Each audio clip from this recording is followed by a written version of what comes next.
Traveler, Paimon. It's been a while. As it happens, there is a letter here for you. One moment. Here. A letter? From who? Dear Diary, I'm Kale. I work as a trainee forest ranger under my master, Tighnari. I'm also studying at the academia. I've been getting better and better at reading lately. Mr. Al-Haytham says that the written word is a crucial medium for exploring the world and understanding oneself. That's why I decided to start this diary. That said, what should I write about? Things are pretty quiet in Sumeria these days. Life is good. Every day is a fulfilling and happy one. When I think back to the days when I suffered from Elazar, or way back to when I was injected with God remains, I am in a much better place now. I hope it stays that way forever. I'll leave it there for now. Master said he'll take me shopping in Sumeru City today, which is great, because I've been meaning to visit the toy seller at the Grand Bazaar for a while now. Kale, time to go. Yes, Master! Huh?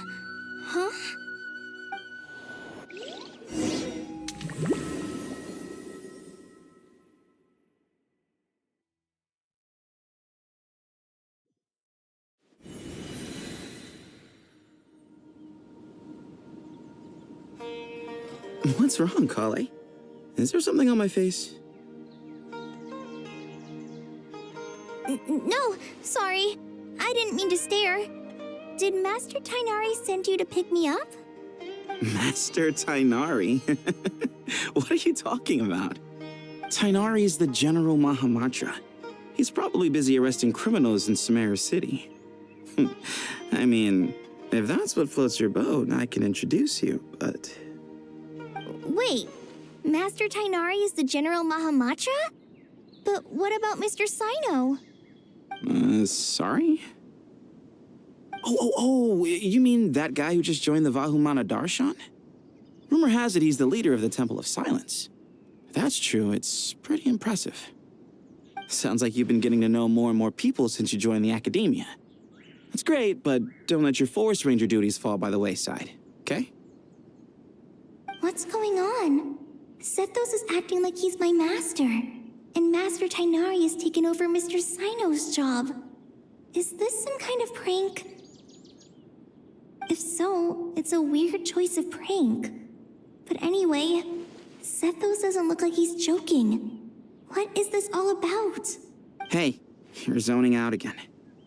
I'm gonna buy some tools for the rangers. Why don't you stretch your legs a bit? It's been a while since you last visited the city, right? Wait! He's right. It has been a while since I last visited Sumeru City. Was it always like this? I mean, it feels familiar, yet somehow... something seems different. Is this really Sumeru City?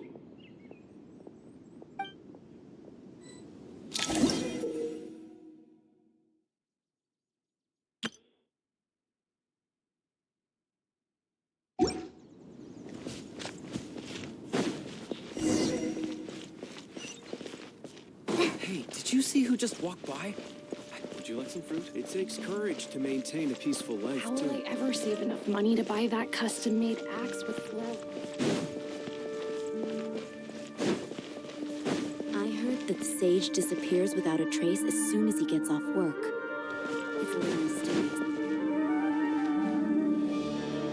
Lord Kaveh Bey, did you get a chance to review this month's accounts?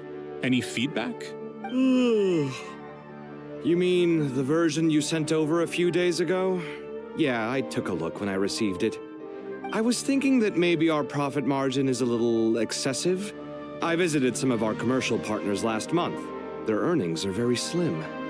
Are you suggesting that we give up some of our profits for them? Well, since we have more than we need, yes.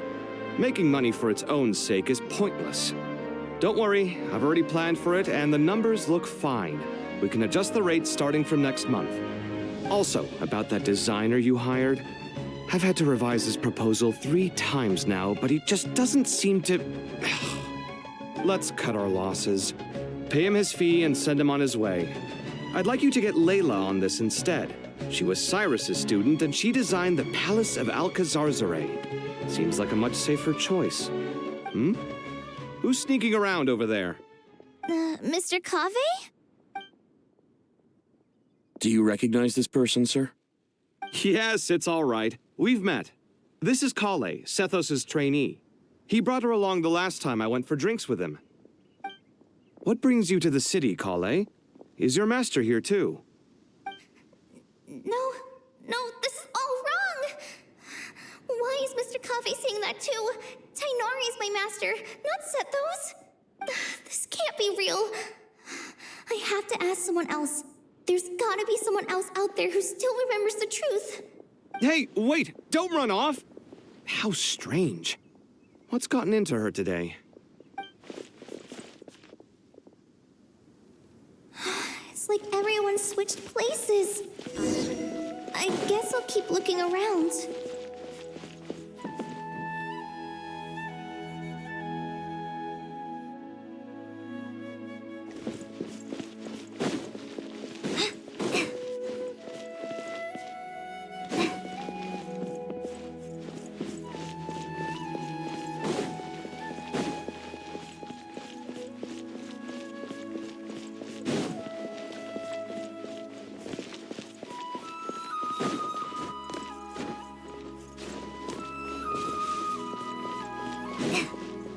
Lots of visitors today, I see. Welcome all. It's been a while.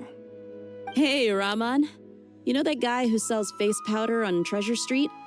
I haven't seen him around in a while. Any idea what happened to him? Oh, you mean a Hongar? Yeah, he got into a brawl with Shavirme on Treasure Street.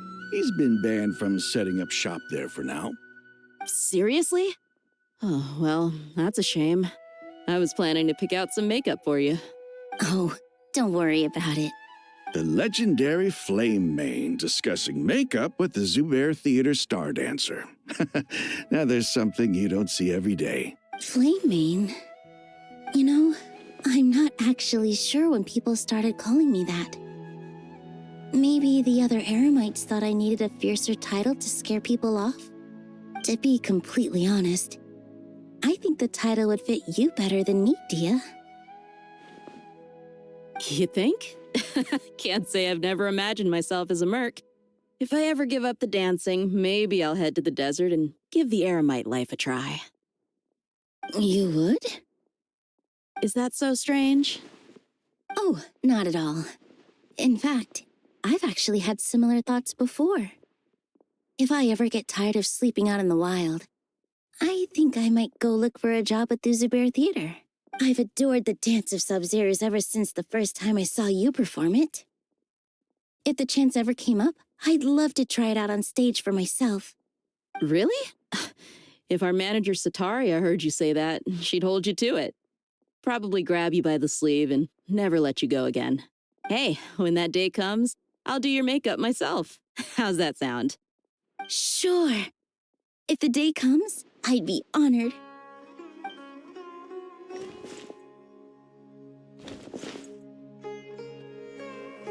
Everyone I know, everything I've ever known. Suddenly it's all a jumbled mess. The question is, who's right? Them or me? Oh, my head feels so heavy. I can't think straight.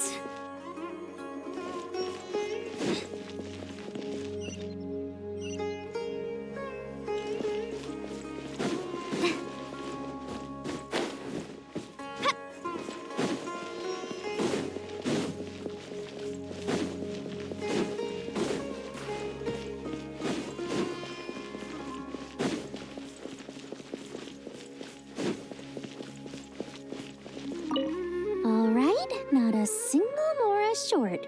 That covers you for this month's run. What a relief. I was worried the design fees I received this month wouldn't be enough. Well, next time, don't fret. Just let me know and I'll give you a few days' grace. We've known each other long enough for that. Anyway, how are you settling in? I couldn't help but notice that you're staying up late quite often. Yeah. I can't explain it. I just feel more inspired at night.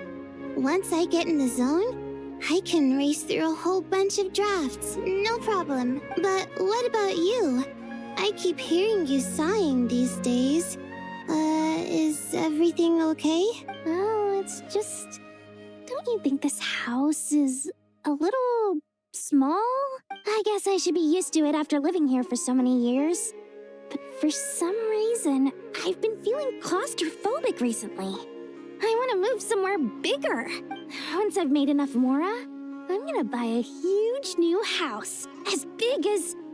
at least as big as the Palace of Alcazarceray. That sounds really expensive. True. I'll never be able to afford it on a scribe's salary alone. I need to find another way.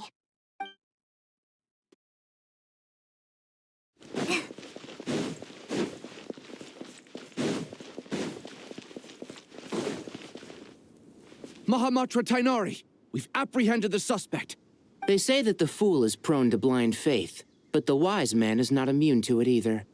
Suraj, do you have anything to say in your defense? Tainari, you were the one who turned the sages against me. Just a few words of caution from you was all it took to destroy my research. And now you're trying to stop me again? You should know that mechanical life is the future! We must cast aside our useless flesh and... That's enough. I'm not in the mood to listen to your lunacy. Anyone could tell you how amateur your work is. Karina, Ilias, put him somewhere safely out of the way. Yes, sir. Next on the agenda is... Master? What is it? Wait, did Professor Zahahati send you? She's been encouraging me to take on an apprentice. Might be getting a bit ahead of herself there, though. No, Master! It's me! Kale! Listen to me. Something really weird is going on in Sumeru City. It's like everyone's identities have switched around. You're not the General Mahamatra. You're a Forest Watcher. Just yesterday, we agreed to come to Sumeru City today to go shopping together and... All right, there's no rush. Let's back up a little. Your name is Kale, correct? Although this is our first meeting, you do seem strangely familiar somehow. Is there anything I can help you with? No.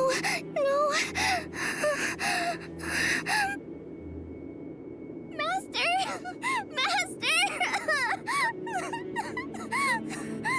What is it?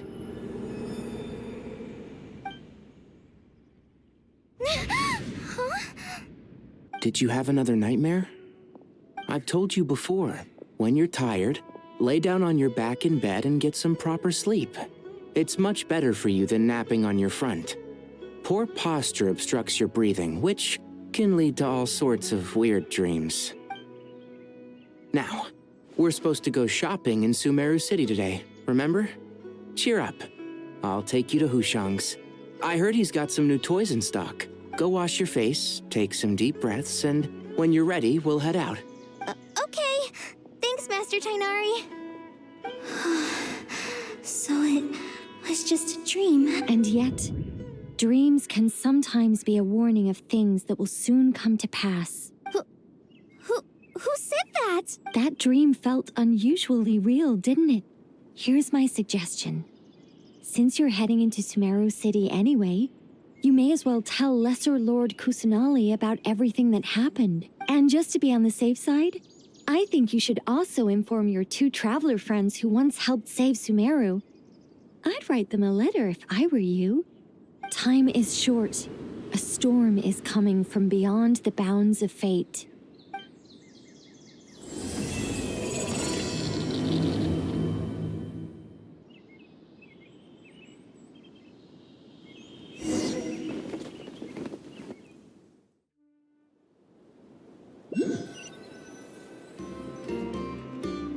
What a strange situation. No wonder Kale was in such a rush to write us a letter.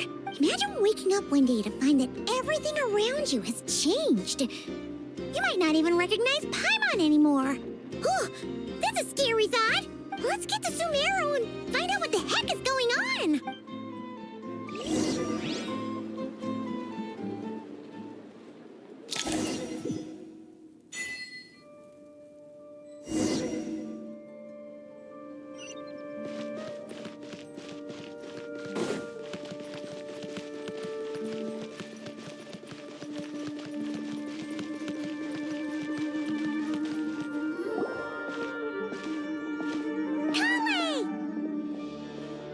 Traveler! Paimon!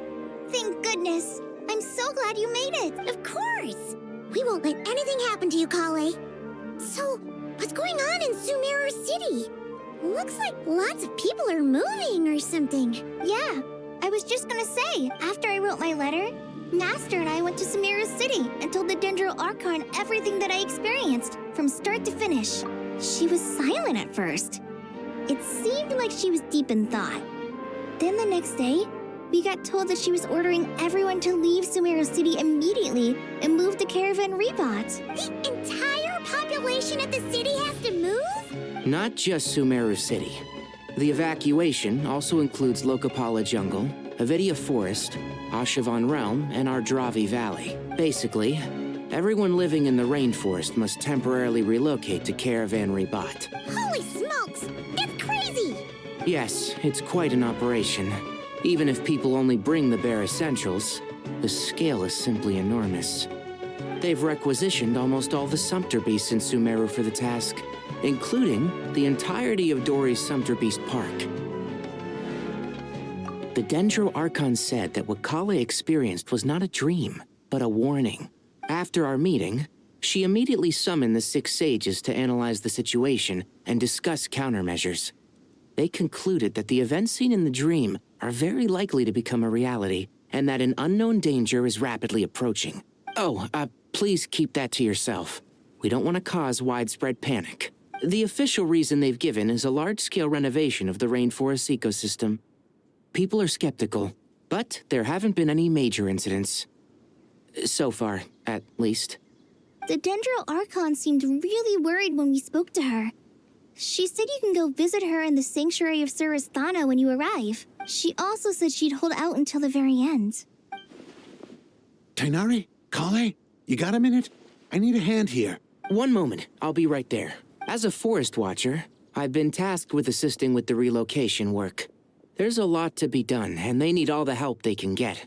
This will be the final group of evacuees from Sumeru City. While they're away from home, they'll be heavily reliant on outside help.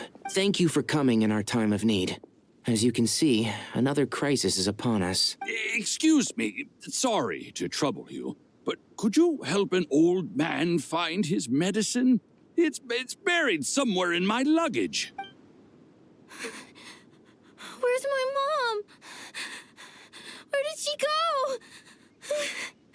go? Don't worry. It'll be okay. Those items are worth a small fortune. Make sure you store them somewhere safe. You understand? I bet you thought you'd get away with this in the chaos, huh? Guess again. No petty thief gets past me.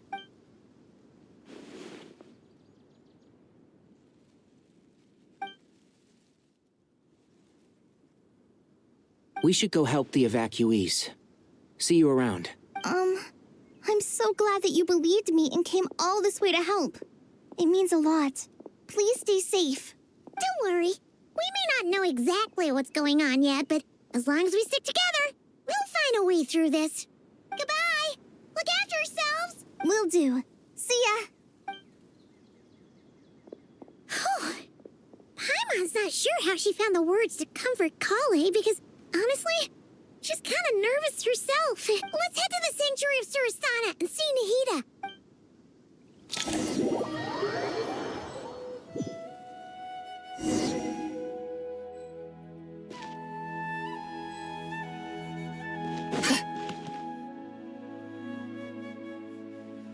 Who goes there? No unauthorized access to this place. By order of Mahamatra Sino. Are you blind? It's the Traveler and Paimon. Surely you've seen them before. Huh? Oh, so it is. I'm sorry, I haven't been sleeping well lately. My nerves are a little frayed. The Dendro Archon is in a very vulnerable state at the moment. Mahamatra Sino is concerned that our enemies might choose this moment to strike, so he's ordered us to strengthen our defenses. Just seeing you two again already puts our minds at ease. Please, enter. I'm sure everyone's expecting you.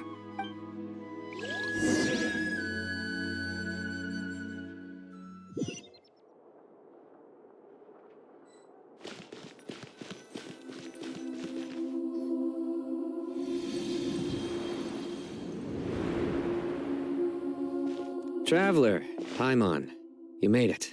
Aha! Perfect timing. Reliable helpers like you are just what we need right now. Oh, it's good to see everyone again. Kawaii gave us a rough idea of what's going on, but we still have a lot of questions.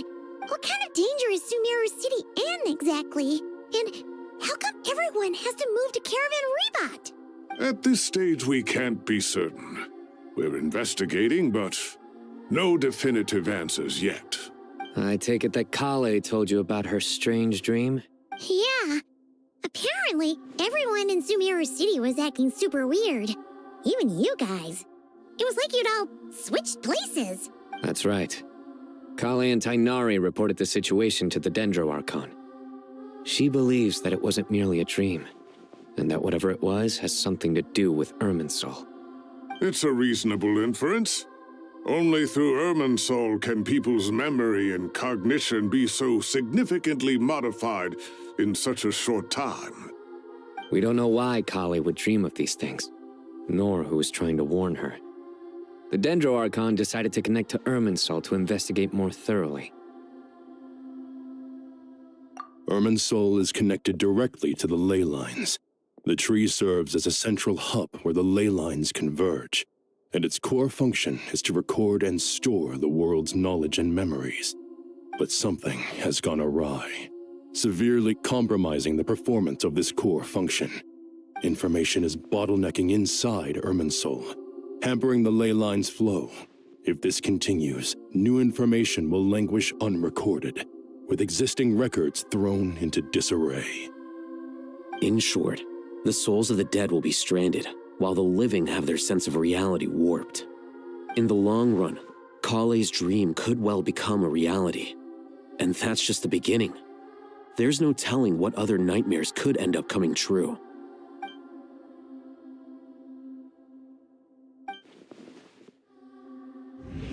I have come this far, to use my death to open the gates of the ley lines to my people.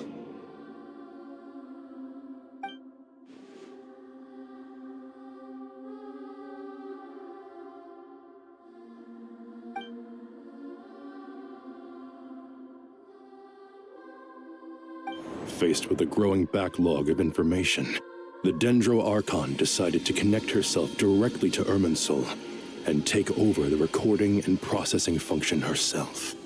But it is an almost impossible task. Individual brains aren't equipped to deal with the sheer volume of knowledge and memories involved. All that information flooding in at once would instantly fry any human mind.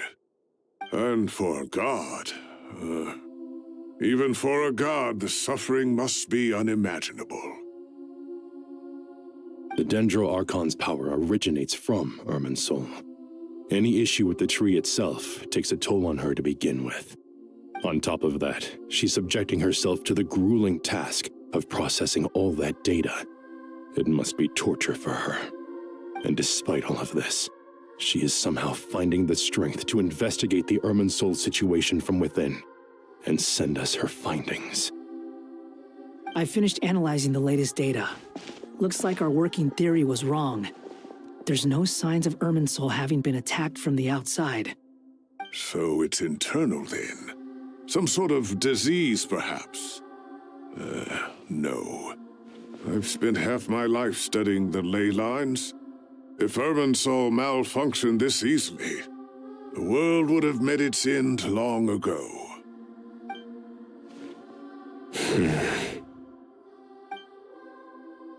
Sino? What is it?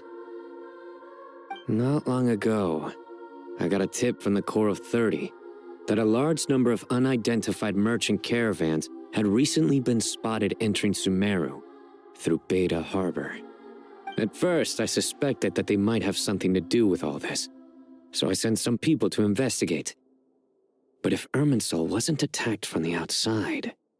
Don't you think there are more important things to worry about right now than guessing who's behind all this? It's been over 12 hours with no new intel.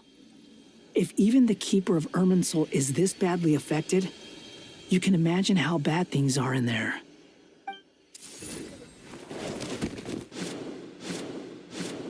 Dendro Archon.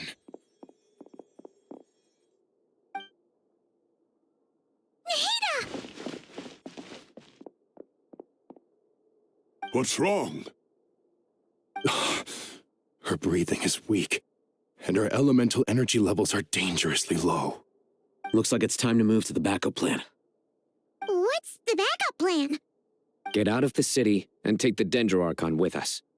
The entrance to Irminsul is directly beneath the sanctuary of Surasthana. That means this is ground zero if anything goes wrong. The Dendro Archon has a very strong connection to Irminsul. But theoretically, this connection should grow weaker with distance. Under normal circumstances, she can unleash her full power here. But with Irminsul out of control, our first priority is to get her away from here. The situation is critical. There's no time to deliberate. Everyone in agreement? I'll deal with it. I'll also let the Matra and the Core of 30 know to start evacuating.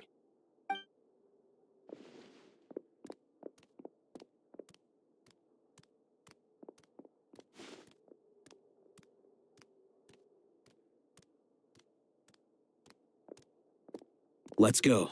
No sense grieving when there's nothing more we can do. Agreed. We'll be back as soon as this is over.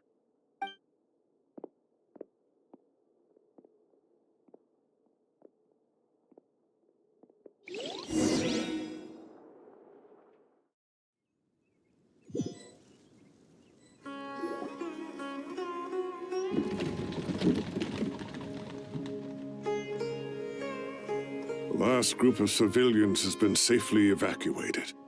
Dendro Archon's carriage will travel with them. Sino and Hat Guy will protect the convoy. With the Dendro Archon in a coma, we've lost our means of investigating the situation. And with Irminsul still deteriorating, we have no choice but to evacuate Sumeru City. Feels as though we're being pushed along by an invisible hand. Stop moaning, Cyrus. We're the teachers here. We should be showing a little more confidence, don't you think? A wise judgment. Let's move out to Caravan Rebot.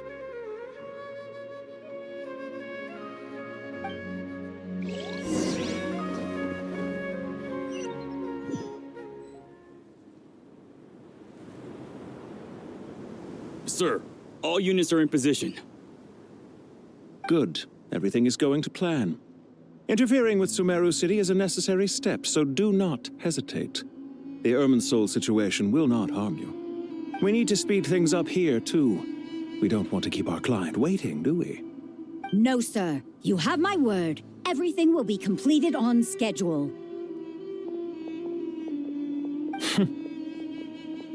They say that fervent ambition attracts the favor of the gods, and with it, a vision. But we appear to be the exception. So, is our ambition not strong enough?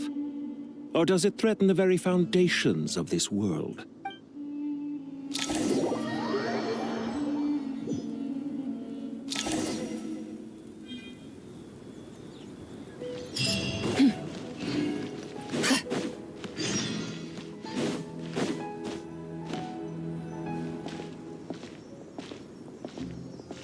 How is the Dendro Archon?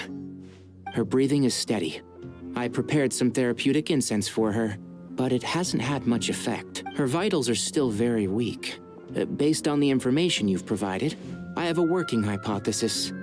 Her condition is partly due to Irminsul's influence, and partly due to a physiological imbalance caused by the rapid depletion of her power. Elemental energy usually flows through the body at a relatively constant rate. The body grows accustomed to this rhythm, so when it's thrown out of balance, physical symptoms will appear. Is this similar to the ley lines? Overloading and withering both directly affect their vitality, potentially causing irreversible damage. Correct. From a biological perspective, if you overexert yourself, you pay the price with your life. The Dendro Archon is not only drained of power, but her life force is at a critically low level. Is there any way to restore her health?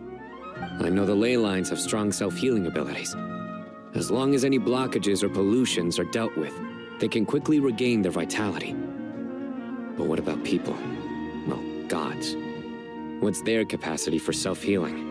Before we think about that, there's a bigger predicament to resolve. Restoring the Dendro Archon's power requires us to heal Irminsul first. But that will be extremely difficult without the Dendro Archon's power. Paimon's already getting lost here. Master Tainari and Sino look so serious. I've not heard Master speak in this tone for a long time. Tainari. Master Nephis, sages. Tainari, haven't seen you in ages. Have you gotten taller? Or did your ears get longer? Hopefully the former, Uncle Baladuri. Sino, where's Professor Cyrus? I thought he'd be with you. He went out into the wild to investigate the situation. He said that the Irminsul anomaly will likely start to affect the real world soon. He shouldn't be trotting around alone at his age. Which way did he go? I'll look for him later. Would someone mind introducing us? Ah, yes, of course. Allow me to do the honors. I'm sure we're all familiar with the Traveler and Paimon. They're the heroes who helped foil Azar's conspiracy and save Sumeru. These gentlemen and I are the 6 current sages of the Academia. Balduri and I are part of the Old Guard, while the other 4 took office after Azar and his clique fell from power. We have Sage Alkindi of the Spontamad Darshan, Sage Furnas of Kasharawar, Rataoist Sage Shakir, and finally Harabatot Sage Rusht. Nice to meet you all.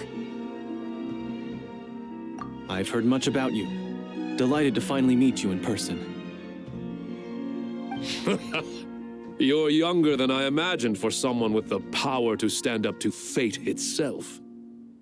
Thank you for lending your aid to Sumeru once more. Once we're on the other side of this, could we get a photo together? My daughter has a friend named Isak. He's always talking about you two. Of course! No true hero would deny a child their wish. Back to business. So with the Dendro Archon currently in a coma, the people have taken temporary refuge at Caravan Rebot, but they cannot stay here forever. We need to come up with a plan as soon as possible. Furnas, any thoughts? Well, firstly, having reviewed the data, I'm inclined to agree with your assessment. This doesn't look like an attack on Irminsul from the outside. Rather, it resembles a malfunctioning machine. Calculations going haywire and sparks flying. That being said, before we consider how to fix it, we need to understand precisely what has gone wrong. Furthermore, we somehow need to ascertain this without relying on the Dendro Archon's power. We have no direct access to Irminsul. However, we might be able to gather the information we need from the ley lines. Study the branches to learn about the trunk, in other words. Wait, is that what Cyrus is up to? No wonder he ran off to research in the wild. Curse's always one step ahead of me, isn't he? I heard that while in the sanctuary of Surasthana, the Dendro Archon had to serve as the central information hub herself. This is a clear sign the situation within Irminsul might be far worse than we can imagine. Irminsul is vital not just to the safety of Sumeru, but to all of Teyvat. We must be the ones to bear responsibility for this world. To be on the safe side, I think we need to consider some backup plans. Are you saying we should consider a scenario in which Irminsul is completely destroyed? I'm merely pointing out that the possibility exists. You have a valid point. But until worst comes to worst, I believe we should focus our efforts on resolving the Irminsul anomaly and helping it recover. Kale, I understand that you were the first to foresee this crisis. If it's all right, I'd like to talk with you about it in more detail. Of course, but even I don't know how I came to have that dream. If there are no signs of external damage, could it be a stress fracture? Metals tend to suffer from this issue with long-term use, and Irminsul has existed for centuries, after all. It's possible, but surely a stress fracture would be more likely to cause a complete shutdown rather than chaos. Sages, General Mahamatra, sorry to interrupt, but something has come up. What happened? Some citizens didn't believe that Sumeru City was really in any danger. They slipped away and hid during the relocation, intending to return home. How many people are we talking? About a dozen. Sakura found them while on patrol, but they appeared to be suffering from psychosis. For whatever reason, they were trying to kill each other. By the time we arrived, there were only 2 survivors. One was unconscious from their injuries. The other tried to attack us, but was subdued. Where did this happen? Near Yasna Monument. That's not far from Caravan Rebot. Master. I know. The Irminsul anomaly is beginning to have effects in the world. I didn't expect it to spread to Yasna Monument so soon. It almost feels like we're being chased relentlessly, with no time to catch our breath. Sir Cyrus said the same thing. He sent me back to report in, while he continues investigating. I'll go join him. Count me in too. Don't let my age fool you, I can still fend for myself. Very well. Meanwhile, the rest of us will continue discussing our next steps. Get back soon. Take care of yourselves. It's getting dangerous out there.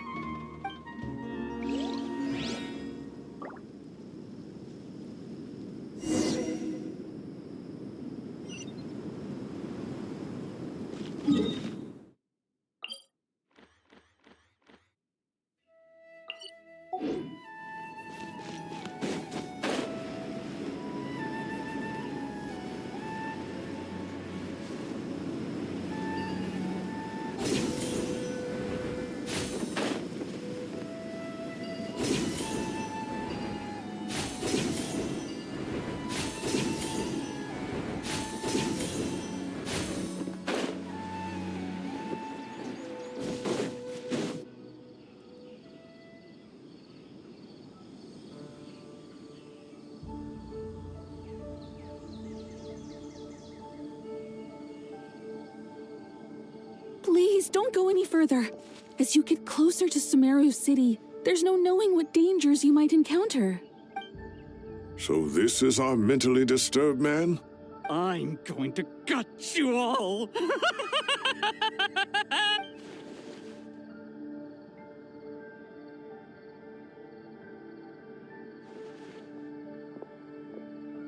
Cyrus, you didn't even bring a single guard?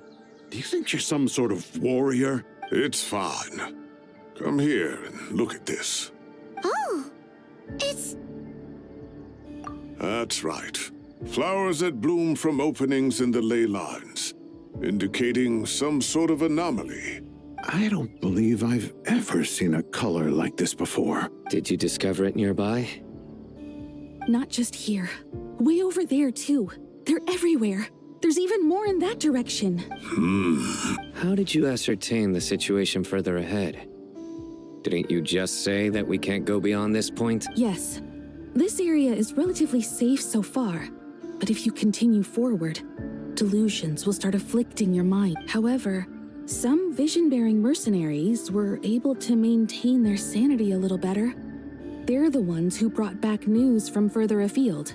Sino, do you remember the class I taught on dissecting ley line blossom? I do, Professor. I received full marks in that course. Good. After all these years, it's time to put that knowledge into practice. There must be anomalous information hidden within these blossoms. Alkindi, I'll need your help as well. Been a while since we worked on a project together, hasn't it? Sure has. Well, what are we waiting for? Let's get to work. Anything we can do to help?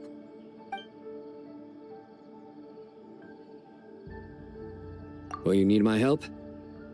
All right, well, don't go too far. There's too many unknowns at this stage. Let's regroup at Caravan Rebot later. Don't worry if you don't show up. I'll come and find you.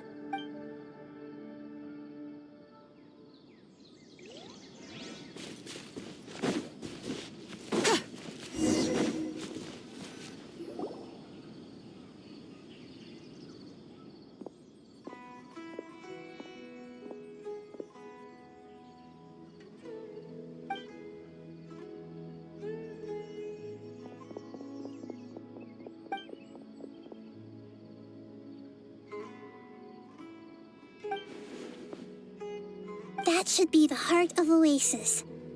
All we need to do is light it with the fire seed, and it'll restore a pep with elemental power.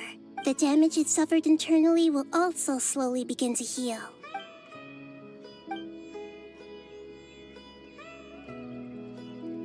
What is it? You thought of something? Really? Then let's get back and tell the others!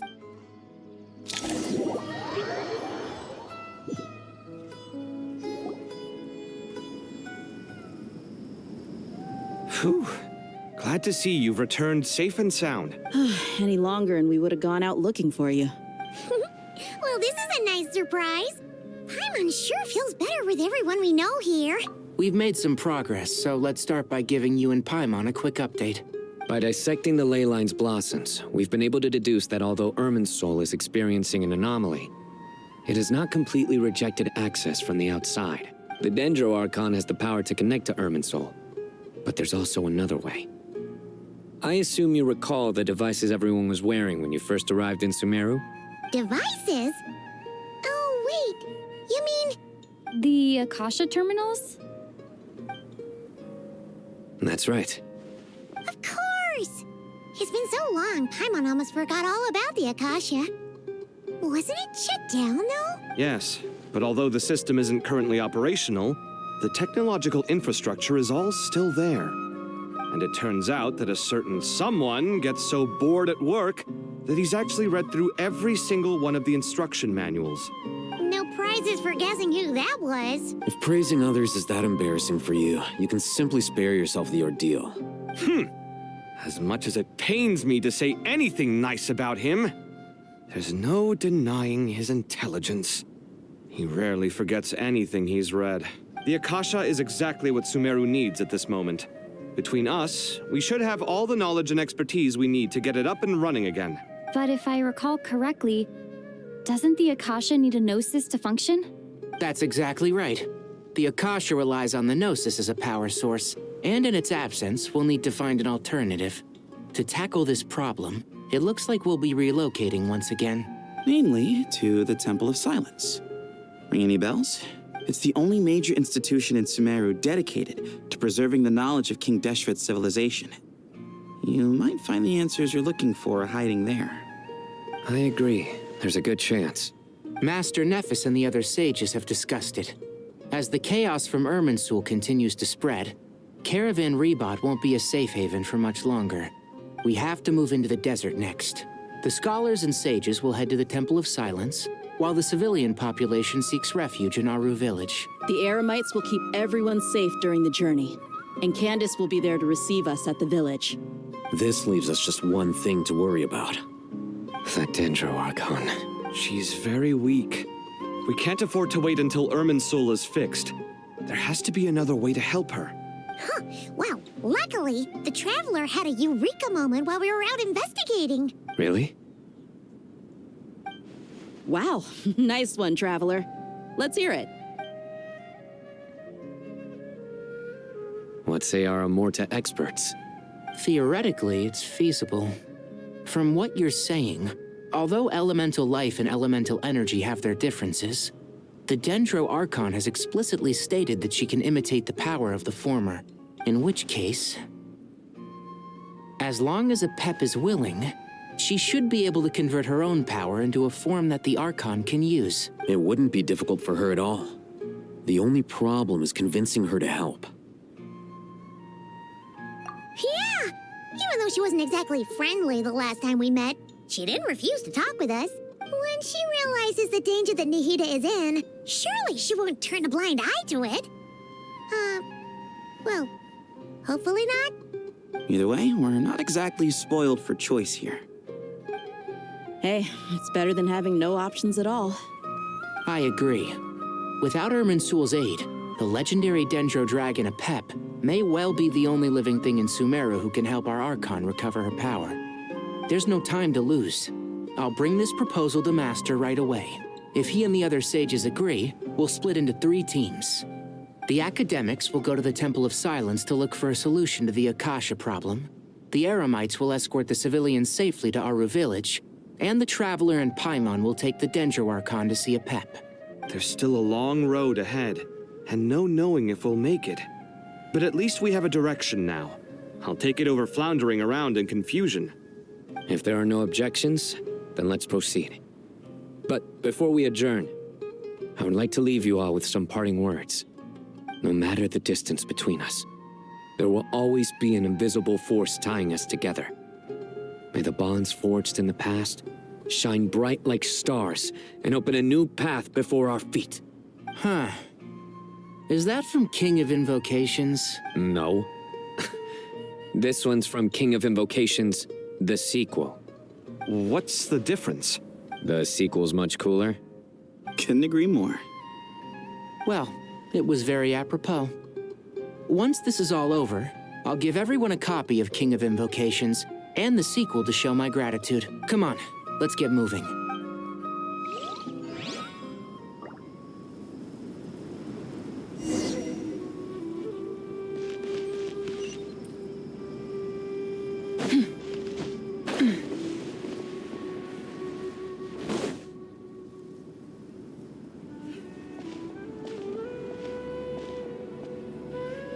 Tainari has brought me up to speed. I approve of your plan of action, but we can't proceed with everything right away. The people need to rest. For many of them, this will be their first time in the desert, so we'll need to find additional personnel to help escort them. You two, please go on ahead with the Dendro Archon. Let's rendezvous at the Temple of Silence later. No problem. We got this. Words can't express my gratitude, so let me just say, I hope everything goes smoothly for all of us. Goodbye for now. All right, let's get going.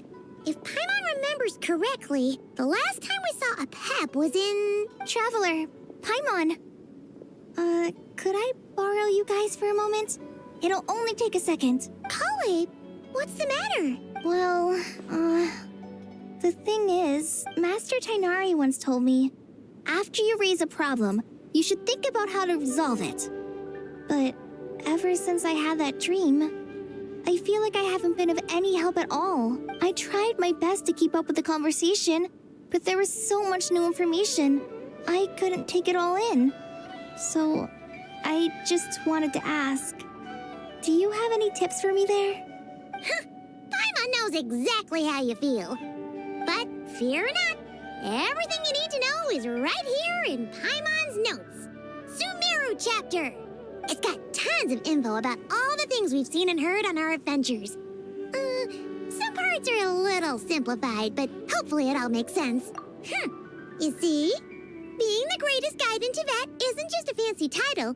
It takes a lot of hard work. Paimon doesn't always understand the things you're talking about with other people. Whenever that happens, she notes down the confusing parts and goes over them in her own time. This is perfect. Could I borrow it? Sure. Matter of fact, you can keep it if you want. Paimon has another copy. The spare copy was originally meant for the Traveler.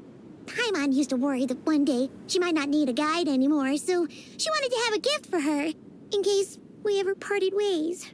But it doesn't seem so necessary nowadays. We have so many more places to see together. One copy will be enough for both of us. Thank you so much. But still, these are your treasured memories. I think I'll make my own copy and then return the original to you. Anyway, that was all. I won't keep you any longer. Have a safe trip. See you again soon. See ya! All right, time to bring the heater to see a Pep. Let's hope that old grouch is in a negotiating mood. Hey, here's a thought. If we brought Nervalette along, do you think he could help us persuade a Pep to help? Actually, never mind. In a Pep's eyes, Nervalette's probably one of those dragons who's grown too close to humankind. They might end up fighting for all we know.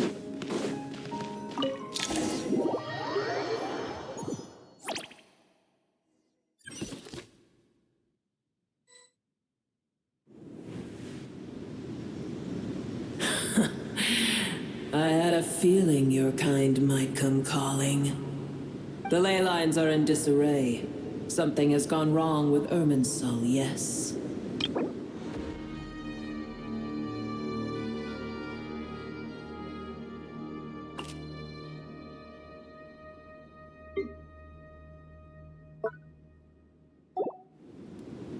Even from a great distance away, I can sense that Sumeru is headed for destruction.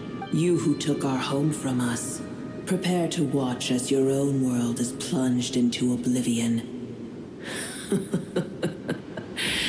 Oh, how the cycle of history comes to a poetic conclusion. This isn't a joke, Pep!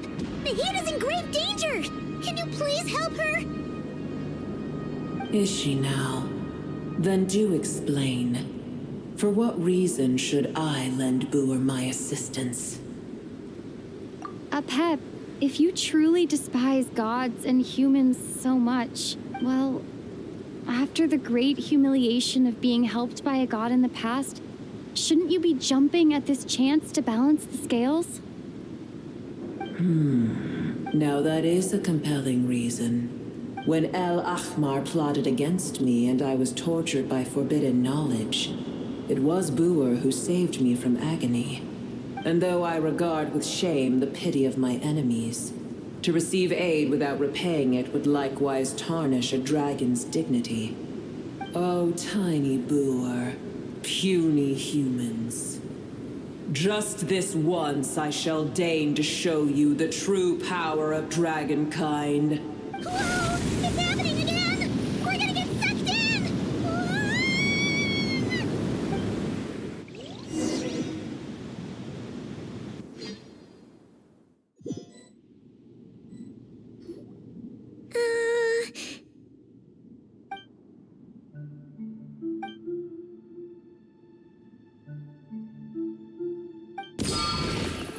It is done. The heart of Oasis is supplying her with life force as we speak. It shall not be long before she recovers. But I should warn you. Booer's existence is closely intertwined with Irminsul. Unless the issues plaguing it are resolved, she will never completely recover her former strength. Thank you. Spare me your words of gratitude. You may also spare me your feigned concern. A dragon's sovereign's power is far greater than you can imagine. While I was indeed weakened when the heart of Oasis ran dry, providing tiny Booer with a morsel of my life force shall have little consequence for me. Oh, good to hear.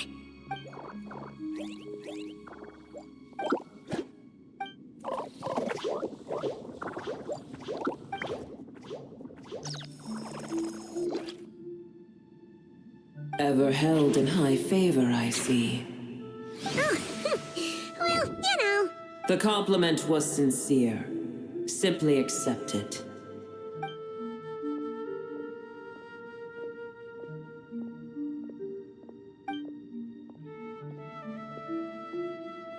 I did once. That tree was not planted by the heavenly principles. Irminsul existed before they ever arrived in Teyvat. What? There was a time when it belonged to Teyvat, to dragonkind. Its appearance and function then differed greatly from today. The ley lines flowed with an abundance of a familiar, primitive form of elemental energy. You may know it as the power of the Light Realm. The heavenly principles usurped and refashioned Irminsul, made it serve humanity, and used it to anchor the fate of the world. Yet in the end, humanity has failed to protect it. Heavenly principles, God of gods. It makes me sick. The enmity between your kind and mine can never be bridged. As things stand today, holding a grudge against you would serve no purpose. But there will come a day when we reclaim this world for ourselves. The opportunity will arise no matter how long we must wait. I can already sense that far away from here, the Hydro Dragon has wrested his authority from the hands of the usurpers. But we have yet to meet. I know that we are both preparing for our revenge day and night. Uh-huh.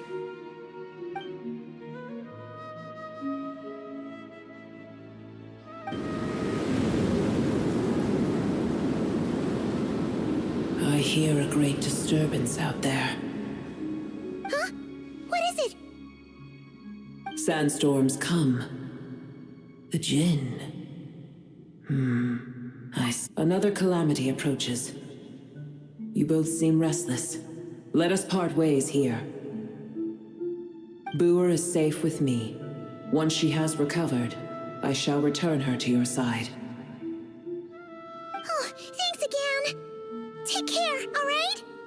I told you already I have no need of your feigned concern.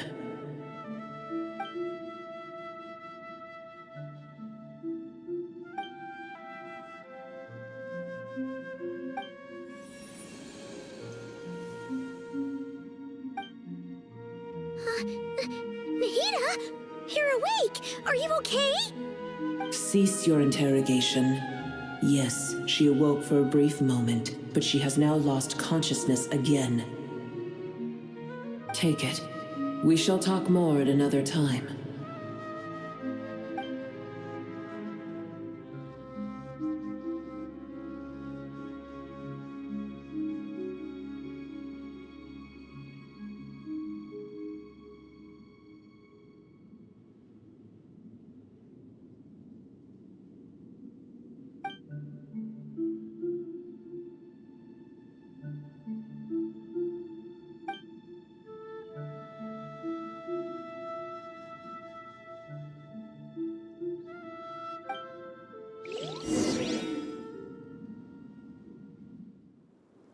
Where the heck are we? Did you just dump us in the middle of nowhere? Wait. No. Paimon remembers now. The Temple of Silence is over that way. Come on, let's go find the others.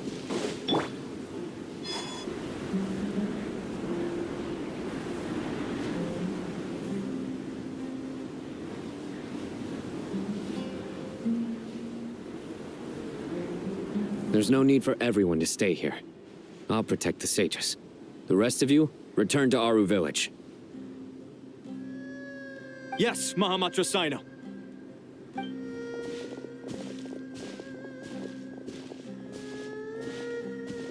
Sino! What's going on? You're back. How's the Dendro Archon? What a relief. It's the Jinn. Countless Jinn have stirred up violent sandstorms across the desert, blocking our path to the Temple of Silence. Tighnari and Kale have returned to Aru village to help. The Jinn are being highly aggressive, so both the village and the merchant caravans require protection. It's just one thing after another. Where did all of them come from anyway? In all my trips to the desert, I've never seen anything like this before. As I see it, the only possible candidate is Gurabad. Gurabad? Baladuri could explain in more detail if he were here. All I know is a rumor I've heard about from previous trips to the desert. Supposedly, a great number of dormant Jinn lie sealed beneath that city.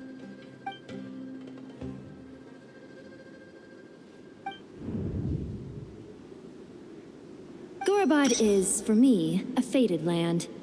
I must therefore return back to this city, where my destiny awaits me still, my master. I am sorry that I couldn't stay by your side for long, and that I could not have more time to get familiar with you. Lilupar. Yeah, we once said goodbye to a friend there. Well, maybe not a friend exactly, but someone we met on the road anyway. She was a strange bottle. If we can find a way to wake her up, maybe she can help solve the situation in Gurabad. Well, be careful. You may find there's more than just the Jinn to worry about. You mean there are other dangers in Gurabad? It's a sensible assumption to make. The moment we arrived in Caravan Rebad, the Irminsul anomaly started spreading in that direction. Now we've moved to the desert, and suddenly we're plagued by Jinn and sandstorms. To call it a coincidence would be a stretch. Don't worry, we've gotten a lot stronger since our last stint in Sumeru.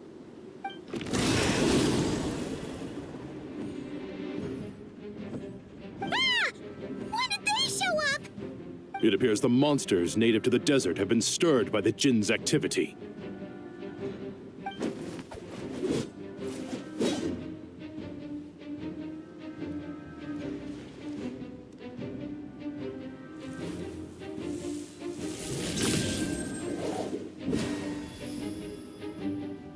You should get going. We'll take care of things here.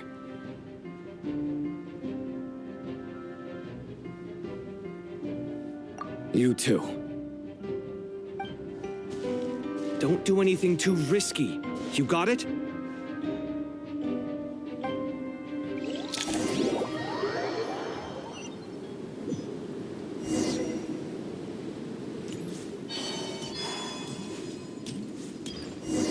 The Jinn are swarming out of Gurabad! Looks like Alexander was right! Let's get inside and see what's going on!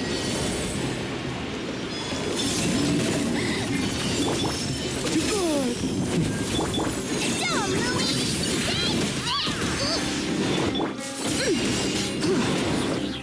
The sky's clear, the glazed moon shines!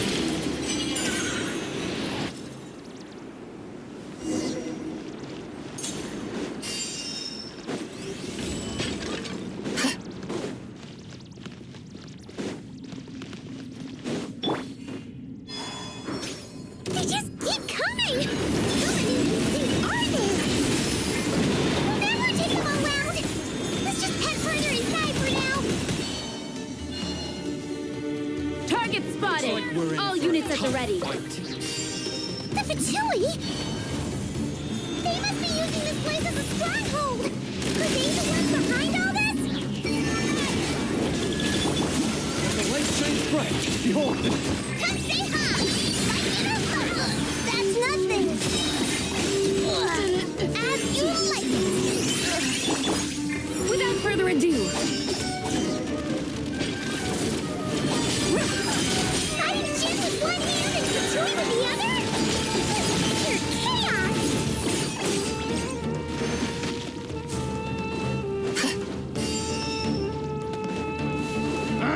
Pure chaos!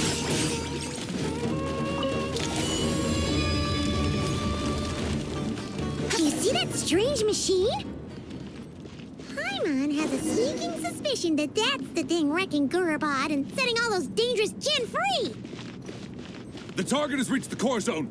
Requesting backup. Repeat, requesting backup. backup en route! Stop her at all costs!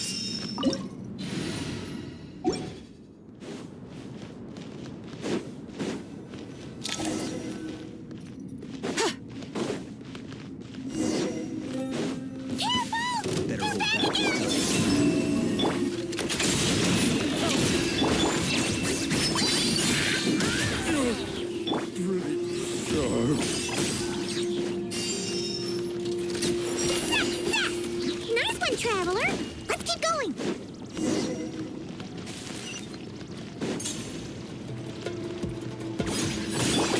You're in my sights. Be gone, shadow of darkness. A moonlit night for all. Go, Lumine! Turn it in! Ha! Shine like a gemstone! Divine light, shield them!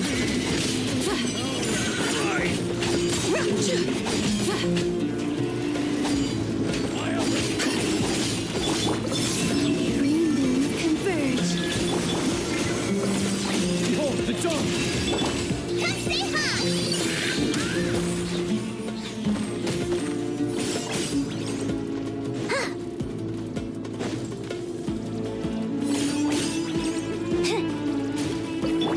Be cleansed. Listen.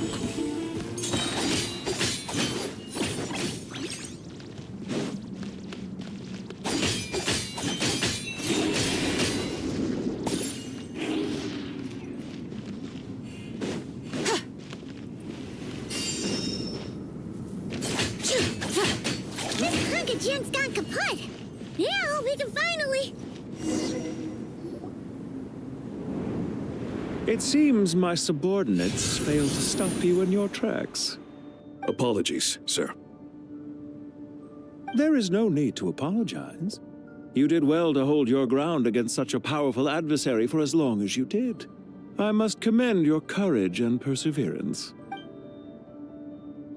So, you're in charge here, huh? First the problems with Irminsul, now this mess in Gurabad? Are you the ones responsible for all this? I'm afraid I cannot answer that. I assume you aren't naive enough to expect answers from an enemy. Oh, this guy is so snooty! However you want to spin it, you're clearly involved in this somehow. So you can either start talking, or we'll have to make you talk. Let's get him! Traveler? What's wrong?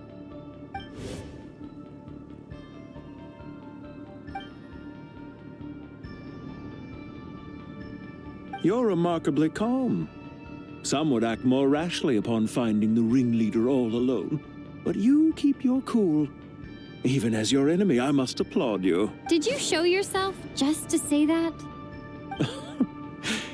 Is this you trying to take back control of the conversation? Unfortunately, I really don't have anything to say to you. I am here merely to indulge my own curiosity. Your names are well known among the Fatui. Naturally, I wanted to observe you up close while I... Hey! Don't treat us like we're some kind of exotic animals in a zoo! Oh, I wouldn't dream of it. You seem rather predisposed to misunderstand me. I'm quite aware that you are both heroes of great renown. You have resolved crises in many nations and won countless allies along the way. I've been following your adventures with great admiration. My only regret is that the trajectory of your journey conflicts with our goals. What do you mean, admiration? Sorry, but that sounds pretty weird coming from you. I don't see why. We may happen to occupy opposing sides, but there is no cause for deep-seated enmity between us. To respect one's enemy is to respect oneself. Well, now that you're observing us up close, what do you see? I've observed as keenly as I can. Yet, while I endeavor to understand, your true strength remains a mystery to me. Violence is not my area of expertise either, so, you see, I would much rather converse with you like this than determine a victor with the edge of a blade. Besides, I've heard that even 3 moons in the sky fail to eclipse your brilliance. I know better than to bite off more than I can chew. 3 moons? So, you have a connection with the Harbinger, the Doctor. Well deduced. Our commander, Dottore, died in Nodcry, but there are things that do not end with his departure. We must... Look at me. I almost divulged more than I should have. What are you after? Revenge for Dottore? Or are you plotting something else? I've said quite enough, I believe. There's no point in continuing this conversation, except to say, I've noticed that you seem to know your way around here quite well. A repeated visitor to Gurabad, are we? Ugh. I'll take that as a yes. Then I'm sure you'll have heard the story of this place. The mother of the Jinn, Lilupar, and the tragic tale of her vengeance that spanned 3 generations. It was right here that Lilupar once helped the wise to ascend to the throne. But from that moment on, every king who sat upon it was corrupted by power. These degenerate rulers lost control over their nation, and with it, the right to occupy that exalted seat. What are you trying to say? I once admired you for your adventures. That is the earnest truth. But it appears to me that your journey serves ultimately to uphold the rules of this world. Are these rules truly just? Does the heavenly principles rule with wisdom or folly? And how can we be sure that the Seven, who wield authority over the world, will not be corrupted? Do you seriously think you're gonna convince us of anything? Convince you? I'm sure my commander already tried that. Why would I waste my breath doing the same? If a few words from a stranger were enough to make someone completely change their stance, it would only prove that they never had a firm will to begin with. I am merely stating my position, so that we might understand each other better. One's enemy in the present may not necessarily be an enemy for life. As for what game I'm playing here, I'm simply buying some time. But now I must bid you farewell. It was a wise decision not to attack me immediately. Since you did not fall for my ambush, I will now have to ask those in hiding to reveal themselves. Leave this to us, sir. Very well. I trust you to do what is necessary. Stall her while I execute the next step of the plan. Sumeru City, Irminsul. Hey! Stop right there! Don't you dare leave without explaining yourself! All units, stop them! Protect the commander! Did you hear that? He mentioned Sumeru City and Irminsul! He definitely knows something! We can't let him get away! Get rid of these pesky soldiers, quick! Rear guard to the front! Don't let them through! Get that thing in position! Hold on! Just a little longer!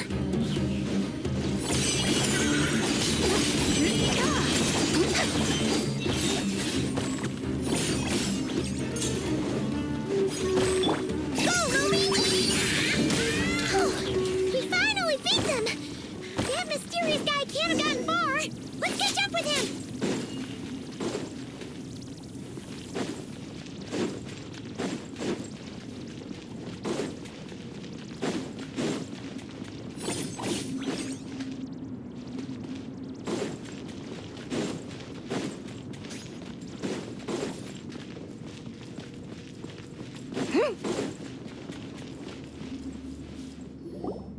Found him! Over here! You're very persistent. Hey, you! Stop running and explain yourself! What are you trying to...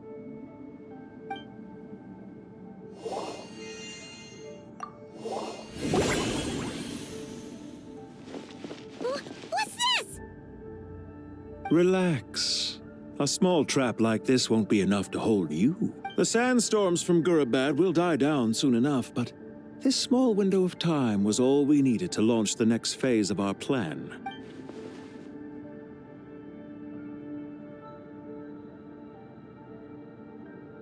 Don't be discouraged. I knew that someone would come here eventually, so I planned ahead. Where to chat with you, which door to exit from, even which mechanism to wait by for you. I thought through every detail. You, meanwhile, know nothing of who I am. So far, you've only heard my voice, and for all you know, it may not even be real. But not to worry. This is only our first meeting. It shan't be our last. Just answer me one last question. Why do you continue to follow Dottore? He has conducted countless cruel experiments, even on his subordinates. Follow isn't quite the right word. Let's just say even those you see as villains have their friends, even if they aren't the most sincere of friendships.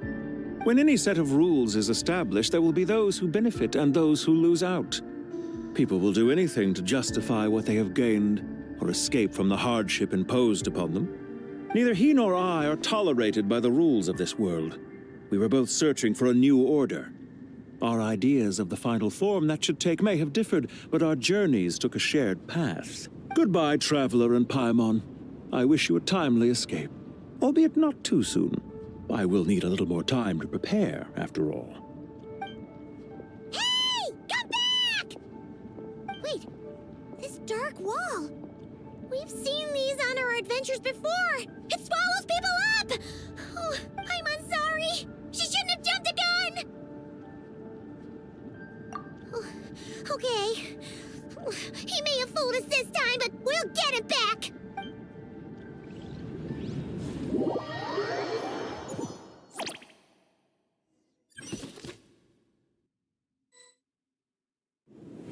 Sino and his team are guarding the north.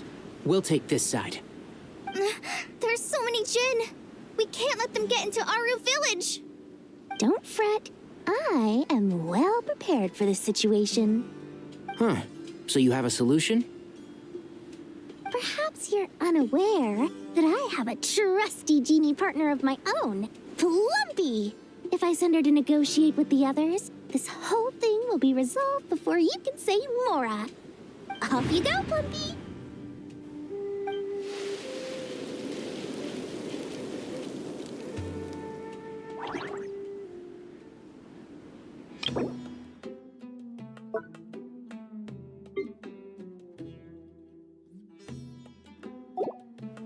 Come on, what's the holdup?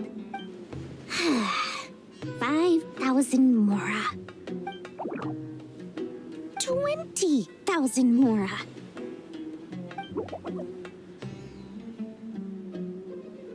100,000 Mora. Final offer. Ah, so she's a hired partner.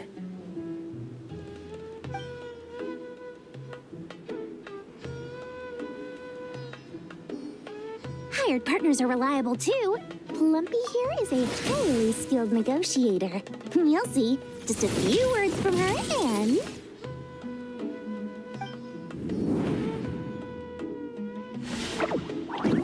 Plumpy!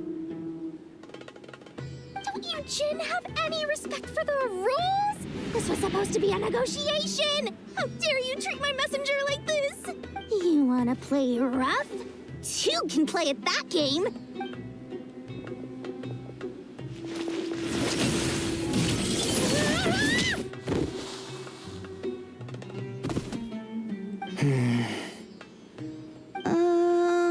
Looks like it's up to us now. Be careful, Kale. Yes, Master.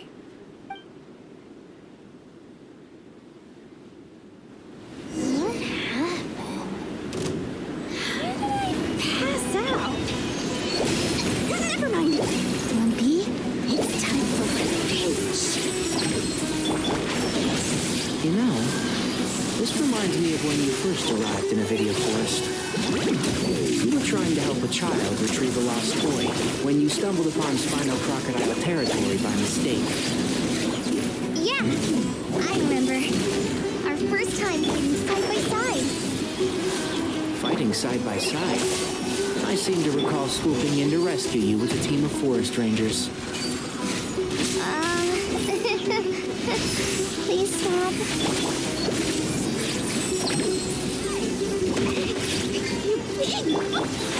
Can't see? There's too many of them! I can't believe I used 12 rare items in one battle. Ugh. I shudder to think how this is going to affect this month's accounts. The sight of that glaring deficit might be more than my poor heart can take. Tainari, how's the situation on your end? We held the line, though it was a close call. But it looks like they're preparing for another attack. Has something happened? They've breached our defenses in the south. The Jin are pouring in. We're moving the villagers to the north as we speak. We're hemmed in. This is getting precarious. Our margin for error just got a lot smaller. That's why we wanted to confirm your status. We need to consider our next move carefully. Bad news! Another line of defense has been breached. Kale, go with them and assess the situation. Dory and I will hold the line here. But Master! Even with 3 of us, we barely managed to. This is not a discussion, Kale. Don't worry about us. She clearly still has plenty of tricks left up her sleeve. Wait, you can't pin all your hopes on me? Oh, great. I've almost run out of the things I brought with me, and the rest is back at the caravan. I should be able to hold out for a little longer. But still... Master... Need any help? Huh? What is it, Kale? If things continue like this, it won't be long before Aru village is overrun by Jinn, and the sandstorms are sure to follow in their wake. I don't care, whoever you are. Please just help us. The only one who can help is you. I am merely here to guide you along the correct path. I am a spirit created at the beginning. I am a flickering illusion. I am the shimmering light that flows from the eyes of the Creator. What do you mean? It doesn't matter. You don't need to understand it. Just repeat after me, one line at a time. Watch out! Jinn incoming! I am a spirit created at the beginning. Here goes nothing. I am a spirit created at the beginning. I am a flickering illusion. I am a flickering illusion. What's wrong, Plumpy? I've never seen you so agitated before. But how do you... Do you know what Kale is reciting? I am the shimmering light that flows from the eyes of the Creator.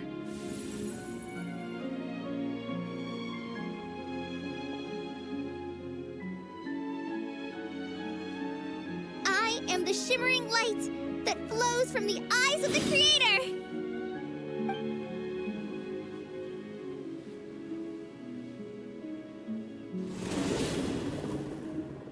It's a song composed by the goddess of flowers, but very few records of it remain, even in historical texts. All we have is a few fragments. Is Kale an avid historian? Not to my knowledge. The Jinn have actually quieted down. Although... no, it's more than that. It looks like they're showing... submission. Clearly the songs left by the goddess of flowers have a soothing effect on them. At the very least, they're much calmer now. Really? Let me try. I am a spirit created at the beginning. Don't stay away.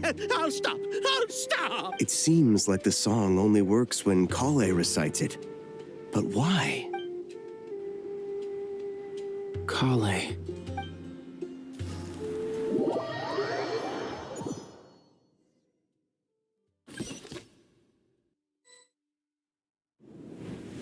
Yeah! Any luck?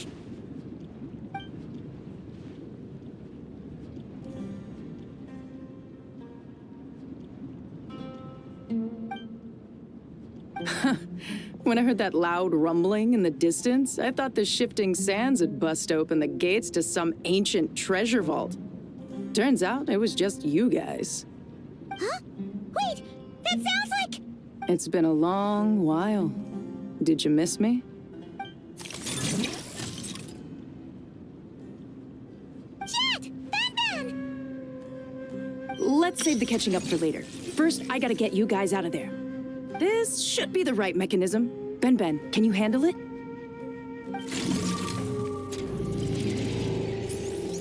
There we go. Come on, let's leave this place.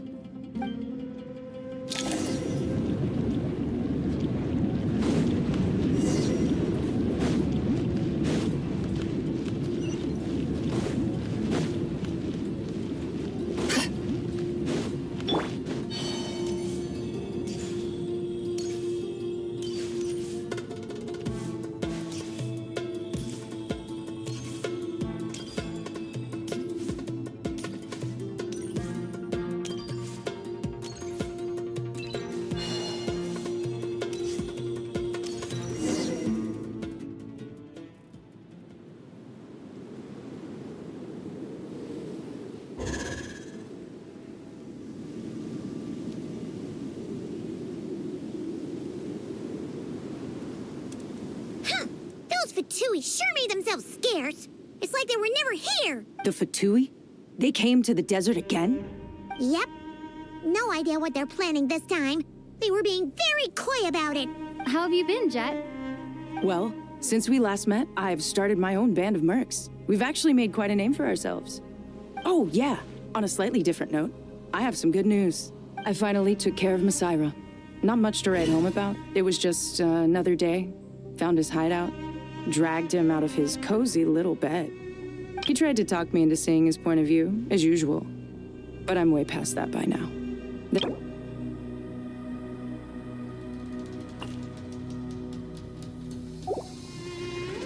What about you guys? Bet you've forgotten all about me and Ben Ben, huh? Of course not! We're super duper best friends! Wow. Sounds like I should make time to visit some other nations too. Anyway, what brings you to Gurabad? Oh, right. I almost forgot. We're here to look for Lilupar. That bottle? Serious? Yeah! We need her power to calm the Jinn and stop the sandstorms. Here's hoping we actually manage to find her, after all the trouble we've been through. Surely, with everything's been going on in Gurabad, she must have woken up, right? Only one way to find out.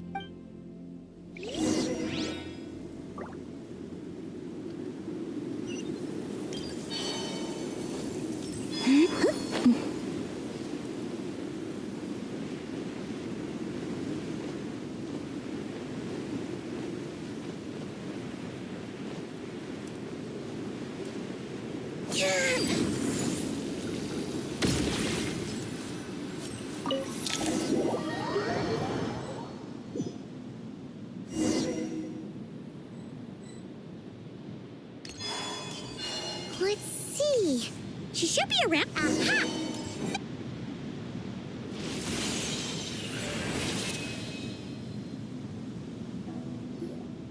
Lilupar! What a long dream that was. It's been a while, my master. Oh, and you're here too, little wildcat. The four of us back together again. Imagine that. In truth, it was at first. I was none too pleased when those miscreants barged in. But it did give me the chance to reunite with you, dear master, so I shall overlook their folly. After we last parted ways, I merged with the land beneath Gurabad to suppress the dark calamity stirring in the depths. It rekindled the flame of vengeance within the Jinn, depriving Gurabad of any hope of peace. I fought against it for a long, long time. Until one day, I sensed a change in a foreign land to the west. Suddenly, the pitch-black abyss fell silent. Once satisfied that that dark power could no longer bewitch the Jinn, I too fell into a deep slumber, from which I have only now awoken. Why have you returned to Gurabad, my master? And why is my sand-swept homeland in disarray once more? Well, basically, Sumeru is in danger and a lot of our friends are affected. Some bad guys messed around with Irminsul and now they've released the Jinn in here. We managed to chase off the culprits, but we have no idea how to seal this place back up and stop the sandstorms. Child's play. I shall quell the Jinn and scatter the storms. Thank you, Lilupar. No need to thank me, my master. I have granted many wishes in my time, and this was the most trivial of them all.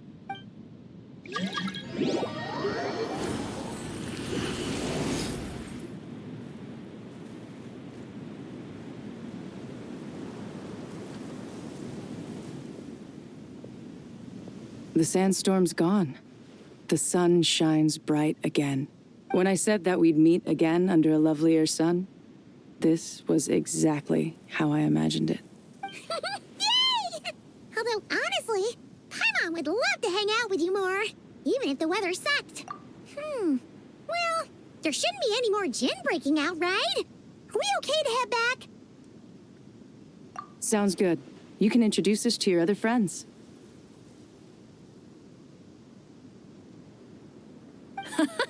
Another adventure begins. Lovely. The storms have stopped! We should be able to get to the Temple of Silence without any problems now. Time Boundary, regroup!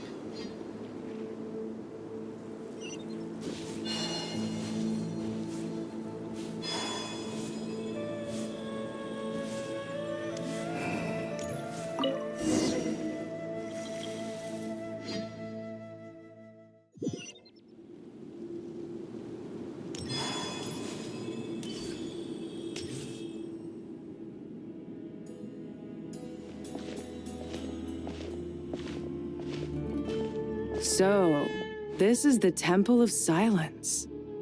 I've heard the Nagarjanites mention it in passing, but I never imagined it would be this big. It's colossal. I thought the temple moved to the rainforest ages ago. When did they scamper back into the desert? I don't know. This plan sounds a little too risky for my liking. Even in King Deshret's day, this was experimental technology. We have no idea what could happen if we activate it. Well, unless you know of another viable alternative for the Akasha terminal, I'm afraid this is our only option. The plan is sound, and the risks are manageable. However, if we are to proceed, we must act quickly. The scale of this project is enormous. Even with Carvey, Faruzan, and every other scholar of mechanics working on it full-time, the proposed modifications won't happen overnight. You're back. Everything all right? And who are they? Friends of yours? Pretty much everyone in the Temple of Silence is. This guy's Kaveh, and the one next to him is Alhaitham. Hello, I'm Jet, and this is Lilupar. Oh, a famous name from the history books. Pleased to meet you. A friend of a friend is a friend of mine, as they say. Who's they? Huh? Do people not say that? Not in the desert.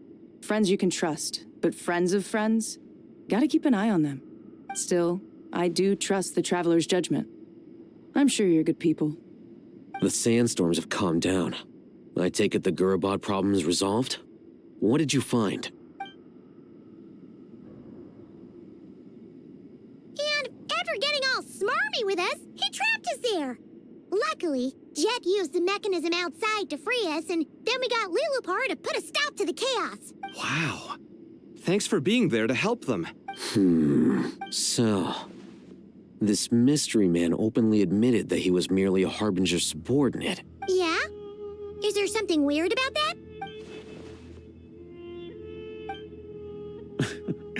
I assume you aren't naive enough to expect answers from an enemy.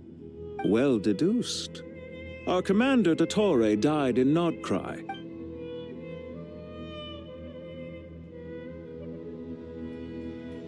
Are you wondering about his true identity? Or do you think there's a big conspiracy behind all this? I wouldn't go as far as to call it a conspiracy. Just the simple fact that having someone to shift the blame on tends to prove useful should trouble come knocking later. The most important thing for now is to solve the immediate problem.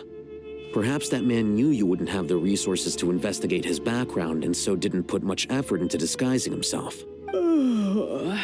This is all getting a little cryptic for me. I'll let you guys talk while I take a walk with Lilupar. Jet? Aren't you with the Blazing Beasts?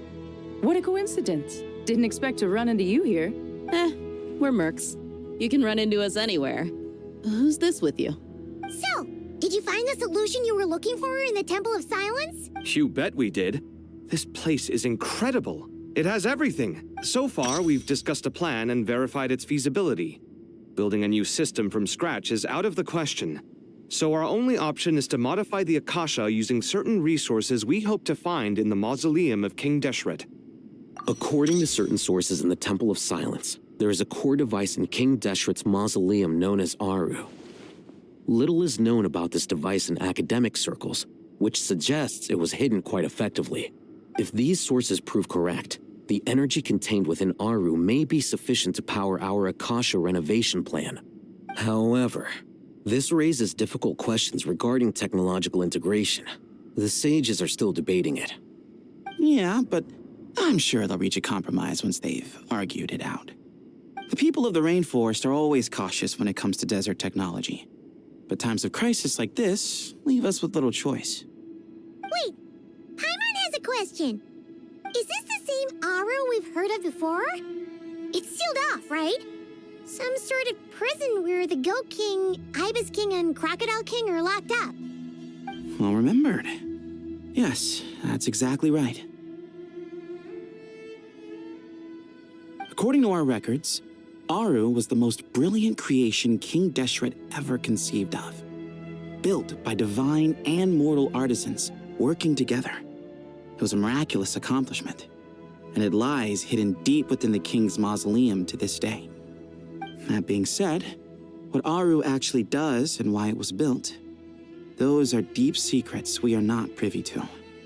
Until recently, I wouldn't have been optimistic that the place even exists. The only reason I'm inclined to believe it now is because we heard it from the Ibis King Thoth himself at his temple. The tale of how the 3 retainers of Al-Akhmar were imprisoned in Aru. Paimon totally gets that. When Paimon first heard about it, she thought it sounded pretty unbelievable too. Do you guys still remember that? The Ibis King told us they were trapped in Aru and that they had to answer 3 questions to get out. I think I remember. What causes our rise and fall? What obliterates love and hate? And what determines truth and falsehood? Those were the 3 questions, right? Yeah. If only Nefer were here. She's dealt with the Ibis King before, so she might know more. Oh, Nefer is a friend we met in Nagcry. Nagcry? Funny. She showed up here earlier. Huh? Yeah. Had another lady with her, too. Both said they knew you. They contacted the sages, claiming they might be able to offer some assistance. Really? They came here to help out? Yes, really. It was just before you got back. One of them said she's made Nagcry her home. If she's the person you were talking about, then... Looks like betting on Aru was the right choice. See? They're right over there. Nicole! Nefer! Why, hello! We're here to help.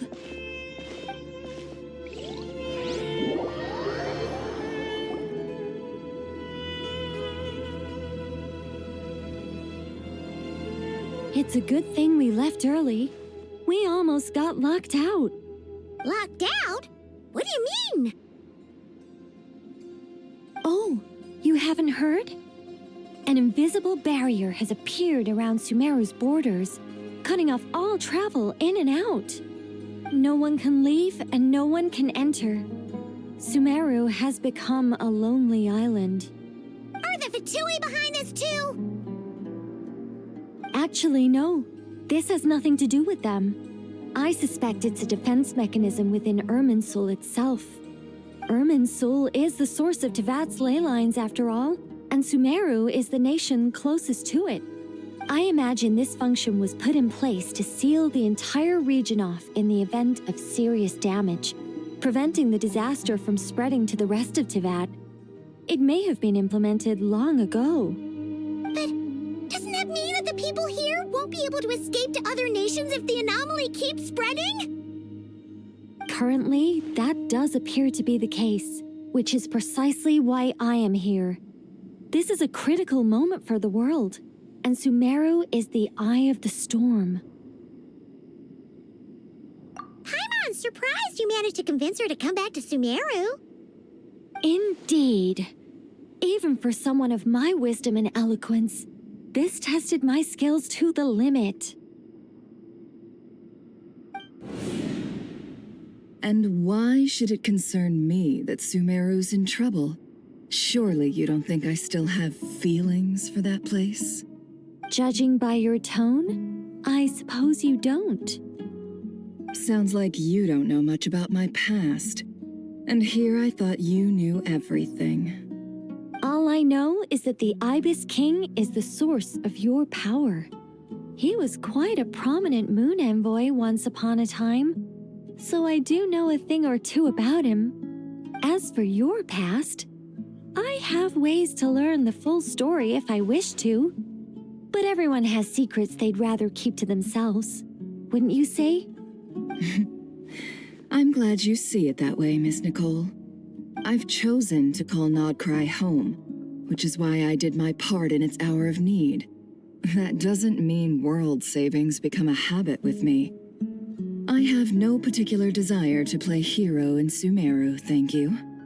I understand. Human emotions do not appear and disappear without cause.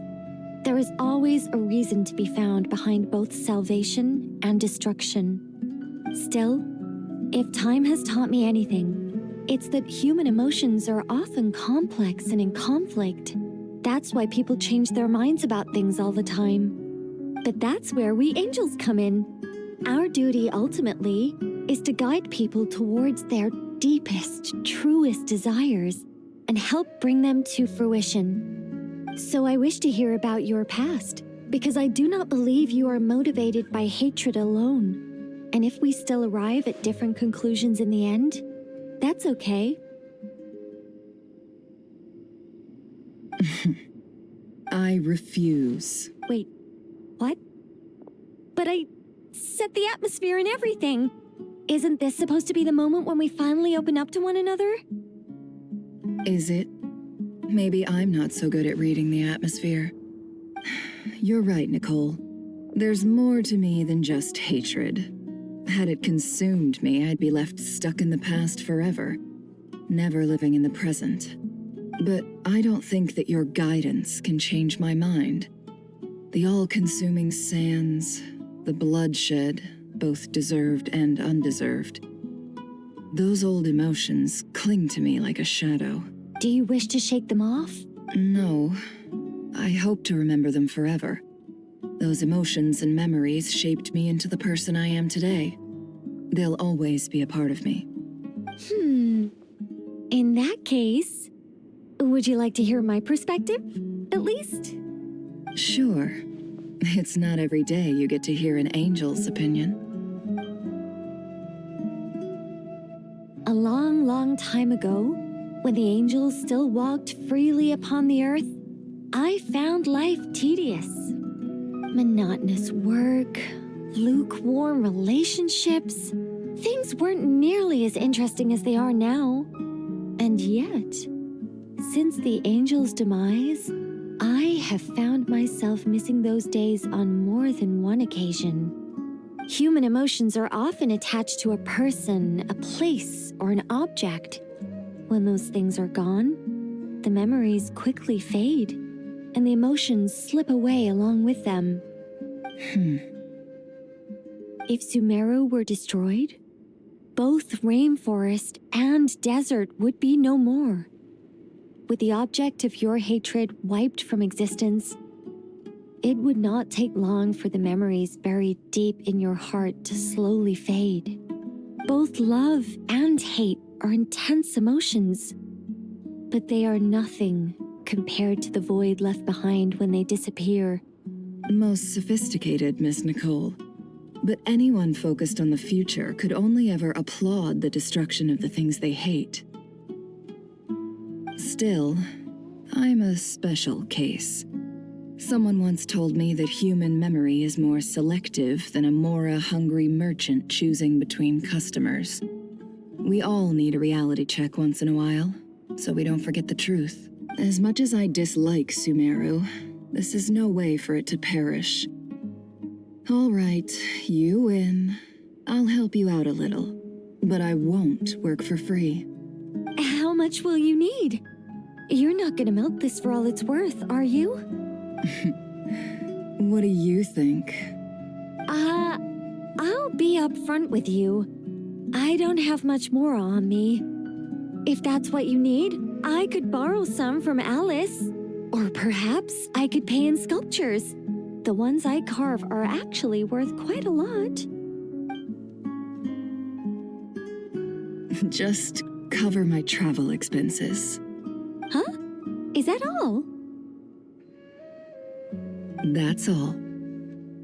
Given all the people I owe favors to, I can just about justify a trip to Sumeru. Yehoda! Here, boss! What do you need? I'm going back to Sumeru for a while. While I'm away, you'll be in charge of the curatorium. Me? I'm in charge? Whoa. Don't worry, boss. You can count on me.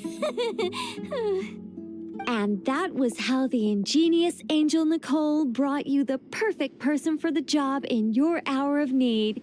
Hip hip hooray! That was far more detailed than necessary. Not lacking in embellishment either. I never thought I'd return. Especially not the desert. But life doesn't always go as planned, I suppose. What's Candace up to? I don't think I've seen her yet. She is still taking care of things in our village. Should be joining us before too long.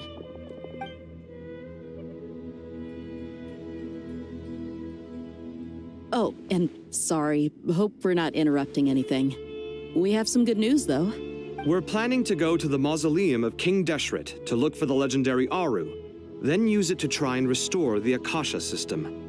According to records in the Temple of Silence, the mausoleum houses something called Aru's Chute, which can be used to establish connection with Aru. We still have some time before we leave, so there's no rush. By the way, who are these two new faces? Just call me Nefer. I'm based in Nodcry. Did I hear you mention Aru? Correct. Well, I happen to have a connection with one of the 3 retainers imprisoned inside, the Ibis King. I'm here to get things done, so if you don't mind, I think I should come with you. That sounds perfect. Miss Nefer, are you from the desert by any chance? Why do you ask? I don't know. There's a familiar air about you. Plus, you mentioned Candace. Sorry, I don't mean to pry. It was just a random thought. I'm Dia, an eremite mercenary. My work usually keeps me out in the desert. I'm on good terms with Dory, and she's mentioned you all before. It's nice to finally put faces to the names. However, my associate here is probably less well acquainted with you. Why don't you all introduce yourselves? Actually, I'm a little better acquainted than you might think. Huh. Are my eyes playing tricks on me? It looked like you spoke without moving your mouth. Ventriloquism. I have heard tell of it before. What is it, Kale? It's you! You're the voice who's been speaking in my head, aren't you? You encouraged me to report my dreams to the Dendro Archon, and got me to recite that magic prayer. I have many titles, but let's go with the most pertinent one. I am Nicole Rain, an angel who has lived since ancient times. An angel? Sounds like a big deal, but, what exactly is an angel? Oh, Well, we're a rather long-living race of beings. Not gods, technically, but we can still tell you a lot of stories from ancient history. Yep, and she's also an amazing sculptor. You could say she's a real creative type. Well, ma'am, if both the Traveler and Paimon give you rave reviews, you must be pretty impressive. Oh, please don't call me ma'am. I find it so awkward when people get too formal with me. Just relax and be yourselves. No need to be nervous. Miss Nicole, if it's okay, could I ask you a few questions? Yes, you may. I can see your heart is filled with confusion, and you are desperate for answers. I also know which questions you want to ask me. Why did you dream of Sumeru City in disarray? Why did those verses soothe the djinn only when recited by you? I can guide you to the truth, but it involves a personal secret of yours. I'd prefer to speak with you alone, if possible.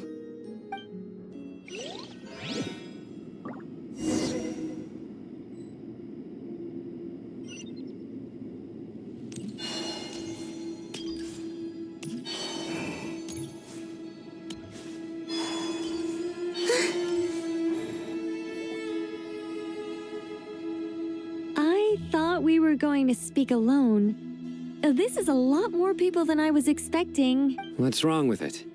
Even the doctors at Dar al-Shifa allow patients to be accompanied by family members. Well, if Kale doesn't mind her secret being revealed, I have no problem with it. Thanks for being so considerate, Miss Nicole. I don't know what secret you mean, but whatever it is, there's no need for me to hide it from my closest friends. Closest friends? It's so nice to hear that. All right. In that case, I'll get right to it. Kale, are you aware that there are god remains inside your body? I am. When I was young, I got sick with Elazar. Nothing could cure it. The Fatui convinced my mom and dad that they could help, and I was sent to an unfamiliar place. There were a lot of other kids just like me there. This creepy guy injected us with some strange medicine, which I heard contained god remains. I can still remember the pain like it was yesterday. But thanks to the friends who've stuck by me all this time, I've gradually been able to overcome those memories. Anyway, so you're saying that what happened to me has something to do with the god remains they injected me with? Yes. Those were the remains of Nabu Malikata, the goddess of flowers. What? Huh. Fascinating. You don't seem surprised like the rest of us. Why? The possibility crossed my mind when Kale recited the Goddess of Flowers song and calmed the djinn. You made Paimon jump! What are you doing here, Lilupar? I was merely passing through when I heard the name of the Goddess of Flowers. Be assured that I share your surprise. You, with the hat. Are you certain? I sense no trace of the Lord of Flowers within her. Well, it is a very small fragment. Unless special methods are used to manifest its power, even her closest acquaintances would find it near impossible to detect. After the goddess passed away, her remains were scattered across the desert. King Dashret gathered all the pieces he could find and buried them in the eternal oasis. But some fragments remained unaccounted for. Eventually, the Fatui must have found a way to track some of them down. Presumably for use in some experiment. It's not an uncommon occurrence. You're more shaken than I thought. In one sense, you've been extraordinarily lucky. So many people who yearn for this kind of power never attain it, yet you have coexisted with her all this time without even realizing it. I don't know what to say. I'm glad that I could help everyone with this power, really. But knowing that a fragment of the Goddess of Flowers is inside my body is... it's a strange feeling. Well, people value their autonomy very highly. Even a well-intentioned intruder can shake one's sense of self. I understand how you feel, Kale. But once you get used to it, you'll find it's nothing to be concerned about.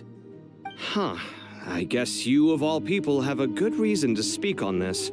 2 good reasons, in fact. Incidentally, 3 is the maximum number of Hermanubis's Ba fragments that I could bear. Let me guess. Because 2's company, but 3's a crowd? Thanks for helping to explain the joke, Tainari. Not my intention. Goddess preserve me. I should take my leave. This boy in his wolf's head hat speaks much too differently from the Hermanubis I remember. Kale, all I'm trying to say is, no matter how many Hermanubis fragments there are within me, you wouldn't think of me as Hermanubis. In the same way, you are simply you. Yeah, I know what you mean. So about that dream I had, was it a warning from the Goddess of Flowers? Yes.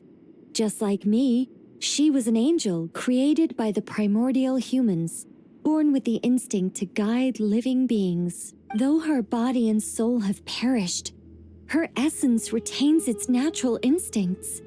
Even her smallest remaining fragments would do their utmost to send you that warning. The Mother of Dreams? Lord of Flowers and Oases? She must have had a premonition. That is why she gave that dream to you. We won't let our efforts go to waste. But I still don't understand. Why me? Yes. Why indeed?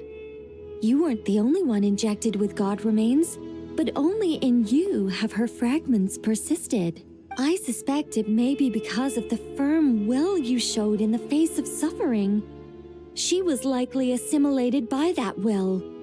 Of course, this doesn't mean you have to shoulder any extra responsibility. As this young man said, you are who you are, and that will not change. All right, any further questions from the family members of the patient? If not, we should head to the mausoleum of King Deshret. Let's move out. Time to put our plan into action. We all hope it'll work. But will we really be able to open Aru? And even if all 7 pillars of King Deshret agree to let us proceed, the scale of the work to follow is daunting, to say the least. Haven't you handled other big projects before? I mean, the biggest project I've worked on to date is probably the Palace of Alcazarzaray, I guess? But this is orders of magnitude beyond that. It's a total nightmare. Look on the bright side. At least this time you're actually here when Sumeru needs you most. You won't have to come asking me for details after the fact. Mock me all you want. But now that I'm here, things will be resolved far more quickly and smoothly than last time. Kave's self-doubt disappeared in an instant.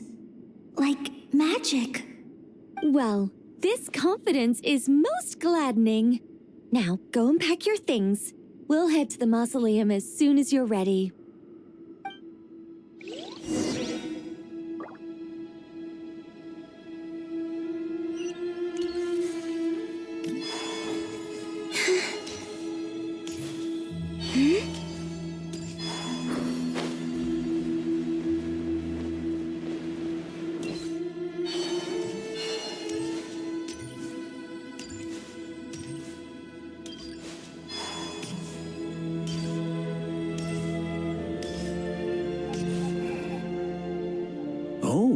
Miss Nicole, I heard you're a very talented sculptor. Is that true?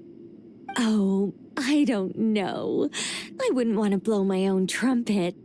Honestly, even though Kasharawar is best known for its focus on mechanics, plenty of Kasharawar scholars are quite serious about sculpting as a hobby. So if they rate your work, that's enough for us. We just have to take a look. Who's we? Myself and a few other scholars. Kashif, Daneshvar, come take a look. Oh, well, if you insist, I suppose there's no harm in showing you.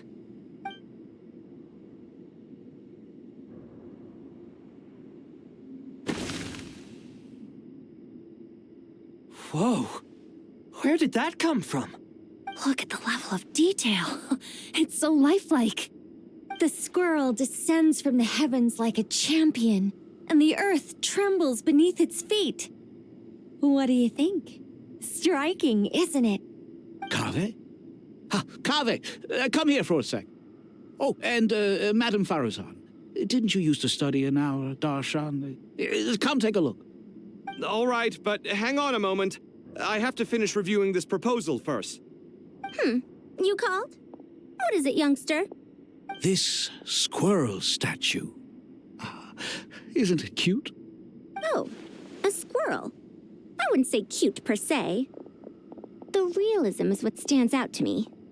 Were you trying to carve a statue of a hero, young lady? Oh, a hero? I suppose so. Actually, I didn't really have a specific theme in mind. I just started working on it, and this is how it turned out. I see. Well, do you tend to read novels about heroes in your spare time? As a matter of fact, I do quite enjoy those. Everyone loves a good tale of daring do, right? Then perhaps this statue represents the heroic tale you long to see deep down inside.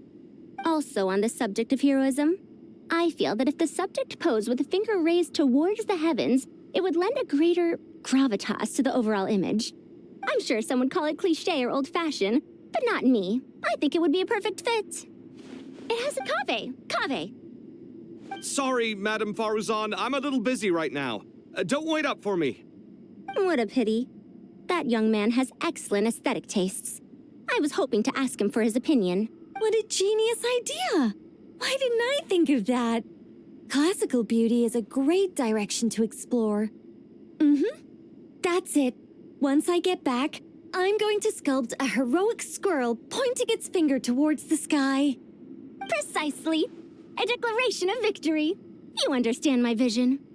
Then place the two statues face to face. Yes!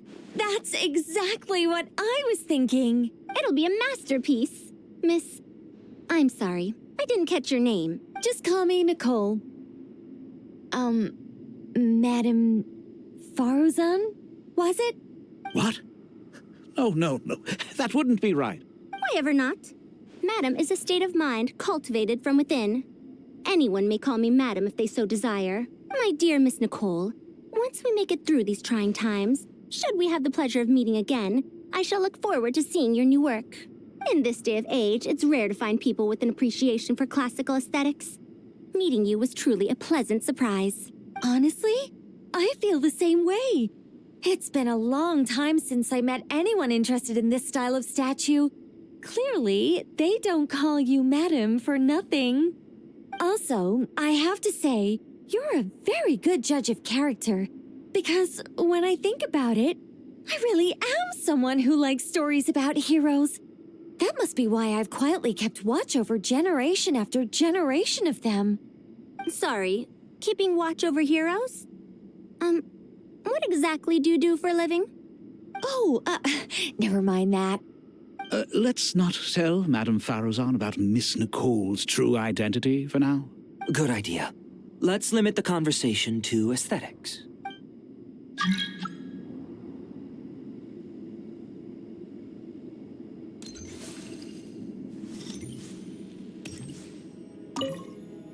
What's wrong?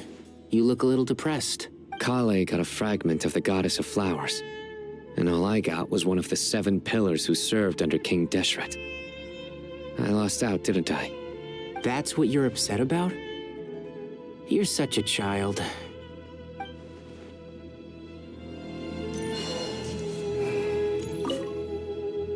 Let's not tell Madame Faruzan about Miss Nicole's true identity for now. Good idea.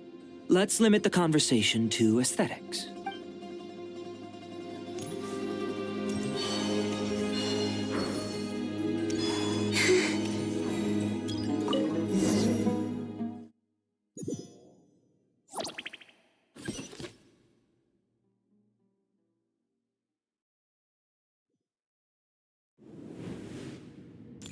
I hope everyone's ready.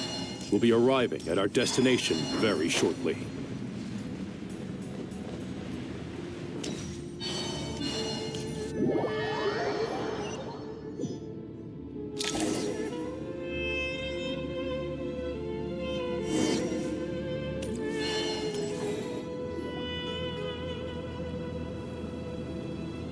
Why, we've not seen so many visitors ever, really. What is this place now, a tourist attraction? Ah, closer inspection reveals many familiar faces. To what do we dusty old fellows owe the honor? Surely you're not just here to chat. You surmise correctly. We are here to carry out a rather enormous project. Ho, enormous, you say? How large, then? Larger than the gaping void in our lives? Why, you've even put a smile on Goatee and Crocco's faces.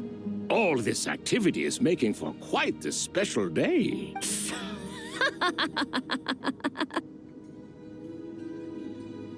I know that laugh. Lilipar? What on earth are you doing here? Oh, this is hilarious. Turns out good things really do come to those who wait. As long as you stay alive long enough. When did you 3 get locked up in here? And still you act all high and mighty, putting on a show for the younglings. Truly hysterical. Why, you... Yes, I know. No need to shout. You're right, Lilipar. Goatee, Crocco, and I all have the same problem. But didn't King Deshret seal you away? How did you break free, and how did you get in here? Who knows? Perhaps you can ask my master one day, should you ever get the chance. Behold, the executioners of old. Some have turned into fragments residing in human bodies, and others are imprisoned eternally, leaving not a single shard behind. It's almost tragic, watching lowly prisoners like you act all self-important. Curiosity gnaws at you, doesn't it? Your interest in the outside world threatens to burst you at the seams. I'm starting to take a liking to this magic bottle lady. Time is of the essence. Let's get down to business. We come to you, O three ancient lords, to request your assistance on behalf of the Academia. If we can help you regain your freedom, then please consider lending us your aid. As for precisely what we need your help with, it's a long story. So, to demonstrate our sincerity, we are prepared to first resolve the problems that plague the three of you. All right, stop arguing, Croco. And Goatee, don't you start. What's the harm in letting her speak? It's not worth getting so angry about. Forget about her. The three questions are the crucial thing here. But do you really have a way to answer them? You once answered the final question, Nefer, but the seal did not open. Unless, with the passage of time, you have found a new answer? You could say so. When you first asked me what determines truth and falsehood, my answer was a liar's soul. Liars are the best at seeing through the falsehoods of the world. But if you want them to tell you the truth, you have to reach their soul. I think that makes sense. I found it quite compelling myself, and I told Nefer so. Unfortunately, it brought us no closer to liberation. Well, that's simply because it was my answer, not the one King Deshret was looking for. Can you guess which answer Al-Ahmar wanted then? Time. And that's not only the answer to the final question, it's the answer to all three of them. All things wax and wane with the passage of time. Love and hate eventually fade into nothing. Current affairs are always fraught with conflict and controversy. Only time can distinguish between right and wrong. You once described King Deshret as a proud man. I'd say that the prouder someone is, the more inclined they are to believe that only time is qualified to be their judge. Time. Well. Indeed. Perhaps in building Aru, our king was in fact attempting to reverse time, to bring love and hate, right and wrong, the rise and fall of all things back to their point of origin.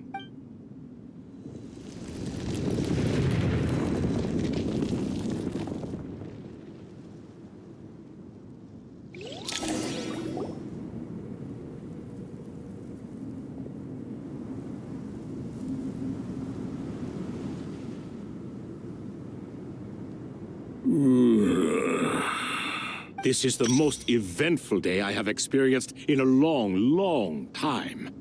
You have my sincere gratitude. Are those 3 of the 7 pillars? Turns out the statues were quite faithful to the source. You three seem to be in good spirits. Prison can help a person grow and learn to cherish what they have. Nevertheless, after everything you've done for me, I sincerely hope you never have to experience it for yourself. Hello, Nefer. It's good to see you, Thoth the Ibis King. Nice. Definitely puts my mind at ease, seeing you two getting along so well. Should we maybe introduce ourselves, or... Sure. I'm Sethos, the current leader of the Temple of Silence. This is General Mahamatra Sino, and this is the former Spantamat sage, Cyrus. But I'm guessing none of that means a whole lot to you. Everything is equally new to us, in truth. We've been gone from this mortal world for longer than you can imagine. Let's hold off on the introductions for now. We can always ask Nefer about you later. It'll give me something to talk about with my chosen disciple. You're like a helpless parent. Gods and people of yore are not necessarily welcome in today's world. Self-awareness is one of My finest qualities. I thought I ought to share its fruits with you two. Is that so?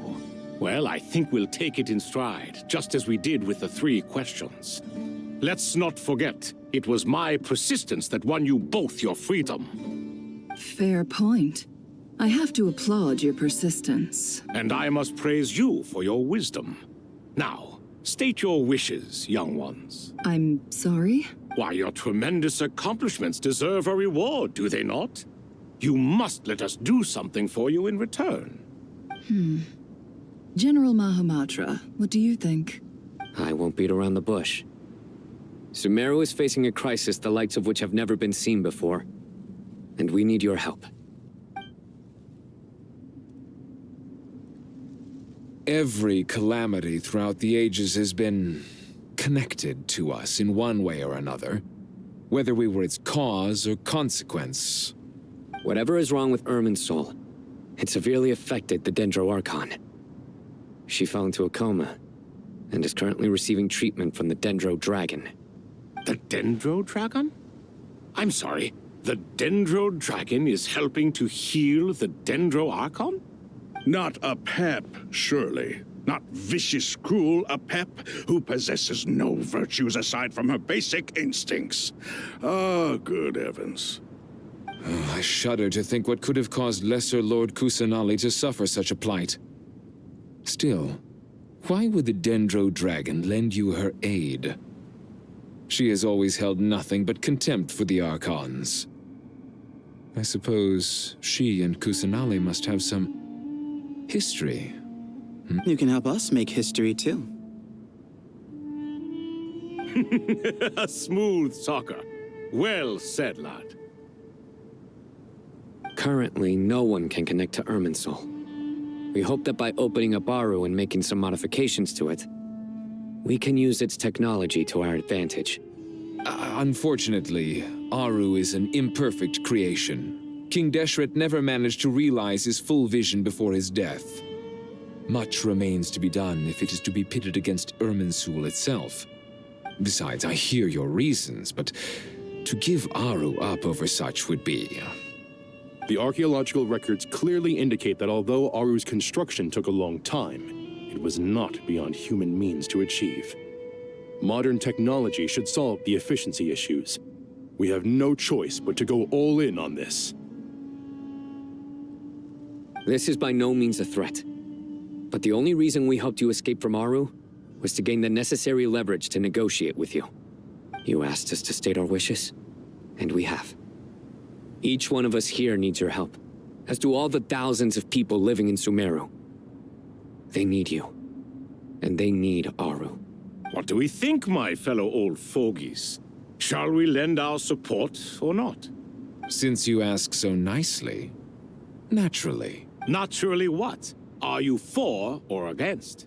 I simply mean we shall do what comes naturally. You claim that you wish to open Aru.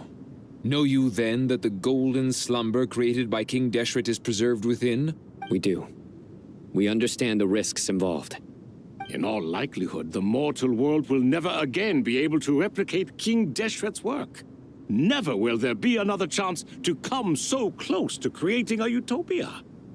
Knowing this, are you sure of your decision?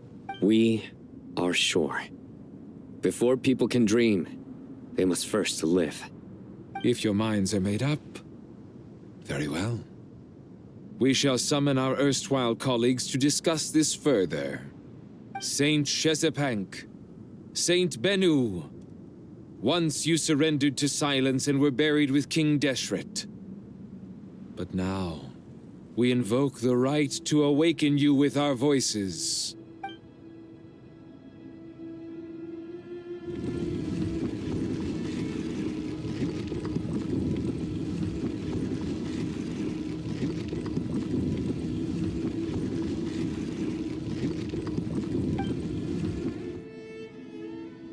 Saint Bennu, responding to your call.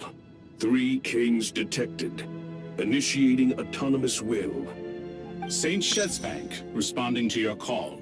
3 kings detected. Initiating autonomous will. Ah, Lord Herreshoff. What a long time it has been. I trust you are keeping well. Then your trust in my well-being has long outlived your physical body. You have always opened with that same phrase, in life, death, and now even beyond. Al-Akhmar is long gone. What is the reason for this meeting? You're awake? Good. We are voting on whether to give the people of present-day Sumeru access to Aru and permit them to perform technological renovations. You have the right to support or oppose the motion. Aru is the pride of Al-Akhmar. Opening Aru requires the unanimous consent of the 7 pillars. I hope you have a convincing reason to present to us. Sumeru is currently in the midst of a major calamity. Let us not forget that while Al-Akhmar was a stern ruler, he was also a teacher of wisdom. A god without his people shall cease to exist, and King Deshret's greatest wish was to provide protection for his people. Let us then honor our God King's wishes as we consider our decision. I do not mean to mock these proceedings, but what is the point of a unanimous vote when we know that the last of the 7 pillars, the Dendro Dragon Apep, will never communicate with us? This will no doubt surprise your mechanical mind, and I have no intention of trying to persuade you it is true. But Apep is, in fact, healing the Dendro Archon as we speak. Huh? Can someone attest to this? Do we have any proof? I ask the 3 kings. Can any of you vouch for the truth of this claim? Naturally, the Ibis King, Thoth. What? It was Thoth's disciples who revealed the truth to us. We need not debate its veracity. Simply let Thoth bear accountability. That way the rest of us may have a clear conscience. Harishef, you diabolical fiend. I awakened our former colleagues for you, supported your opinion, and backed your decision. What sort of fiend would do that? I miss the days when Hermanubis was still around. At times like this, he would offer to take accountability. What are you trying to say? Is my word worth less to you than Hermanubis's? Hypocrite though you are, Lord Thoth, you are humorous in equal measure. How could we bear not to associate with a character such as you? I, Saint Shezpank, approve the Goat King's proposal. Since King Deshret is no more, we shall receive no reprimand for acting beyond our remit. Nevertheless, I sincerely hope that those before us understand the significance of what they intend to do. Remember, the moment that Aru is liberated, the myriad souls residing within the Golden Slumber will return to the ley lines.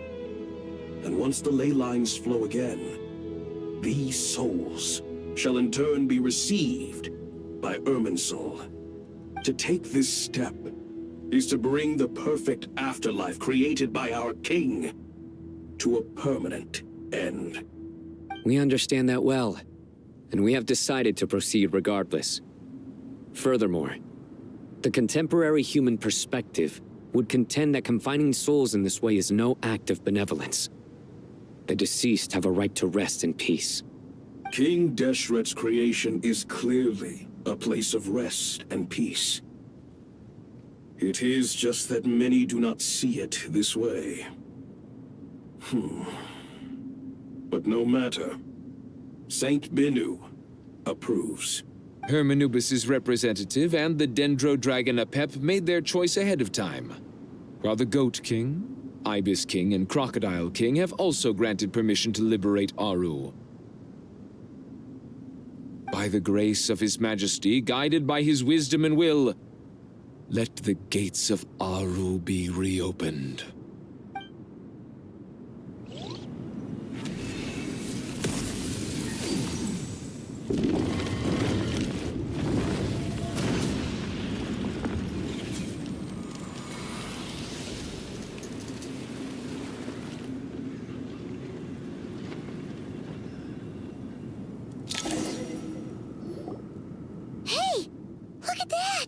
What's this? Are we under attack? No. Wait, it...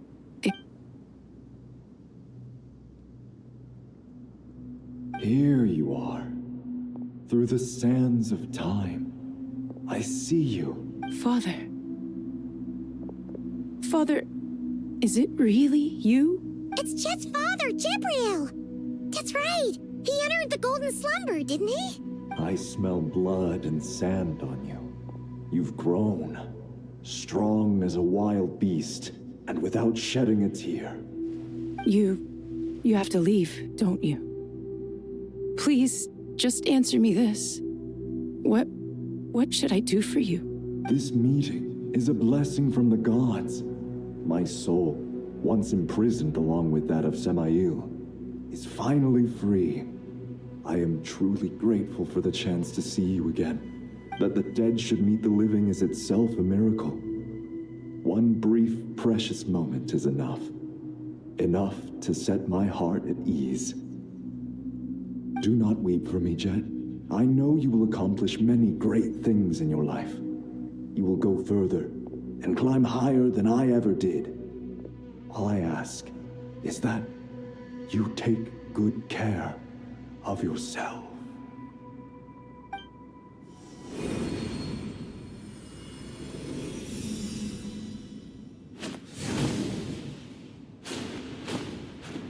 Father!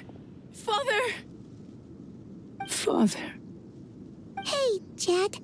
Do you want something to eat? Maybe it'll help you feel better. I'm fine. Thanks, Paimon. It was just a little sudden. The chance to see my father again meant the world to me. He was trapped in the golden slumber for our sake. And now, after all this time, he can finally rest in peace. I'm glad. It's a huge relief. You've grown strong, Jet. More than enough to fend for yourself. Yeah. I'll leave the past in my memory where it belongs. My family, the good times and the bad. Goodbye, Father.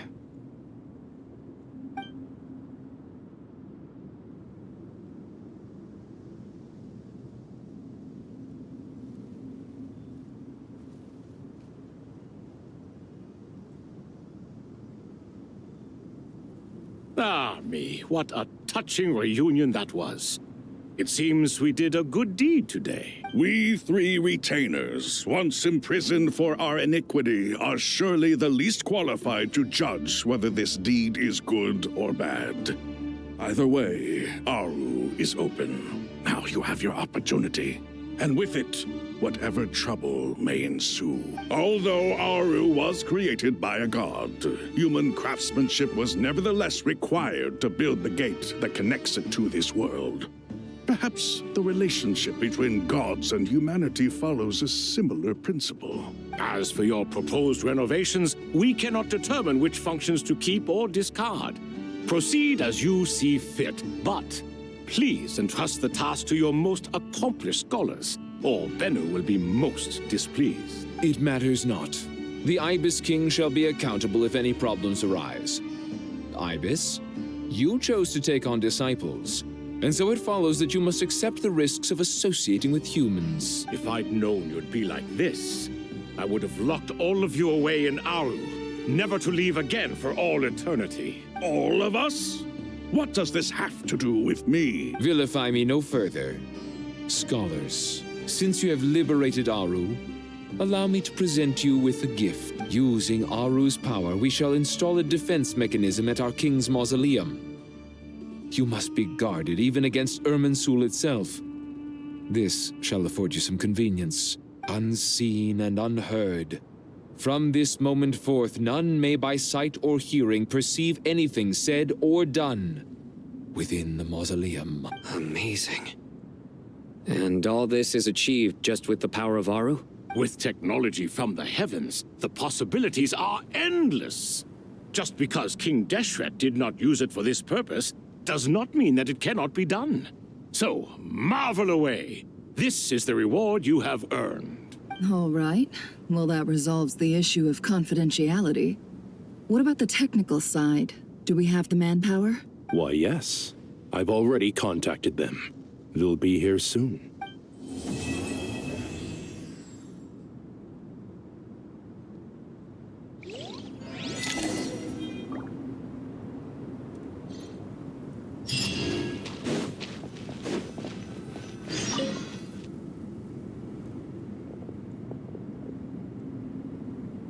You must be the ones tasked by the Academia with renovating Aru?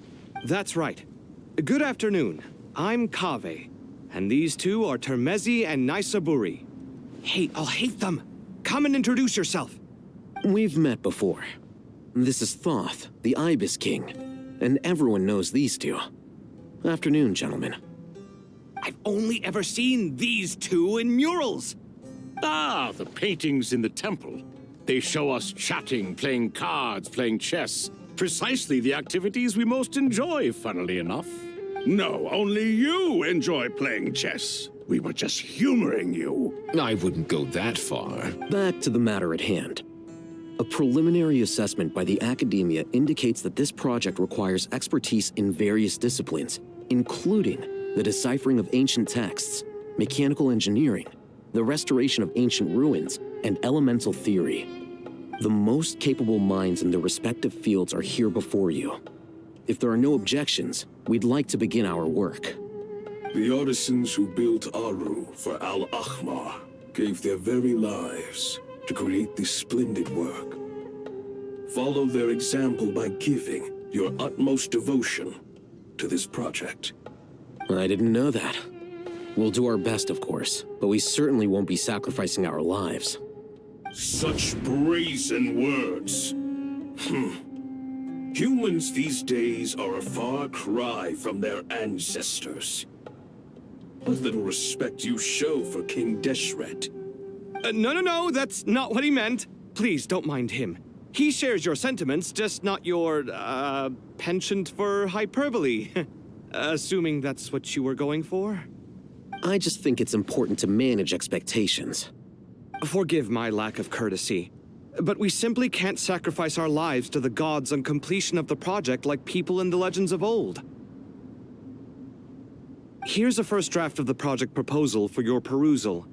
Please let us know if you have any requests. Normally, I'd have made it look a lot more visually appealing, but we were really pressed for time on this occasion. I hope you'll forgive me if it's a little rough around the edges. Naturally. If my fellow ministers deem this meager display of respect sufficient, I suppose I can consider agreeing to their proposal. Why are you so preoccupied with the ostentatious displays of respect to Al-Ahmar? We should be trying to make things easy for them. You never know. We might have to rely on these young people to look after us in our old age. Exactly. This is Aru's mainframe. Be reminded to use it with great caution. We certainly will. Thank you for your assistance. You may attempt to lay out punishment should you so desire, though I'm afraid it would be futile. You and I both know that certain components of Aru can only be operated by humans. King Deshret always believed in humanity. Still, the reason that Aru's modules are designed that way is not so much because he trusted them, but more because he was wary of you. Is that true? No wonder human artisans helped to build Aru then. He actually required human assistance to create his greatest work. Naturally. Have you noticed that the Goat King keeps giving superficial responses? It's like he's just going through the motions and leaving the real debate to his colleagues. He understands the art of perfunctory speech. That's what earned him his position as the Minister of Ministers. It seems the rumors about King Deshret being a poor judge of character are baseless after all. Excuse me for being blunt, but it sounds suspiciously like you're putting yourself on a pedestal and mocking me. You're mistaken. And while there's nothing strictly wrong with making every conversation about yourself, it's not exactly a positive tendency either. You? Whatever. I knew it'd be like this working with you. All right, let me past. I need to look at this console. It's your job to activate it after all. Let's begin. Everyone, please proceed with the external checks and preparations as per the procedures outlined in the engineering plan.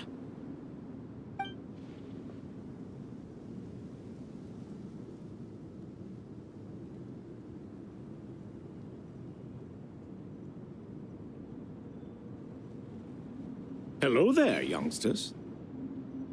Whoa, the Ibis King came to life. What do you mean, came to life? I've been alive the whole time. You did say we could start our research, right? Are you having second thoughts now? I've reviewed the proposal. The work you're planning to carry out on this grand device is ambitious in its scope. You have ample confidence in your abilities, I take it?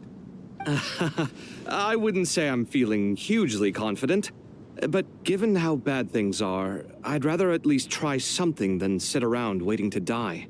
You are the top scholars of your day. I trust you are aware that there are countless links between Aru and the Akasha? Aru and the Akasha? But... I thought the Akasha was the Academia's greatest technological accomplishment, created years ago by the Dendro Archon to help her people access knowledge. And you too? Do you not know either? You've read the instruction manual, right? You tell them. An instruction manual? The Akasha has an instruction manual? The Dendro Archon is a kind and thoughtful god indeed. It used to sit on a shelf in the corner at the House of Dana. Not the most popular read. If the manual is to be believed, Aru was in fact the original inspiration for the Akasha system. What? But there are so few records about Aru anywhere. And practically none of the scientific expeditions into the desert had anything to do with it.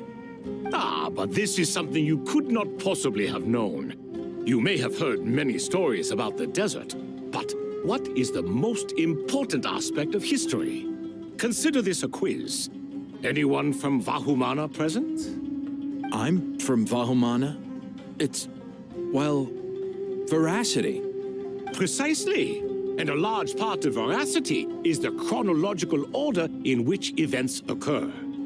I may as well tell you. In the beginning, Nabu Malikata, the goddess of flowers, descended upon Sumeru. The glory of the heaven was within her. She brought life, oases, and knowledge to this land. Then she created the Jinn, enlightened them, and ordered them to serve her. 2 other gods also walked upon this land where wisdom flowed in abundance, and the 3 met beneath the great green trees. It was the first and greatest alliance.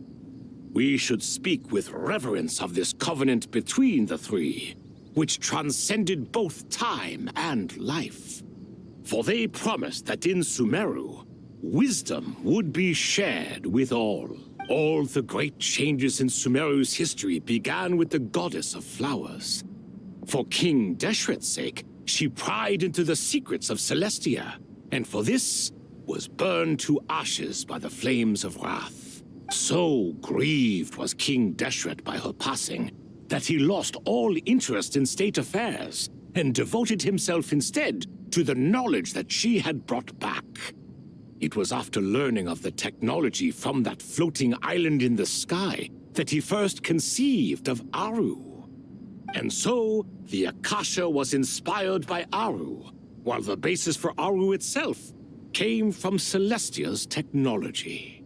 Well, if the 2 share a common technological origin, then connecting one system to the other is an entirely feasible idea. Unbelievable. Have you no reverence at all for celestial technology? No, I do, but there's no time for that. The schedule is too tight. Blame it on the deadline. Perhaps you could try coming up with our cutoff dates. You know what it's like having to turn around 5 different drafts in one day? I wouldn't wish it on my worst enemy. Yeah, also, Sir Ibis King, you don't plan on getting directly involved at all, do you? Yes, well, you strike us more as having come to give a popular science lecture. Or, wait, does this count as more of a first-hand witness statement? Neither. Anyway, this sounds like far too much work for me. Still, if Aru is so powerful, why didn't King Deshret use it for more ambitious ends? Because it was never fully completed. King Deshret had grand plans, but he perished before they could come to fruition. In the beginning, his wish was to create something that could rival the very world itself. The Lord of Flowers sacrificed everything for that ambition. What he desired, she bestowed, and thus was knowledge brought into the world. Her courage and sacrifice had to be honored with the most splendid of monuments, or King Deshret would surely have deemed it a grave injustice. And that monument, built from knowledge and technology, etched with a sacrificial and courageous love, even in its unfinished form, it deserves to be treasured. At that time, King Deshret said the following to the Lord of Dendro. Since we share an eternal covenant, I shall never be your enemy. Hence, the fruit of wisdom from the heavens is not to be devoured. Remember, it is not that I lack the power to become the enemy of wisdom. Yet you and she have taught me much and shown me kindness. For this, I cherish you both. In the end, Aru was only used to store a portion of the souls. It was but a primitive form of the masterwork the king had envisaged. His final hope for Aru was to return to the past, when she yet lived. So the point you're making is, King Deshret was both powerful and ambitious, and he only ceased his imperious ways out of affection for the Goddess of Flowers and the Dendro Archon. You could see this as an act of mercy, but you could also see it as the sentiments that lay between these three gods placing constraints on him. This was, after all, the foundation of the alliance between them. This explains why Aru was both a prison and a monument, and why the answer to the three questions was time.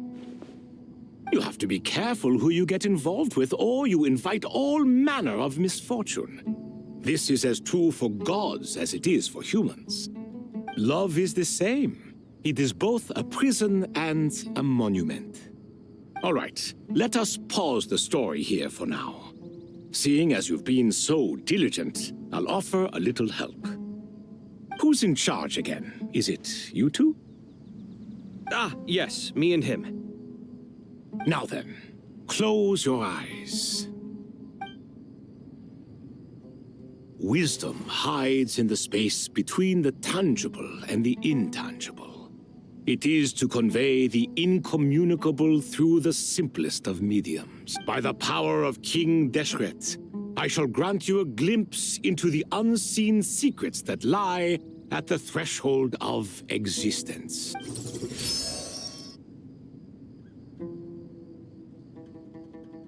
Where did this come from? Is it a new mechanism? It looks more like some form of externalized information. You've rendered it visible? Just as the Akasha allows you to access a greater range of knowledge, the power of our king permits one to perceive ingenuities that do not belong to this world. This is no ordinary mechanism. It reflects the internal structure of Aru. Whether you choose to increase or decrease, keep or discard. Come, use these to achieve the outcome you desire. Looks mechanical to me. Better let me handle it, just in case. But wait, how do I get up there? Turn around. So that's where the elevator is.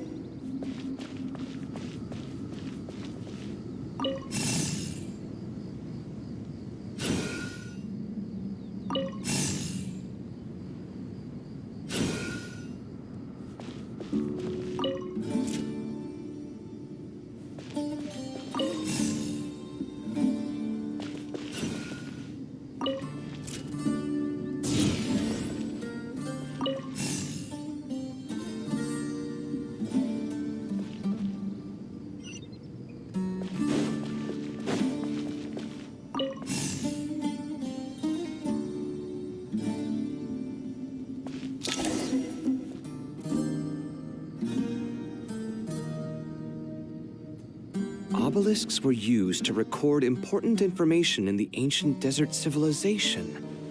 Hey, Alhaitham, there's some writing here I'll need you to decipher. I've sent it to your screen. Do you see it? Got it. It's a little blurry, but I should manage. Take a look and tell me what it says. Oh, and I'll send any other similar text directly to you from now on. Let's start with this one. It's a variant of an older script. Herein lie verses written for the Yellow Sands. Looks like cultural information from the age of King Deshret. If so, I suggest you delete it. Words thrown together merely for fun. I had no idea Aru kept a record of this. Well, as long as you're certain that this is strictly private information, that's fine. It is unimportant.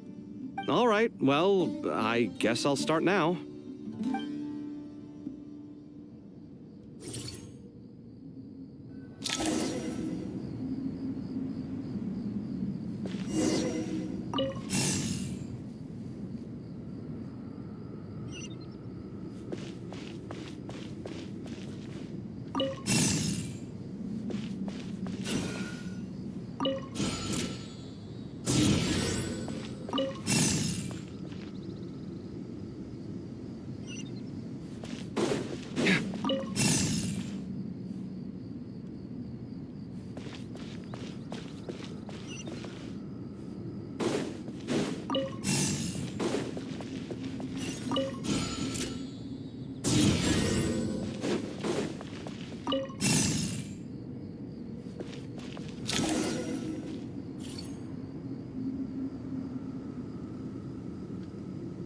Found some more. Sending them over to you. These are all reports about the Gurubad conflict. Can we delete them?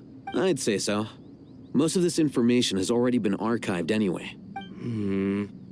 What if there are details in there that Vahumana missed?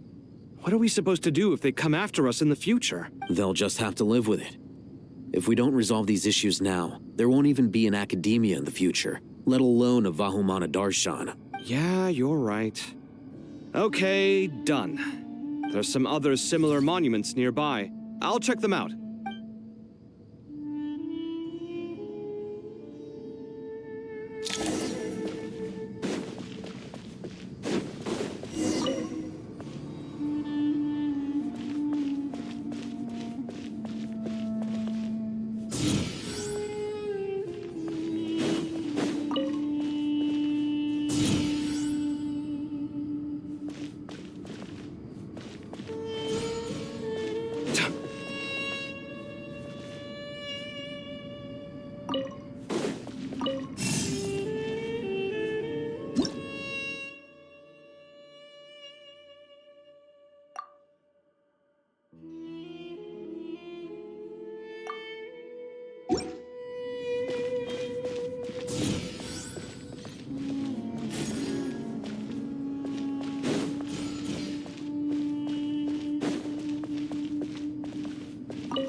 Another monument. Hold on. You're still reading it? How long is it? It records the development and governance of the Oasis civilization. Most of it concerns the Jinn, but it also contains records left by the artisans who built Aru. Is it important? Some of it. There was no way for me to read the whole thing in its entirety, so I had to rely on my intuition to pick the parts worth keeping. What about the artisans' records? What do they mention? They're speculations, mostly. For instance, they were wondering how to protect themselves if King Deshret decided to silence them after the construction of Aru was complete. Sounds like pure mythology to me. Surely that kind of thing didn't really happen. The records do emphasize that this was merely their conjecture based on various myths. Still, the artisans did leave details of their plans to survive, including blueprints for their escape route. Even that got recorded? Okay, well, I'll make a copy of this first before I delete it.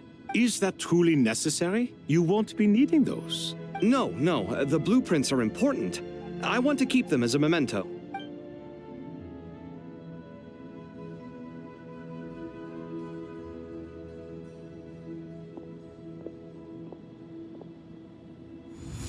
I think that should just about do it. It meets the requirements of the contingency plans, so we should be good. I gotta say, it's the strangest feeling. This cross between reality and the intangible. It's like drifting between life and death. Or in and out of a dream. Using my own hands to manipulate illusions that are forever out of reach. Chasing dreams in the most literal sense. Definitely a novel experience. What happens if my spirit just floats away? That won't happen. Anyway, I wouldn't celebrate just yet if I were you. There's likely to be a phase 2 of this project. All right. I'd better keep my wits about me then.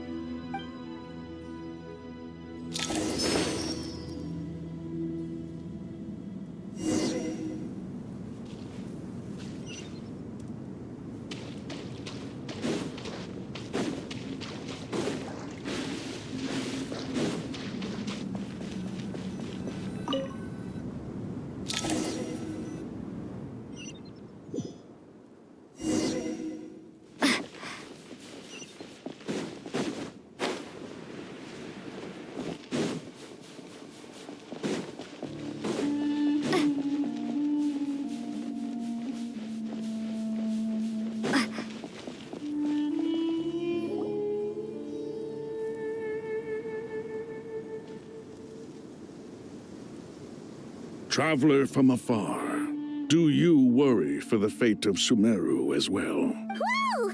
It's Sobek the Crocodile King! Greetings, Crocodile King. Please be at ease. I'm just here to chat with you about Lesser Lord Kusanali. Sounds like you really care about her. Yes, although to be exact, it is a mixture of both concern and curiosity that I feel. Speaking of Nahida, Paimon was wondering how she's doing. Wait a moment. What is it? I tried calling out to Apep, but there was no response. This can only mean that she is focusing all her energy on taking care of Lesser Lord Kusanali. All the gods who served King Deshret seemed super surprised to hear that Apep agreed to help Nahida.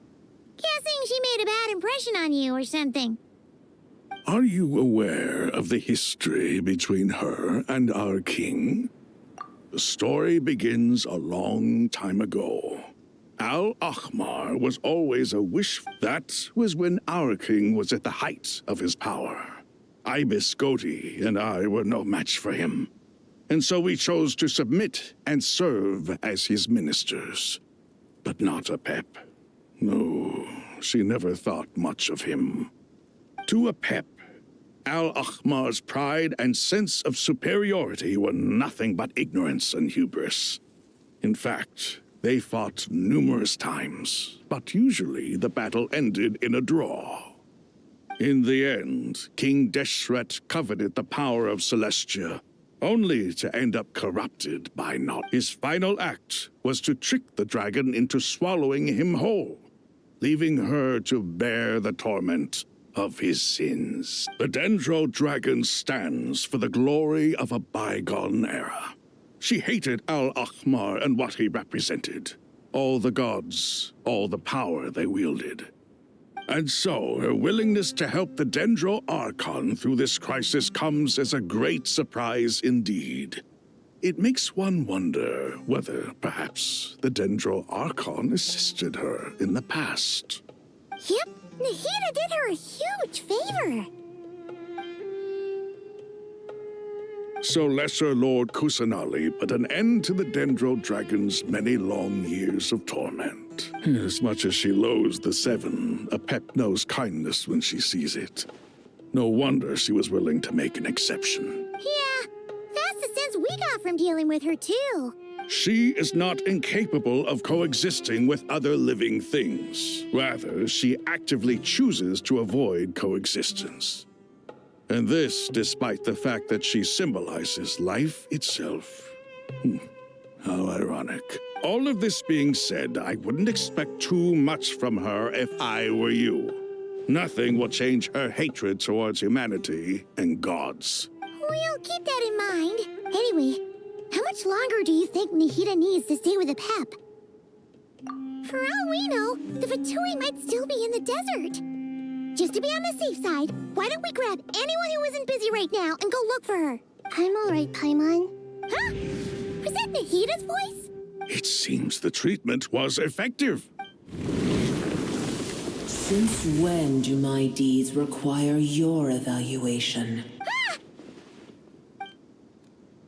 Here will do just fine. I had no intention of taking you any further. One ought not expect greater generosity than they have earned. You always hide your kindness away like an oasis within a sandstorm. Only those who make it through the swirling winds can know just how beautiful that oasis is, and how much hope it brings. You dare appraise my being? No, I'm expressing my gratitude. I want to thank you for sharing your precious life force with me.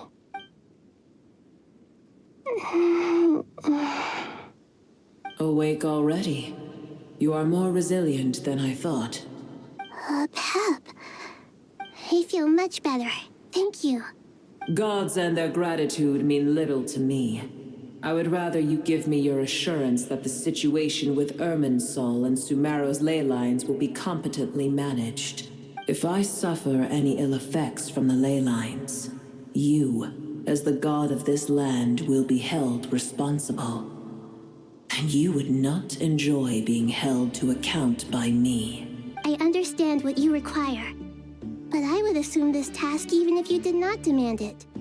Sumeru is my responsibility. I must resume my duties as soon as possible. A farcical notion. God of Sumeru, I hope you realize how unextraordinary your strength is. And yet, maybe it is precisely what defines me. A god of wisdom is not meant to rule by force. Then hold steady. We go forth. Well, I'll be. Is that Apep? Do my eyes deceive me? Of all places, the Dendro Dragon has decided to visit the mausoleum of King Deshret? I see that after all this time, El Ahmar's menagerie of ministers remain as vile as ever. It's a pleasure, Dendro Dragon.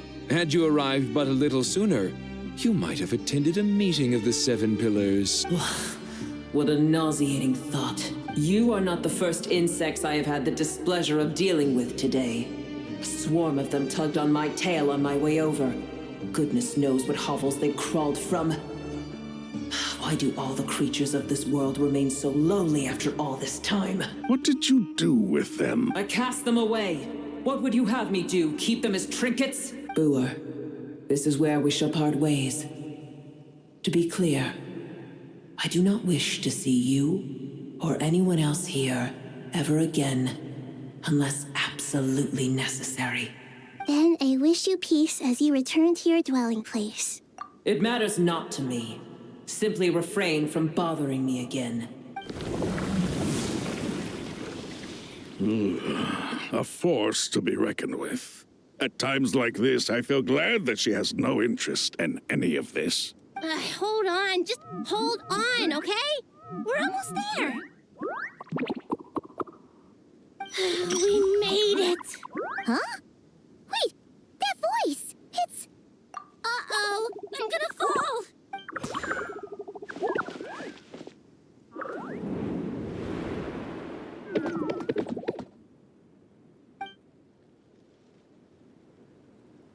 Well, that's a relief. A pair of safe hands indeed. The Dendro Archon's familiars. They are the last thing I expected to see here. Huh? Wait, what are the Aranara doing here? Don't Don't you guys hate the desert? Obviously I was worried about the Dendro Archon. I've been supporting them with my Pari powers the whole way here. Oh, you seem pretty nervous. Is it because there are too many people around? Not just people. It's all these non-human beings, too. It's hard on them. I can't believe you made such a long and dangerous journey just for my sake. I appreciate your support so much. Thank you all. I'll have to ask everyone to wait while I help our new arrival settle in. Once I'm done, I'll gather everyone to discuss our next steps. Traveler, Paimon, shall we find a place for our friends to stay? Awesome! Let's go! Well, first I have some questions. Okay, I think that covers everything. Thank you. We can get going now.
Hello, everyone. It's only us. It must be very tough for you coming all the way out here, especially since you don't like the Voluka. Is everyone back in Vanarana doing well?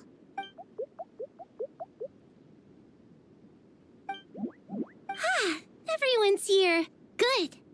Are you okay? You look like you were about to pass out back there. Then you're forgetting who I am. Don't underestimate me. Red Oh, excuse me! Are you comparing me to Paimon?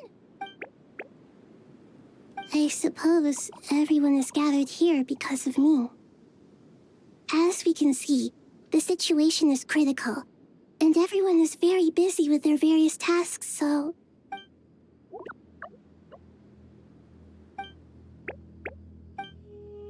I can't thank you enough. Right now, we're focused on restructuring Aru, processing excess information, and helping restore everyone's confidence. I'm sure you'll find it all very straightforward. I can help too. Just let me know where I'm needed.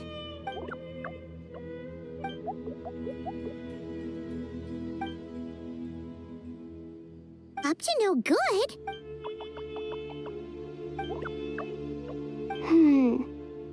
That definitely sounds suspicious. Traveler, Paimon, I have other work to attend to here that needs to take priority.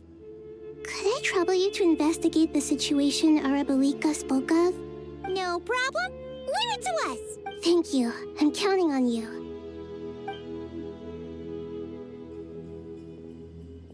There's one other thing. If you are to work alongside the people of Sumeru, you will need to make yourselves visible to them. Is that acceptable to everyone?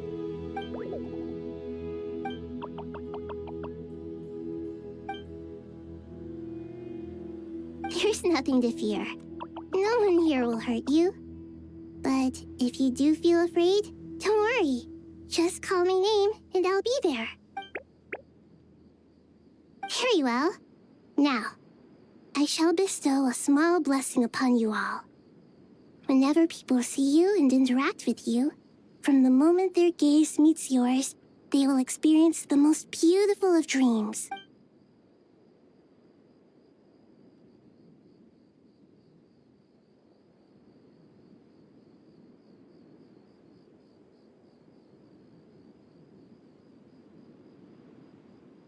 Do not fear. We will face it together. This too shall pass.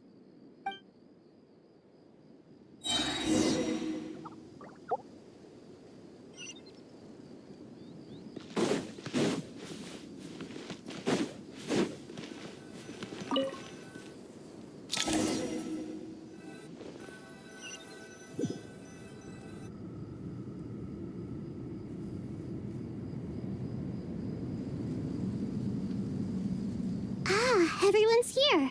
Wonderful. Dendro Archon, you're back. Are you recovering all right? You mustn't push yourself too hard. I'm doing very well. Thank you for your concern. I see. Using the power of Aru to reboot the Akasha and gain access to Irminsul. It's a sound plan, although... I regret to be the bearer of bad news, but with the state that Irminsul is currently in, it's impossible to access via traditional means. Even the Akasha won't change that. Alas, we had feared this may be the case. And what about non-traditional means?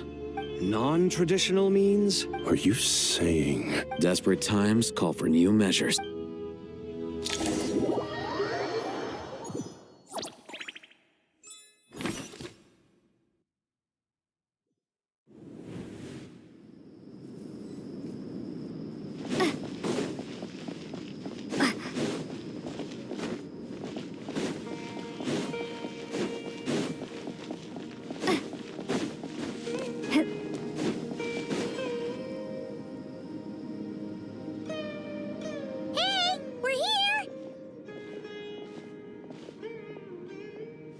Ah, it's you. Is there a situation? The Aranara have good intuition when it comes to people. In other words, there may well be a traitor among us. Given everything that's going on, I'd be more surprised if there wasn't. Miss Nefer, as a professional intelligence broker, I trust you have a solution? Not one that I'm willing to volunteer. What's in it for me? Let's say I'll treat this as a pilot project aimed at expanding your intelligence operations. Whatever business you're in, an avenue to demonstrate your abilities could never hurt. I like the sound of that. Glad we're on the same page. Given that you rarely set foot in Sumeru, practically no one at Caravan Rebot knows who you are. I take it you've read the files on everyone in the area? Yes. I also skimmed the list of evacuees, and I'm more or less up to date on where everyone stands. Any initial suspects? Limiting the scopes to males whose recent activity could be viewed as suspicious. I've identified 3 names. The Aranara saw 2 people talking, but currently we only have 1 suspect. The other person was probably just a messenger, and in all likelihood has already left Caravan Rebot. Everyone is heading for the desert per the evacuation order. Anyone willing to turn back at this stage is almost certainly with the Fatui. There's no way it was a spur-of-the-moment decision to act at a time like this. This spy must have been planted long ago. We need to smoke him out from wherever he's hiding. Sounds like you have the beginnings of a plan.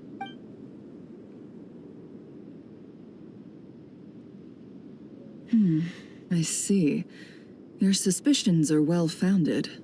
I'd be watching him too if I were you. So far, we still lack solid evidence that he's been bribed. He hasn't made any recent purchases that would indicate he came into some cash. Then let's get closer to him to confirm before we make our move. I can handle it. I'm not based in Sumeru, so barely anyone at Caravan Rebot knows who I am. And you're certain you've never encountered this person in Nodcry? I'm certain. Besides, it's extremely rare for me to have had any direct contact with Sumeru mercenaries besides Jet. There's no way he could have seen my face before. Sino, stay out of sight and wait for my signal. If he raises any red flags, I'll bring him toward the main road. Understood. I'll take it from there. Excellent. Well, it's a pleasure working with you.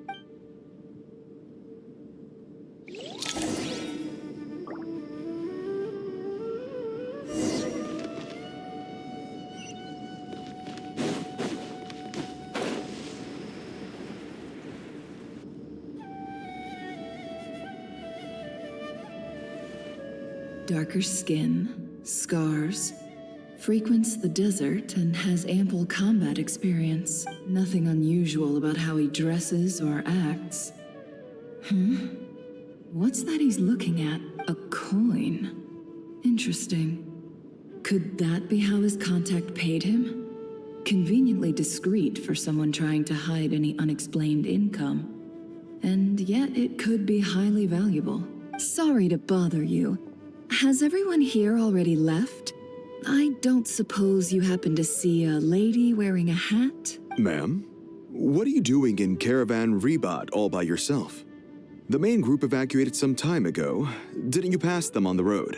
My friend and I lost some of our cargo along the way. I didn't want to miss out on potential business, so I told her to go on ahead and meet the client while I retraced our steps. I didn't think it would be so late by the time I found it. And then there was a terrible sandstorm. I guess I must have taken a wrong turn, because I didn't see any large groups on my way here. Forgive me for asking, but just to be on the safe side, could you describe this friend of yours? Sure. She has blonde hair, and she was wearing a hat and a white dress. You'd definitely know if you'd seen her. Yes, I think that does ring a bell. Ah, my apologies. During this exceptional time, the Corps of 30 are under orders to be extra cautious when dealing with unknown people, whoever they might be. I understand. Well, sir, is there anything else you need to know? If not, I'd better try and catch up with them. Hey, wait! They left a good while ago now. You'll never catch up with them on your own. Why don't I give you a ride? I'm here to collect the last few people anyway. We have plenty of carts, so one more won't be a problem.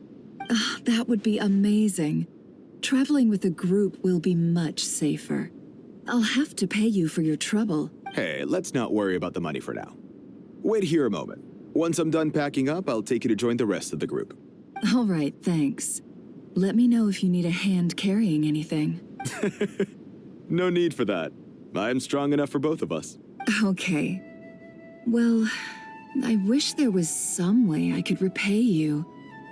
Guess it's my lucky day, running into someone who knows what they're doing here. You might have just saved my life, you know? You're not wrong there. I mean, what kind of cargo is so important that it's worth risking your life to get back? I hope for your sake that it's priceless. Actually, I suppose I can tell you, since you've been such a big help. But be sure to keep it to yourself, or we could both be in big trouble. Oh, really? Sounds mysterious. We're in the antiques business. You understand? Some of our goods aren't acquired through the most legitimate means. We have to be very discreet when we're selling them. That's why I had to go looking for the missing cargo alone. Ah, no wonder. Well, ma'am, in that case, it turns out that maybe there is something you could do for me. I'm all ears. But to be clear, our commission isn't cheap. Think carefully before you ask. We don't want to ruin our relationship before we even hit the road. I'm sure that won't be a problem. My issue is, I have something that's a little difficult to sell on as well. Take a look at this.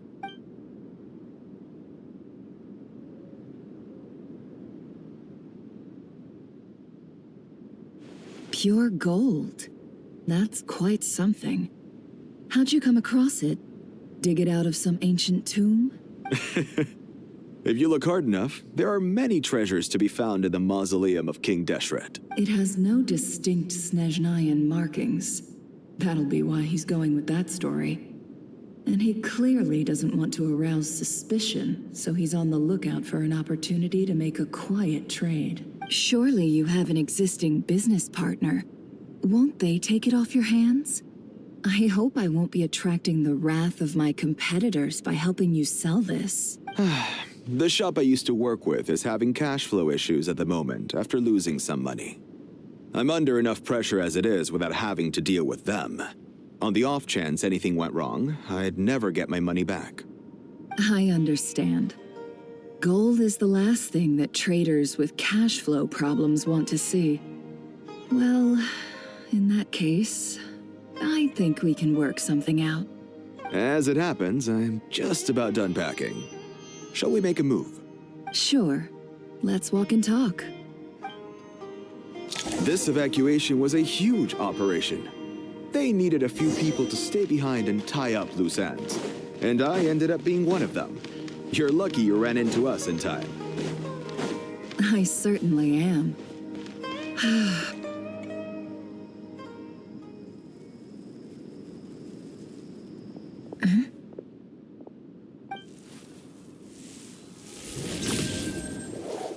Hands where I can see them.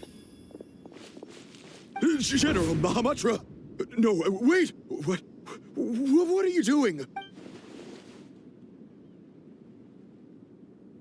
This is the coin? Good. Sadly, you won't have the chance. Nicely done. Looks like Sumeru's Matra are a well-oiled machine nowadays. Unmarked gold coins are quite difficult to trace. Thanks to you, we have secured the evidence. Here's what's gonna happen. Southeast from here, leeward side of the hill. That's where he's meeting his contact. Great work. Candace tells me your interrogation skills are highly effective. Hers are quickly catching up. She's improved a lot in recent years. Looks like it's over to you for the next step. Because I'm quickest on my feet? Because you know how to trail a target. Plus, it'll be easier to monitor their activity from the air. Fine. I'll be quick. One more thing. The Traveler just brought a message from the Dendro Archon. Once you're done with this, we're to meet up at the mausoleum of King Deshret. Got it. Will do. Are you sure you'll be okay on your own? Gee, I don't know. Maybe you should come with me. Okay. Then Paimon's coming with you.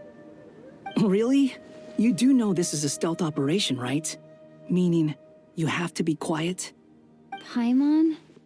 Are you sure about this? Well, Paimon at least wants to give it a shot. Like everyone says, if you never try, you'll never know. Besides, being the best guide in Tibet has to count for something. This should be a piece of cake. Fine. Join me if you want. But be warned. If anything goes wrong, I'll have to gag you and shove you into a bush. No need! Paimon will be super careful. Promise! Good. Then what are we waiting for? Let's go. Ah! Coming! Coming!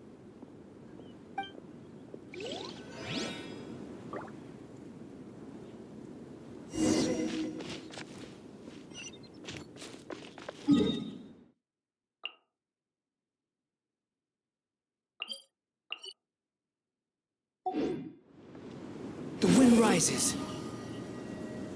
Search for it.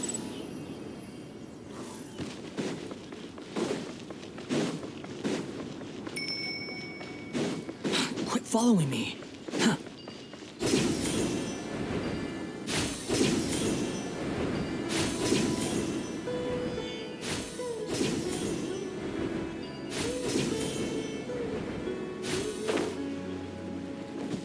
Quit following me. Wait up! Slow down, will ya? We're here. Now we wait. Okay, yeah, cool. Cool. What's on your mind, Paimon? Huh? Oh, nothing? I thought all you cared about besides being a guide was food and sleep. Why the sudden urge to go on a dangerous mission? What's that supposed to mean? Paimon's been on plenty of dangerous missions before. But never on your own. You hardly ever leave the Traveler's side. Just saying. I'm kind of at loose ends right now. So if you did want to share, I suppose I'd have to listen. If not, suit yourself. Makes no difference to me. Hat guy?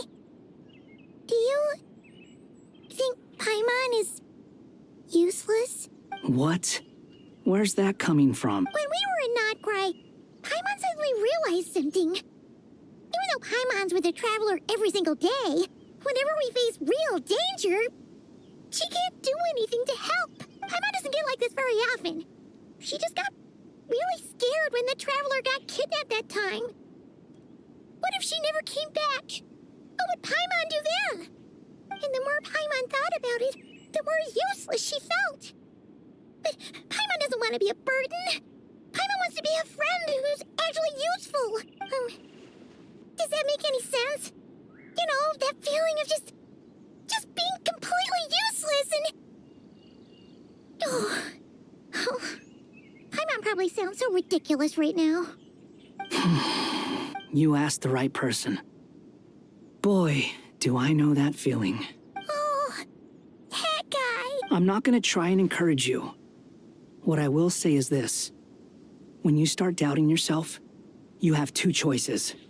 Give up or change. You have to make the decision to move forward.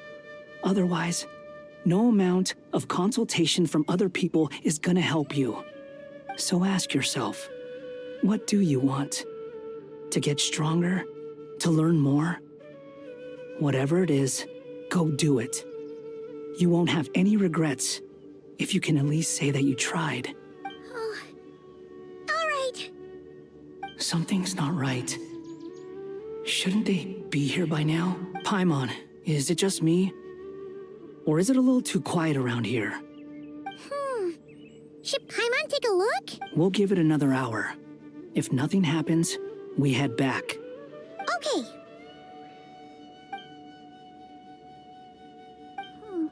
How strange. We've been here for ages. Where the heck are they? Have we been stood up? What is it? Did you think of something? Something feels off about this whole situation, but I can't quite explain why. We know for sure that the guy Sinocot had something set up, yet somehow his contact is a no-show. So, either the handler got caught, or, more likely, they decided to cut our guy loose. How would they know to do that? Wouldn't they at least send someone here to check things out? That's the problem. They couldn't possibly know what's happening here. Unless... This feels all too familiar. Come on, let's head back.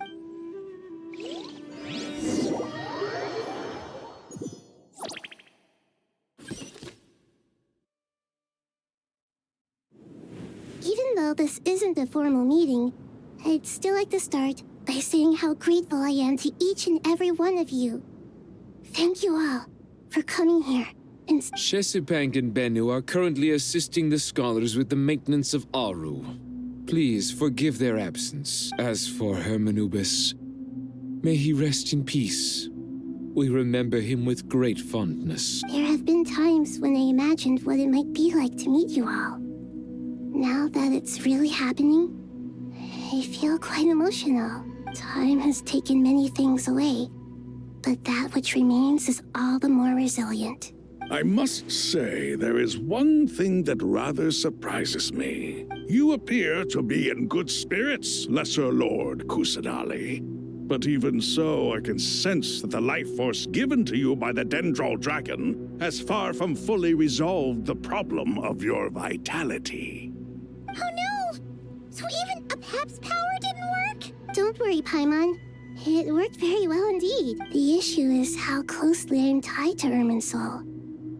Until the problem with it is resolved, there is no way I can fully recover. Sumeru has undergone tremendous changes during your absence. When gods pass away, inevitably, people's faith in them grows weaker. You must have sensed it already. Your power is not what it once was. Regrettably, this is true. I too have grown weaker due to the effects of Irminsul. Right now, we're all in quite a sorry state. Then what do you suggest? We take all the help we can get. Sumeru is our shared home. You and I, gods and humans alike. We must unite all our strength in this moment. Though Al-Ahmar is no longer with us, the alliance between the three gods remains in force. Regardless, as subjects of our king, we have a responsibility to support Sumeru through this catastrophe. Not to mention that it was the people of Sumeru who released us from this prison of Aru. Times have changed, and the people of today possess greater wisdom than those of the past. You really know how to give a rousing speech, Goti. Now then, let us learn more about your plan. The brightest minds of the Sumeru Academia are busy opening and renovating Aru. They claim it has something to do with Irminsul? Correct. Irminsul has existed in Teyvat since the very beginning. But during the Age of the Dragons, it did not possess the significance it holds today. After the heavenly principles arrived, the power of the Light Realm was divided into elemental energy, and Irminsul was refashioned as a device that records and preserves all information. Since then, everything in this world has been inextricably linked to it. As the Dendro Archon, I have a duty to protect Irminsul. To Sumeru, it is both a national treasure and undeniably a major threat. Teyvat has seen many upheavals in the last few years. The most recent of these was a major crisis in Notcry, which forced Sumeru to be even more vigilant than usual. I made sure to monitor all the pathways through which an outsider could potentially transmit themselves into Irminsul. But despite my efforts, a major problem still arose within. I still believe that someone has actively invaded Irminsul. But rather than taking any of the pathways I referred to, the intruder chose instead to utilize the most direct route, and the only one that cannot be protected against, by entering Irminsul through death. I see what you mean. You cannot simply stop all deceased souls from returning to the ley lines because of a potential invasion that could occur at any time. That's right.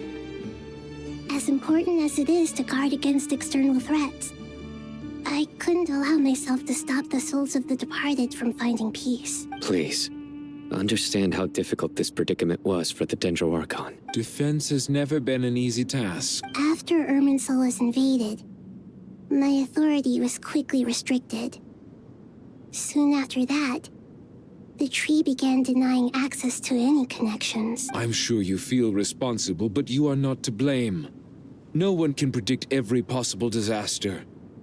There will always be trials and tribulations for the world to endure. But the people of Sumeru should not have to endure this. We must find a way to break through the lockdown and connect to Irminsul. And this is why you need Aru. Yes.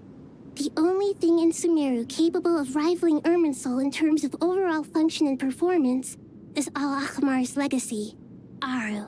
All I managed to do before falling into a coma was make some minor adjustments to Irminsul.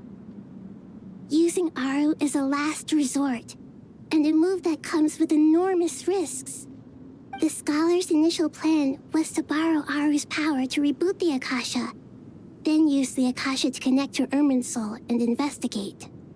Unfortunately, Irminsul has suffered far greater damage than they first thought, rendering that plan futile. To rise to the challenge, we had to resort to more extreme and far costlier means. This has to reclaim Irminsul. Our brightest scholars have made further modifications to Aru with multiple goals in mind. I thank you all for giving them your blessing in this endeavor. Human wisdom has clearly improved over the millennia. You have not only our support, but that of the Jinn, the Aranara, and the Pari. Together, we will do everything in our power to save Irminsul. By the way, when you spoke earlier of an intruder, it almost sounded as if you knew who you were dealing with and what they were capable of. Well, since you ask.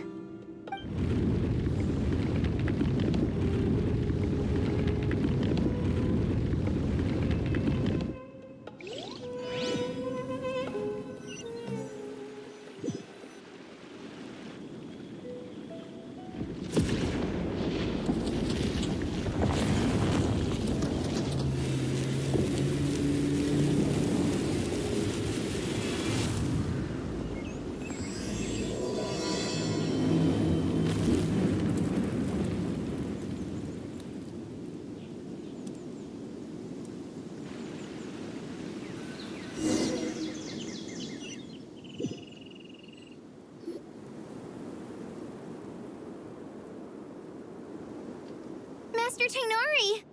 What is that? Is this Irminsul?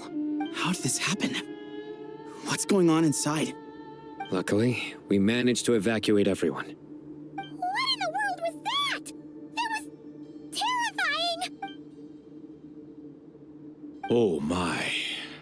I am not once over the millennia has Irminsul been so terribly afflicted as this. Please continue, Dendro Archon. Irminsul's root system is what comprises the ley lines. In the past, it has always been hidden away, going unseen by the general populace.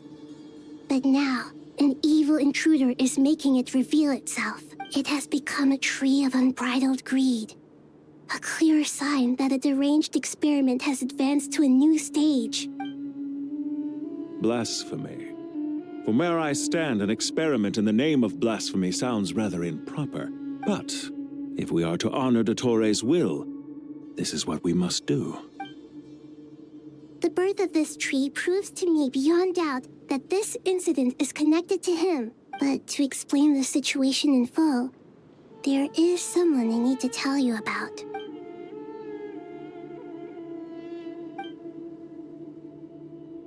Zandik. So it was him. I saw him in the desert once. A man of supreme arrogance. So this is where it has taken him. But didn't Dottori die and not cry?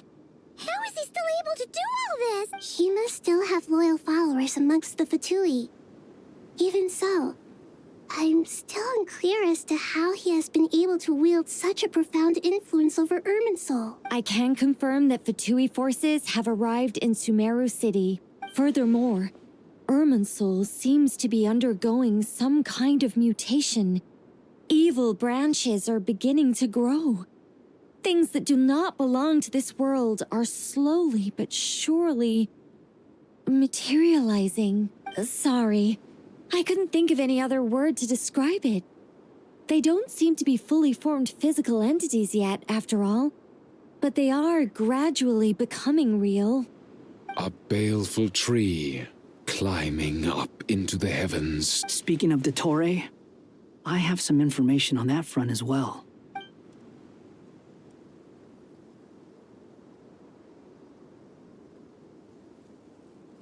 I didn't think it was wise to state this out in the open.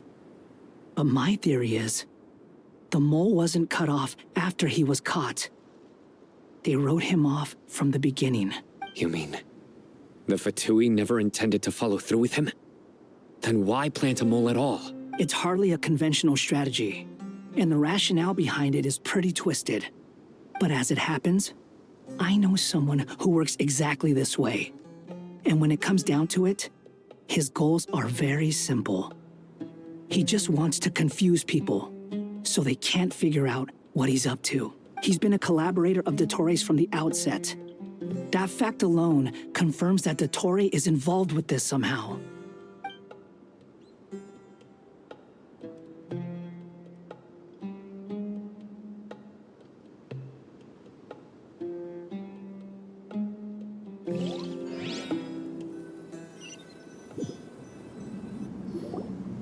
There is still much to be done.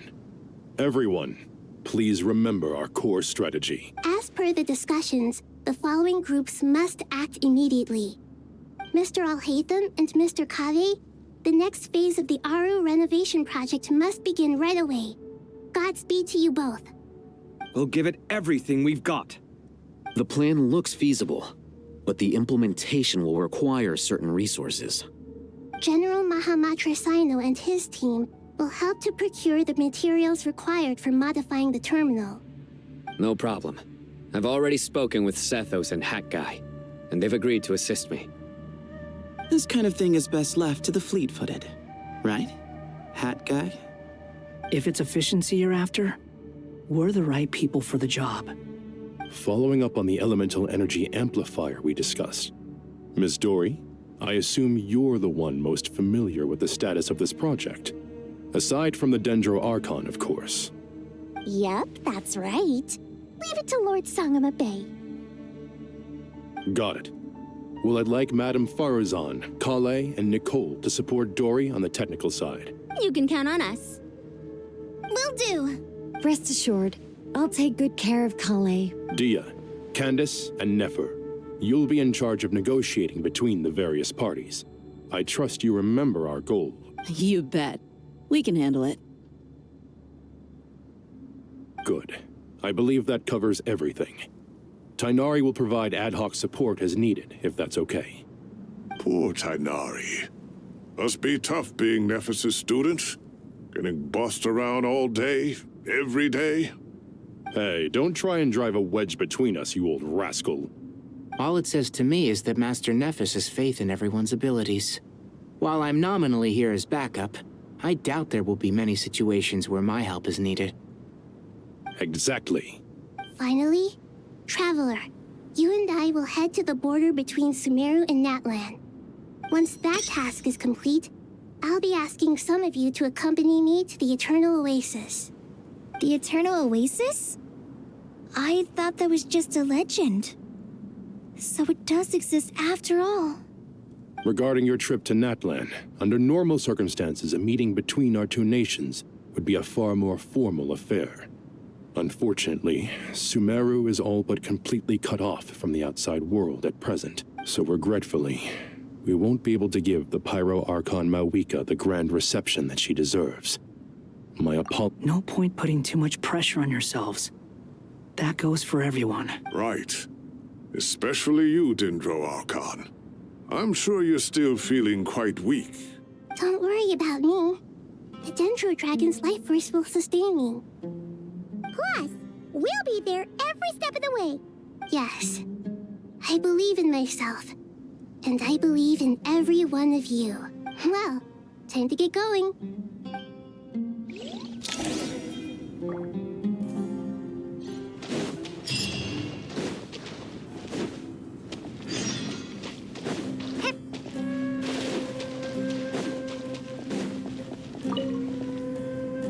To what extent we can implement the final plan depends on how successfully the Akasha can be modified and configured.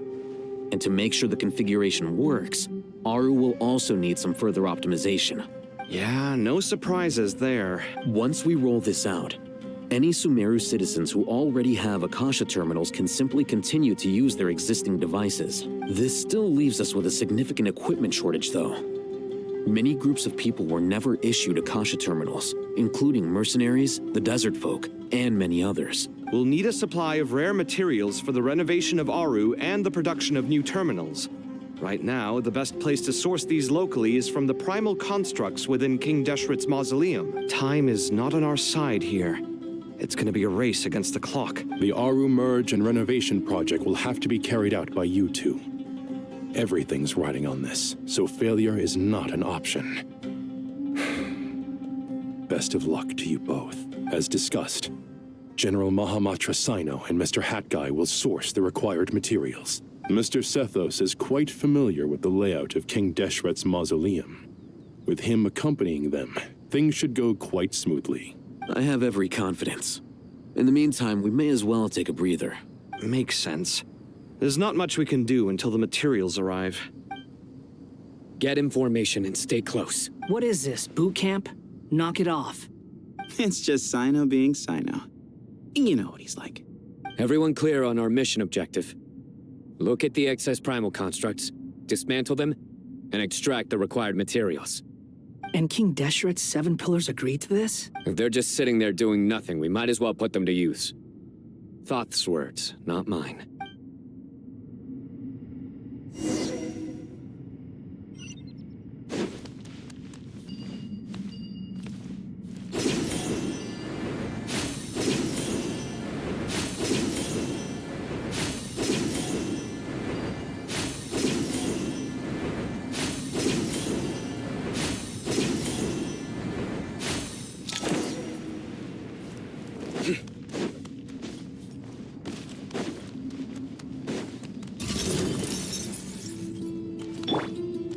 Way ahead of you! Glory to Al Akman!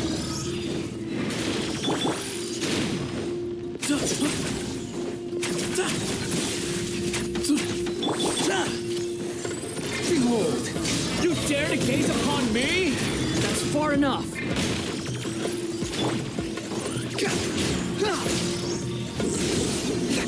Your sins weigh upon your soul. You stand condemned.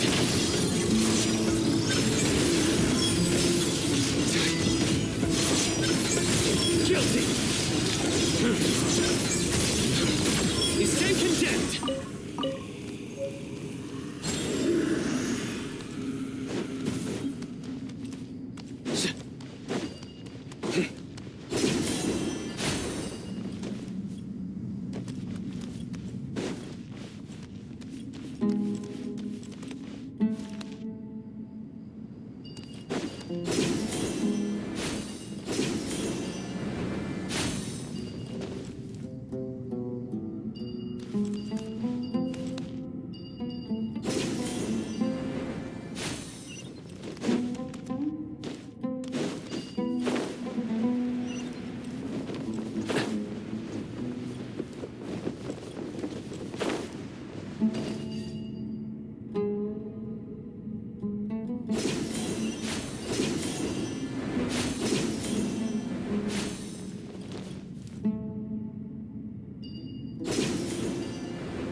Surrender! Judgment is upon you. Guilty! Your penance is due! You stand condemned!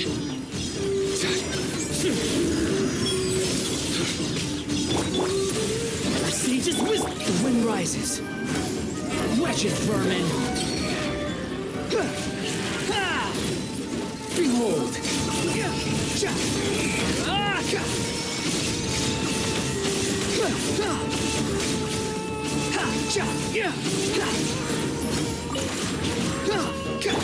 Give me some space. These devices should still be usable even though they're broken down. Let's take them back for the others to review.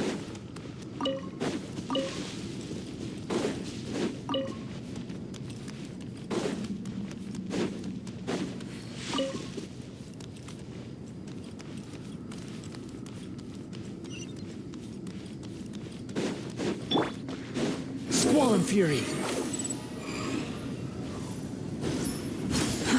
Too slow.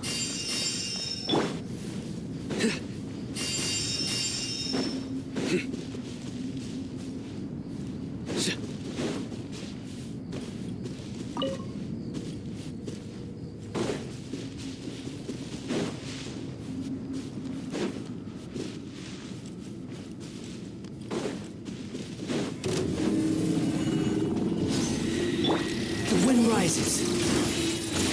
Cry louder! Way ahead of you! I still got this. Futile! Through me, justice is served. Your penance is due!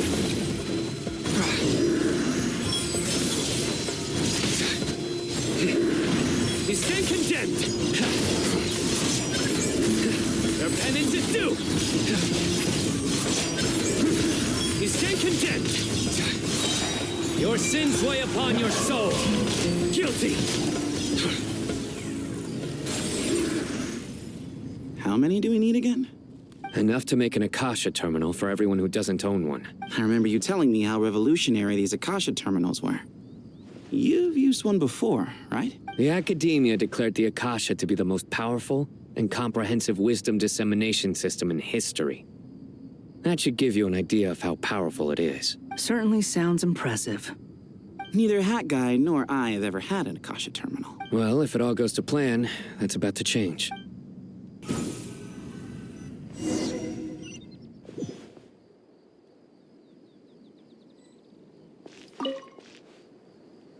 Oh, goody! Thank you so much for handling the delivery. What a long way it was. You've really outdone yourselves. I'm well aware what a bumpy, dangerous journey it must have been. Now, I would have loved to oversee the process myself, but of course, those of us who know the plan can't leave the mausoleum. Oh, trust me, I'm patting myself on the back for my assembly work here. Simply flawless work.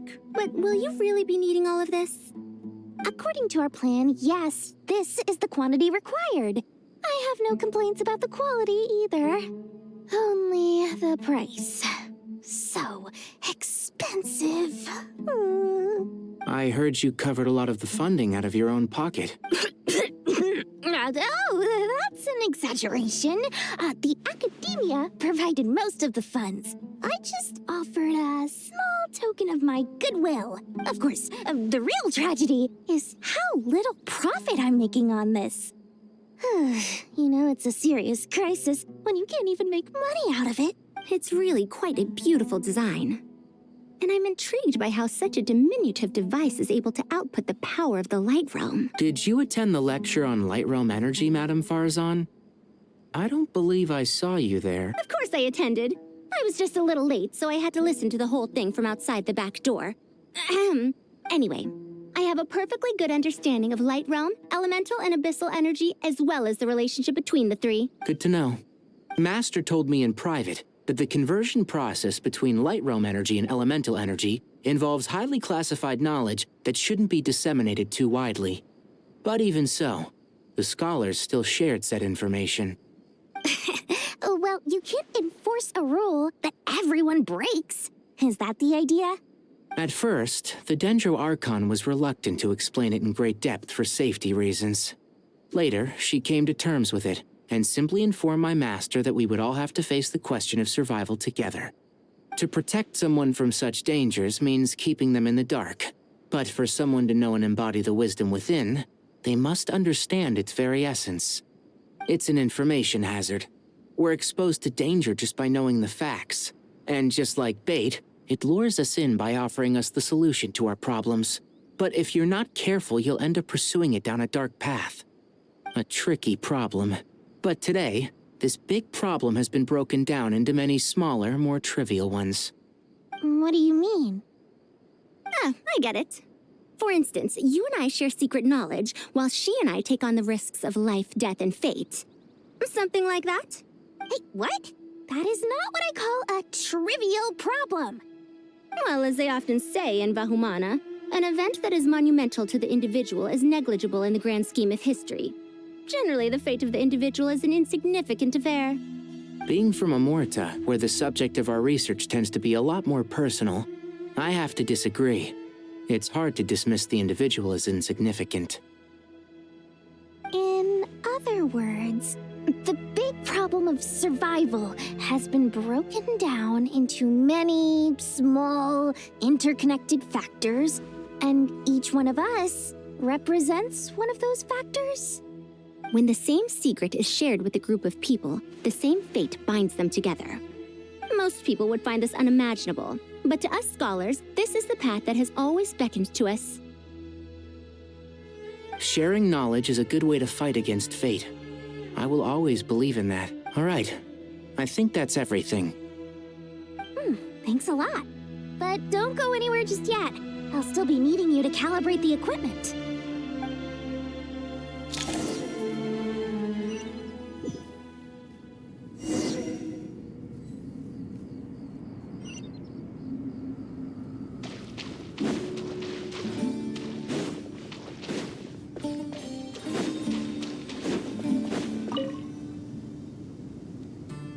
Okay, the materials are ready. We can proceed with the next phase. Al-Haytham, how are you getting along? Most of the information in Aru is written in ancient desert scripts. Some of this is written in a tribal language, while other parts seem to be a variant of an oasis script, based on the glyph forms. Oh. Not lost to history, I hope. Some are. All we can do is infer the meaning based on the rules of related languages. Although, this section actually fills in some of the missing historical record. I'm transcribing it so we can bring it back to the academia. After Aru started up, 2 more lines of text appeared here. Can you read them? Humans may not read what is written by the gods, except by not reading. Victory should not be easy to attain, for it symbolizes divine wisdom. Knowledge must not waver, for it has external borders. Is this a clue to solving a puzzle? Or is it being symbolic? You can't read it unless you don't read it. Victory is wisdom. Knowledge is confined by borders. Wait, I think I've got it. It's a metaphor, isn't it? It's talking about... a chessboard.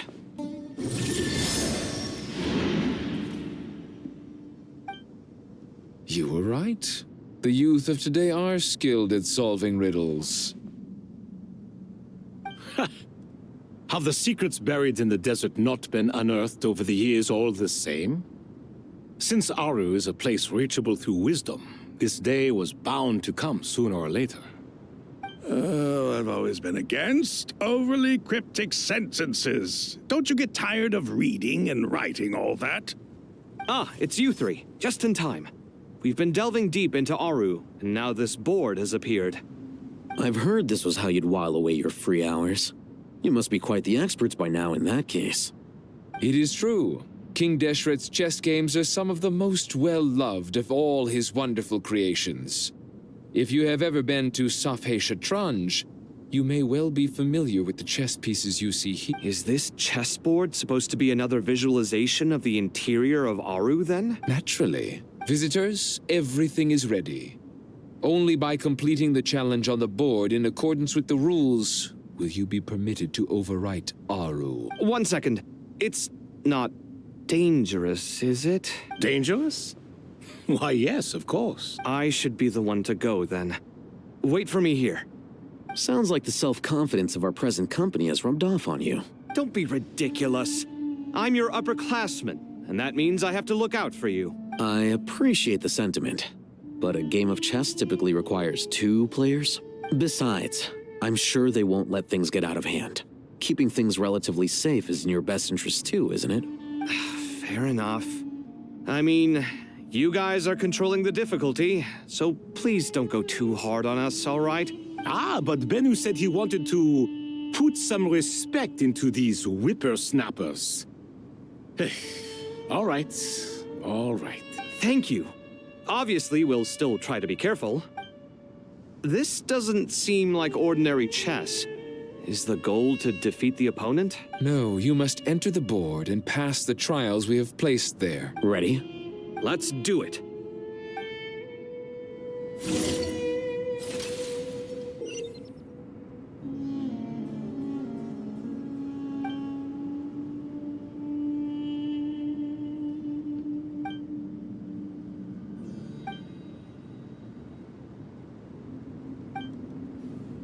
The first trial is posed by me. I don't think this is gonna stop us. Ah, but the key to this game lies in working together. Otherwise, you will be deemed to have broken the rules. Looks like it's up to me. Marak, can you open it? King Deshret's favorite primal construct. Living on in suitcase form, of all things.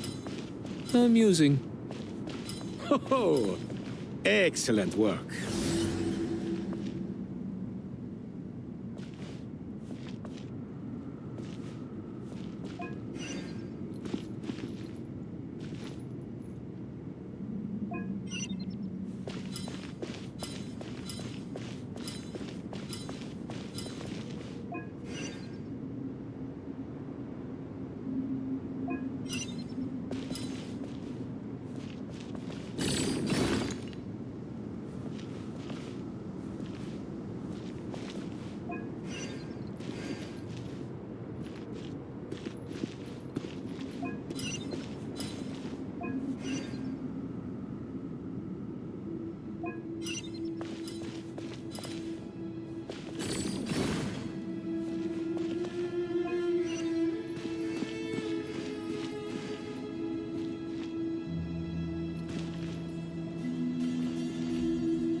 Now is the time for my trial. Now, don't be nervous. I'll make it nice and easy for you. Really? Thanks in advance. We appreciate it.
Now is the time for my trial. Now, don't be nervous. I'll make it nice and easy for you. Really? Thanks in advance. We appreciate it.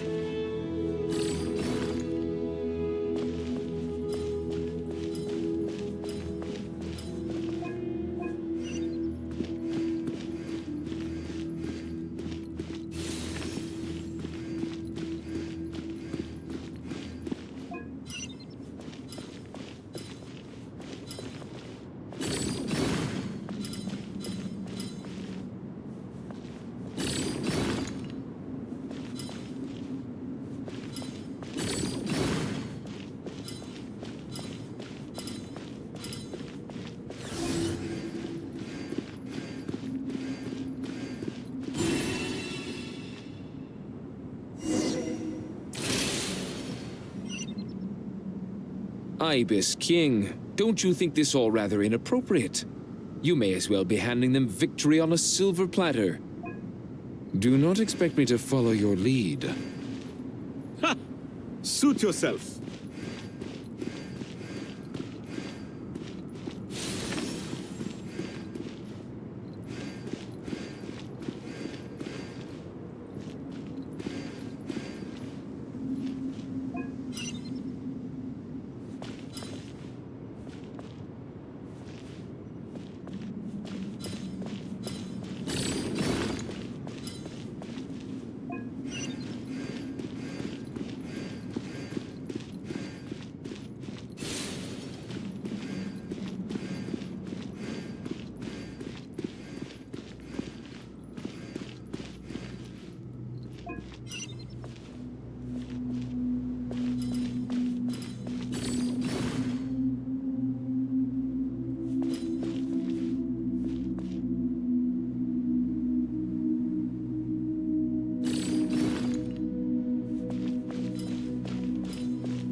Strange time to catch up on sleep. I'm not sleeping, I'm thinking. It's not that simple, you know.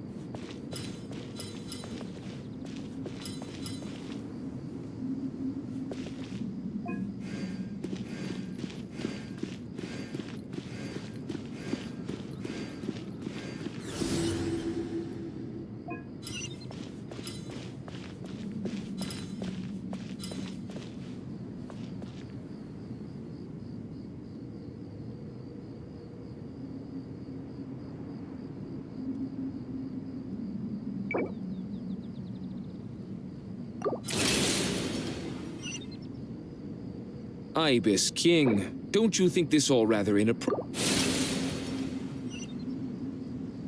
Ibis King, don't you think this all rather inappropriate? You may as well be handing them victory on a silver platter. Do not expect me to follow your lead. Ha! Suit yourself.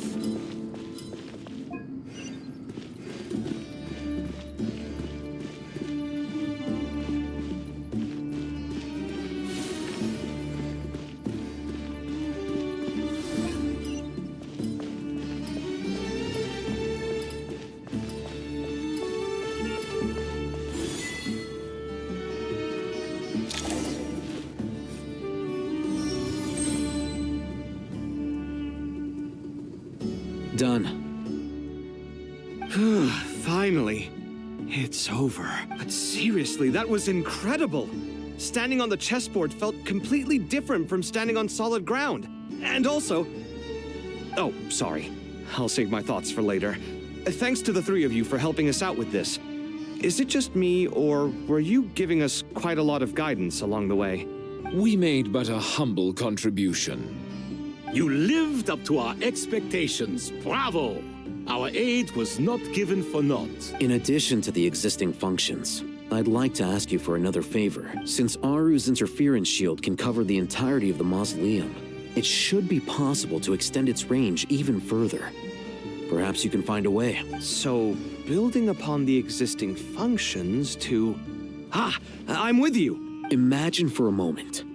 What would the ideal outcome look like if this function were compatible with the devices? I agree.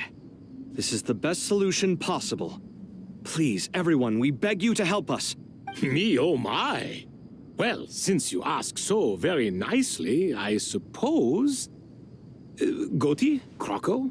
What do you say? Naturally.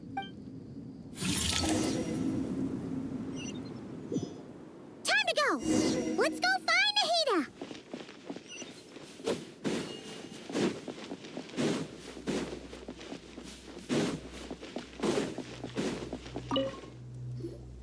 There you are.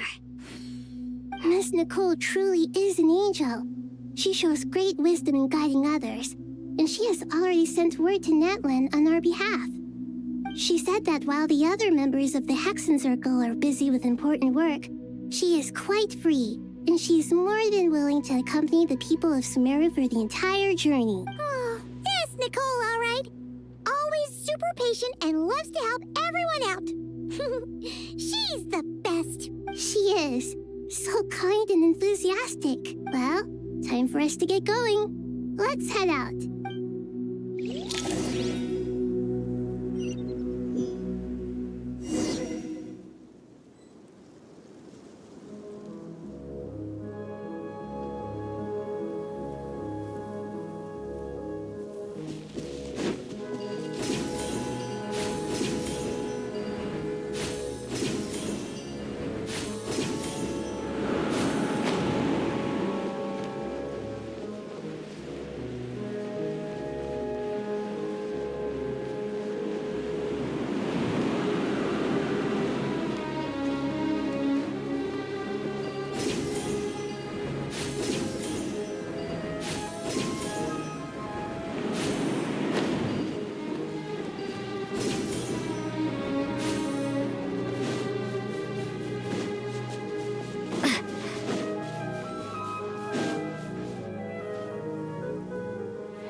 This should be one of the closest places to Natlan in all of Sumeru. There's the barrier Nicole and Nefer mentioned. it completely cuts this nation off from the others.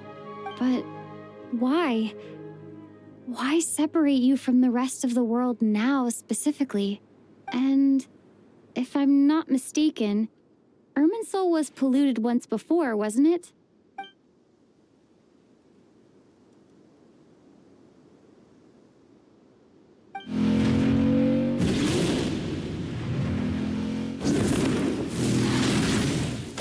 Good question. I'm wondering the same thing myself. That voice. Moika, you got here pretty quickly. Hello, traveler. It's been a while. Hello there. Hello, Dendro Archon. Moika, I apologize for asking you to meet at the border on such short notice. I also apologize for not being able to greet you in person. The form in which you see me now is one carried by the Traveler. The real me is inside the mausoleum of King Deshret, and I am reaching out to you with my mind from here. Irminsul has been infiltrated by the Doctor. We must be on our guard, as he can spy on information in the world from within the tree. Fortunately, there is no record of the Traveler in Irminsul, and you are still within Natlan's borders. My records will be preserved in the Night Kingdom, rather than the ley lines. As long as the Night Kingdom remains disconnected from the ley line cycle, the Doctor has no way of knowing my movements. Exactly. So by meeting each other in this way, the meeting essentially never happened. No wonder Paimon didn't come. You were concerned that her activity would be recorded by Irminsul. The Natlanese have heard about the situation in Sumeru. With the borders sealed off, merchants have been forced to stop their shipments. It's pretty serious, and you're the ones bearing the brunt of it. I'd like to address the question you raised at the beginning. I can offer a brief explanation, although it will sound rather cruel. I don't reach this conclusion gladly, but Irminsul predates the heavenly principles. It existed long ago, when the dragons of Natlan were at the height of their power. So even when the people of Sumeru became ill because of pollution, it was not a critical issue from the perspective of Irminsul itself. As long as it continues to function normally, the barrier will not be activated. But this time, the Doctor's invasion has directly affected the tree. That is what caused the barrier to deploy. The heavenly principles established a rule that when Irminsul is plunged into grave danger, a portion of power will be reserved to isolate Sumeru. That way, even if Sumeru is destroyed, the outside world at least has some time to catch its breath. We'd certainly need it. The heavenly principles created almost everything that exists in Teyvat today. To them, preserving the existence of the world and its inhabitants takes priority over protecting Sumeru. Meaning, protecting Sumeru now falls to you. Yes. My own power may be limited, especially compared to yours. But that doesn't mean that we're just gonna sit around and wait for the end. If necessary, I will utilize any and every means at my disposal. Nicole of the Hexen Circle didn't say exactly what this meeting was about, but after hearing everything you've said so far, I think I can guess where this is going. That's right. Nahida and I discussed it at length. We both know how presumptuous this is, but... You need the pyronosis, don't you? Yes, you guessed correctly. Originally, I only intended to borrow it, but the situation is far graver than I foresaw. So instead, what I ask of you is to please give the pyronosis to Sumeru. Why do you sound so nervous? There's no need to be shy. Surely a gnosis is pretty important to a god. I guess, but it's not as if losing it would suddenly render us powerless. But I'm sure you don't need me to tell you that. With all the nations you've traveled to, and all the gods you've met, you must have realized that by now. As far as I'm concerned, a gnosis is basically an elemental energy enhancer. But I don't usually use it. You know me. I like to think I'm pretty strong without it. Yeah. Not about to dispute that. So you see, you don't need to sweat it. Here, take the pyrognosis. Uh-huh. Just like that? Uh-huh. Just like that. To tell the truth, I've always toyed with the idea of giving it to someone who needs it more than I do. I know you accompanied Nahida here to try and increase the chance of success. It's a good thing you did, because your involvement is one of the main reasons you've managed to persuade me. Are you sure about this? Handing over your gnosis just because of me? I won't try to quantify it, but trust me. Handing over the gnosis to Tumaini is far from the craziest idea I could think of. Besides, even if you hadn't come here personally, I think I still would have agreed to Nahida's request. Irminsul doesn't just affect Sumeru. It impacts all of Teyvat. I know all too well how difficult it can be to protect the things you care about. So logically, morally, or however you want to cut it, helping you is the right thing to do. You don't need to tell me the specifics of your plan. Where the gnosis is involved, the tighter the secrecy, the higher your chances of success. Moika, my heartfelt thanks go to you and the people of Natlan. Don't mention it. But now, for the hard part. How do I actually give it to you? The Irminsul barrier is right in the way. I have an idea.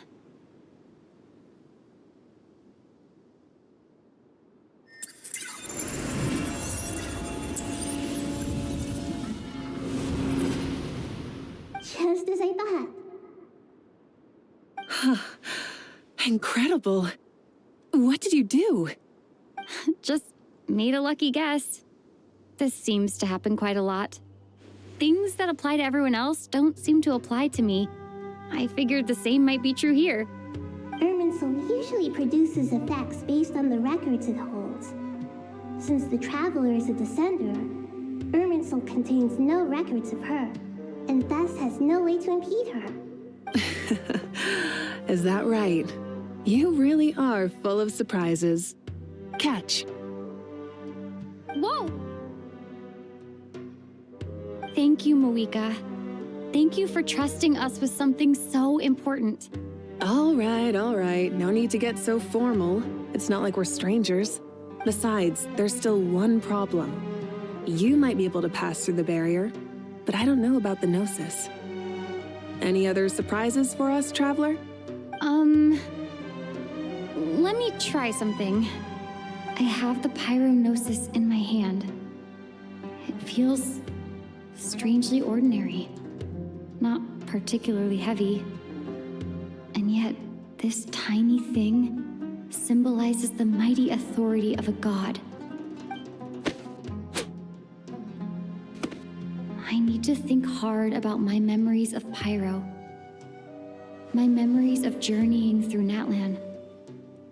All those important experiences I've had. The gnosis disappeared.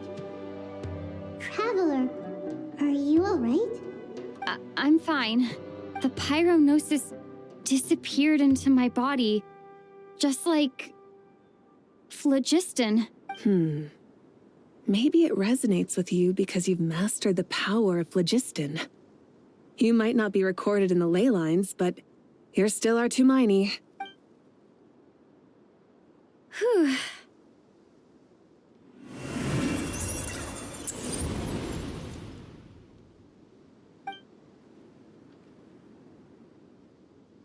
Please allow me to express my gratitude once again, Moika. Pleasure. Well, I've given you all the help I can. The rest is up to you. Good luck. We won't let you down. Yeah, we aren't about to lose.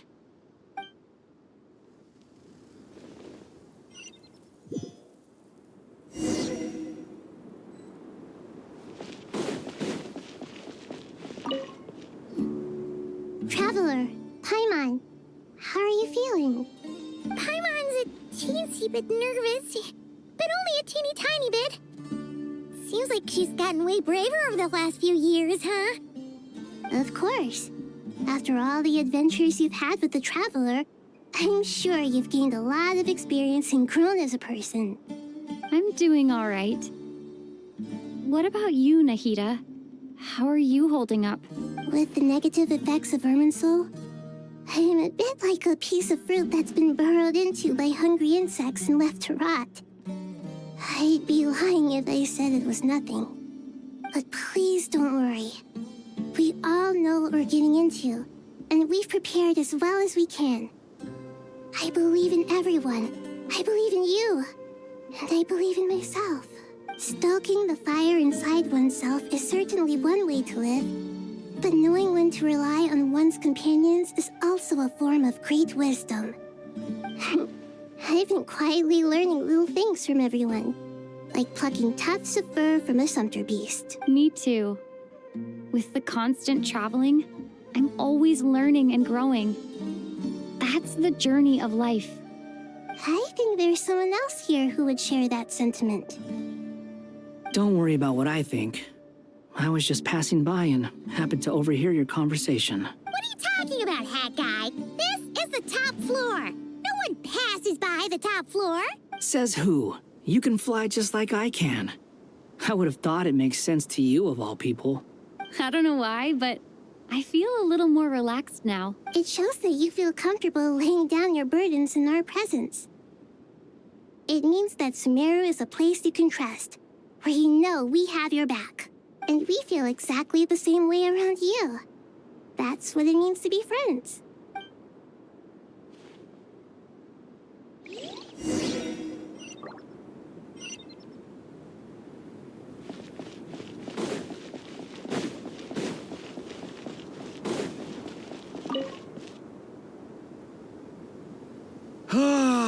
It's finally done. Ugh, but I have a nagging feeling that there's something I've forgotten. Oh, there you are. Everything wrapped up on your end? Okay, fair enough. That was a pointless question. We were working in tandem, after all. You must really be exhausted. Well, it's been a busy day for both of us. When work ends, you clock out. No looking back. Yeah, we're definitely due a break. Probably a little late to start drinking now, though. I'll stick with water. Here, this one's for you. Thanks. You want a bite to eat? I can grab us something. Or wait, I think there's a stove nearby. Let me take a look. Are you nervous? A little, yeah. Unlike you, it seems. How are you not feeling at all nervous? Because everything that happens next is beyond my individual control. I don't worry about things I cannot influence. What do you mean, cannot influence? You're the one who came up with half of the strategies we ended up using. There's only so much I can do. I was only doing my duty. Was it like this last time, too? You mean with Azar and his accomplices? Yes and no. The situation back then was easier to control, but we weren't as prepared as we are this time. So the enemy is stronger, but so are we. I still vividly remember the way you interrogated me in the library after the fact. Where were you when Sumeru needed you most? If your memory is so vivid, you might also recall that it was you who came looking for an argument. You're often the one who initiates these things, you know. I came for a conversation. I didn't know it was gonna turn into an argument. Anyway, at least I showed up this time. So, what do you think? What do I think? I think we're certainly better off for it. It's good having me around to help out, huh? Absolutely. As a citizen of Sumeru, you displayed a remarkable sense of responsibility in the face of disaster. Certainly feels that way. I just shudder to think how the world would have ended up if we hadn't gotten control of the situation. So, do you think this is what impending disaster looks like? The sky is so clear, and there isn't a whiff of decay or destruction in the air. It's hard to imagine that the fall of humanity could happen on an ordinary day like this. Awful things happen all the time. Sometimes people can stop them, and sometimes they can't. What you and I have done is increase our chances of stopping this one.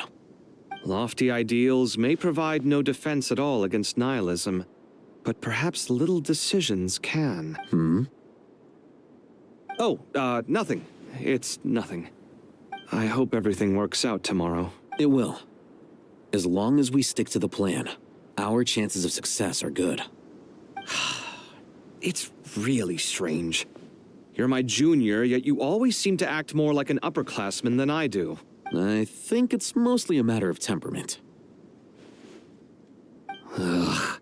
Walked right into that one, didn't I?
We'll make our move after sunrise tomorrow. Good. Is everything ready? As much as possible. That'll be enough. Don't let the pressure get to you. We'll take things one step at a time. That's how we've always done it. Master Tainari! Mr. Sino! So this is where you were. I brought some juice and some water. Would you like some? I know how easily you get dehydrated in the desert, so you should definitely have some water. In which case, I'll have the juice. I gotta ask, though. Who's on juice-making duty at a time like this? Madame Farazan said she was feeling a little nervous, so I told her about the automatic juicer my friend invented. She took it right off me and started making carton after carton of juice. A juicer? Did Sucrose send that to you? Yeah. I hadn't had the chance to try it out before this incident occurred, but I couldn't bear to leave it behind in Gandharvaville. The juice is very sweet. I think so too.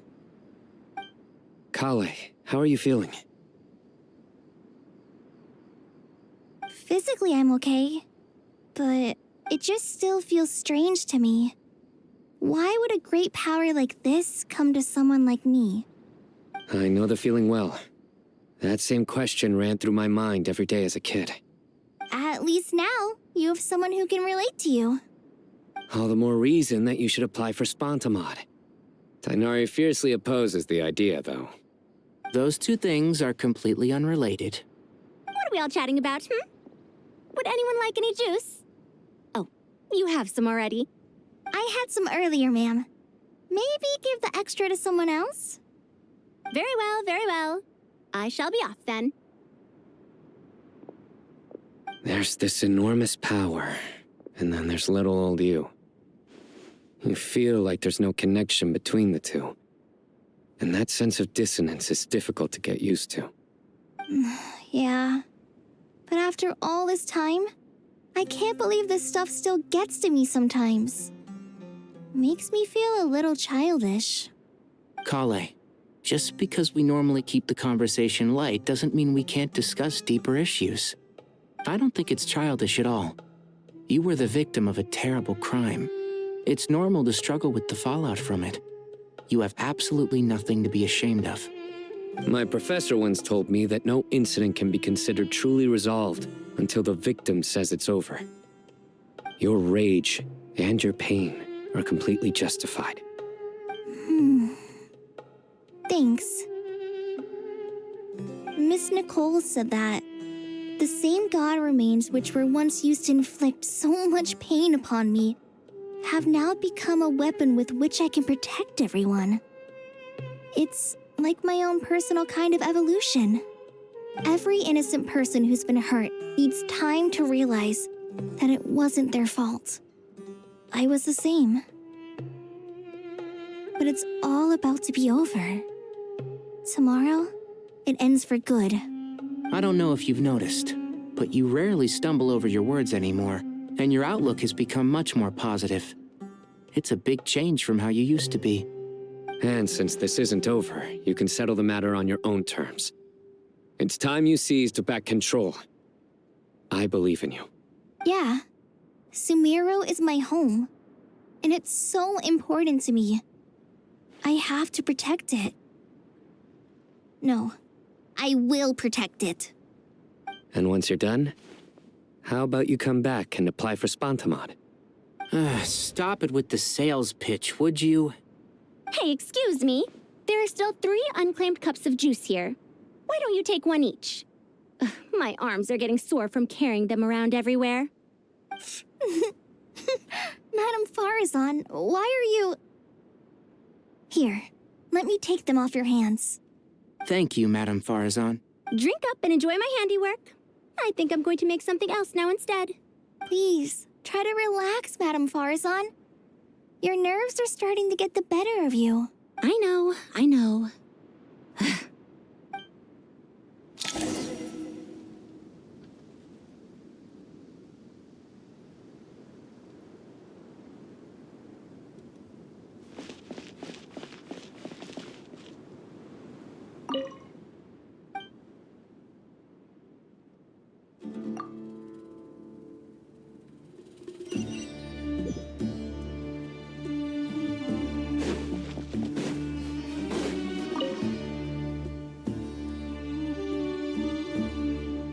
Something on your mind, Miss Nefer? Nothing in particular. It's just... right now, the future feels strange and unfamiliar. But the future has not yet arrived. How can you say how it feels? Some people know that there's an impending disaster. Others remain blissfully unaware. Each group is imagining an entirely different future while walking towards the same one. But when they get there, they'll still find they feel differently about it. People are shaped by their circumstances. Different circumstances create people with different perspectives. I've always found the perspective of the Vahumana Darshan to be a particularly incisive one. Even at the height of the crisis in Nagcry, people held diverging opinions. But things are different this time. Indeed. Regardless of faith, gender, wealth, skin color, or eye color, everyone in Sumeru knows what will happen tomorrow. The world has never been an especially fair place. Yet now, against all odds, a moment of unprecedented unity and equality is about to take place. It's fascinating. If only my father could have lived to see this era. Era. To me, that term represents a much greater span of time. It can be an unsettling word. I would even say I'm afraid of it. Do angels even feel fear? Yes, at least I do. I fear the gap that grows wider with each passing day, and the never-ending flow of time. Time renders all memories insignificant and reduces all splendor to nothing. But those memories are the one thing I do not want to lose. You're very human in that regard. If angels draw too close to humanity, our wings burn away in the bright flame of awareness, and we fall to the earth. After spending so long among humans, I have lost much of my former glory. Maybe that's a good thing. You're more human than some humans are. I've been talking to Kale a lot in recent days. We seem to be in completely opposite situations. I suppose that makes us good case studies for comparison. Case studies for who? Myself, I suppose. After comparing the two of us, I suddenly discovered that I desired more than before. It was a gentle, pleasant sensation. Just as most people pursue glory and miracles, I too am pursuing miracles of my own. Guiding humans to make the miracles in their hearts a reality. That is my miracle. It doesn't sound so bad, does it?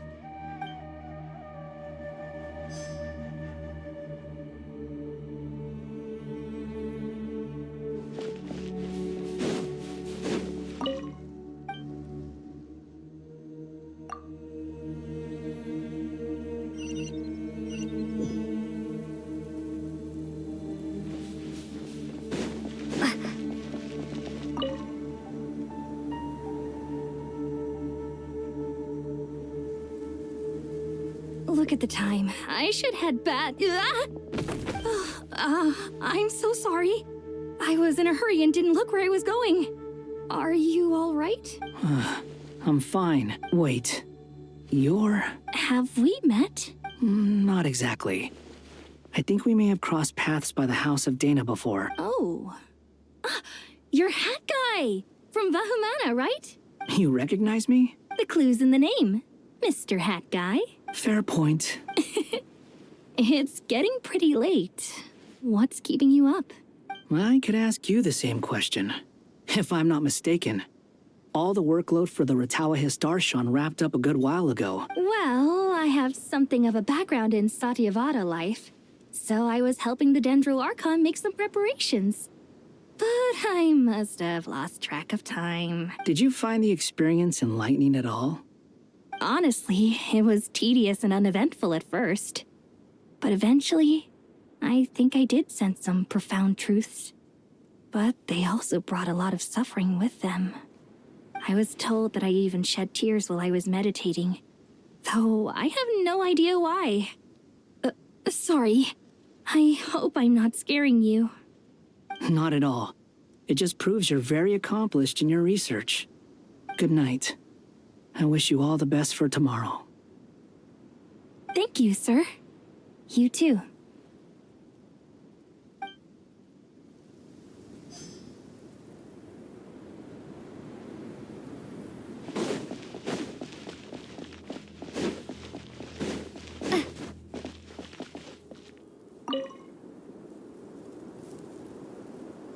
Too bad we've got a fight tomorrow. I could really do with a stiff drink. Let us pray instead. Prayer. How nostalgic. Lord Sangama Bay. Came to get some fresh air too, did ya? That's right. Actually, I was hoping I might run into you, Dia. I wanted to let you know that I've stocked up on that perfume you said you were so fond of. No, really? I'll take 2. Any chance of a friends and family discount? I knew you'd ask that. And I'm afraid to say that... Surprise! It's free of charge. That's very generous of you, Lord Sangama Bay. Does this mean you've made a fortune in Nodcry? Nope. Turns out it's not that easy to turn a profit there. I even ran some assorted losses. But anyway, that has nothing to do with why I wanted to give you and Dia a small gift. Remember that merchant caravan you two rescued in the desert last month? That was transporting my goods! No way! I had no idea that was your shipment. Explains the, eclectic mix of goods, though. Lord Sangama Bay's investment in the desert and generous stockpiling of goods has helped many people over the years.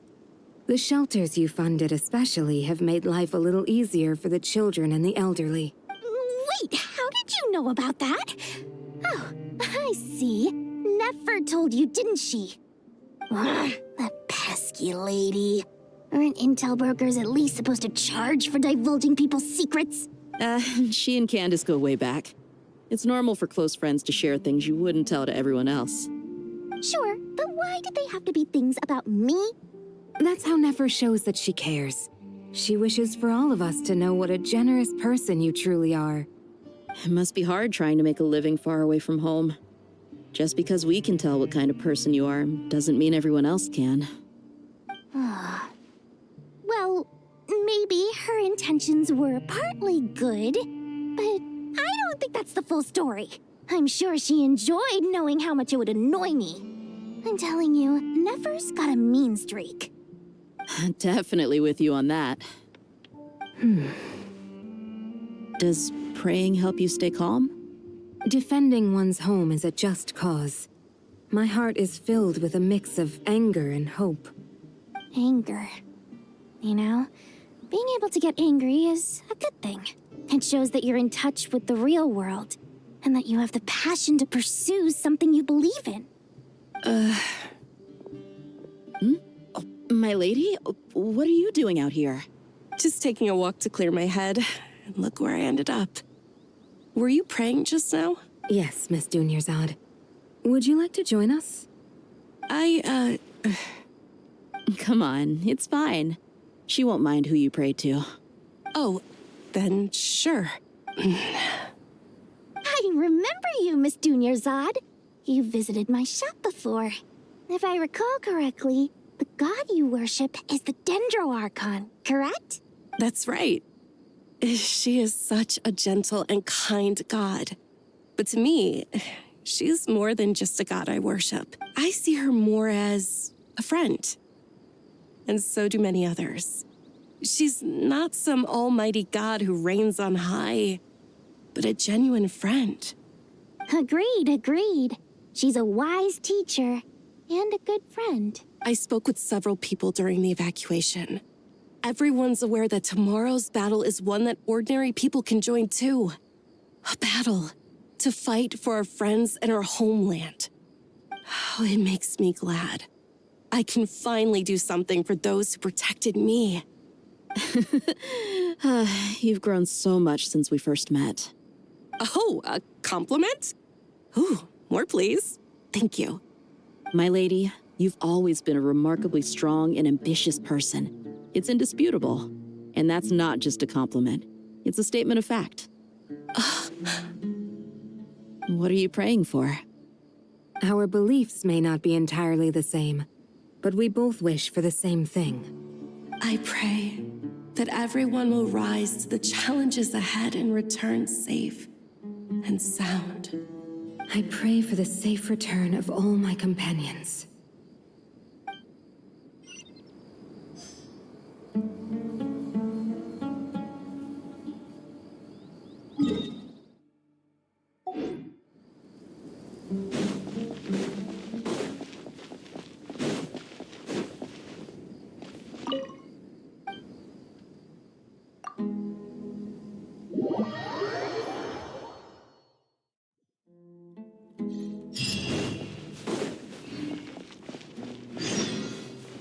Time to go!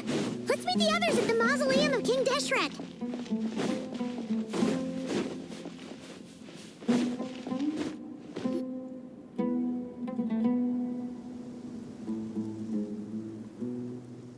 I have not felt this way in a long time. Standing up high, gazing out at the rolling dunes. One cannot know what freedom truly means without first losing it. The golden slumber truly lives up to its name as a dreamland. Though desert sands exist there too, no mirage, no matter how glorious, can compare to true beauty. Dendro Archon, what is on your mind?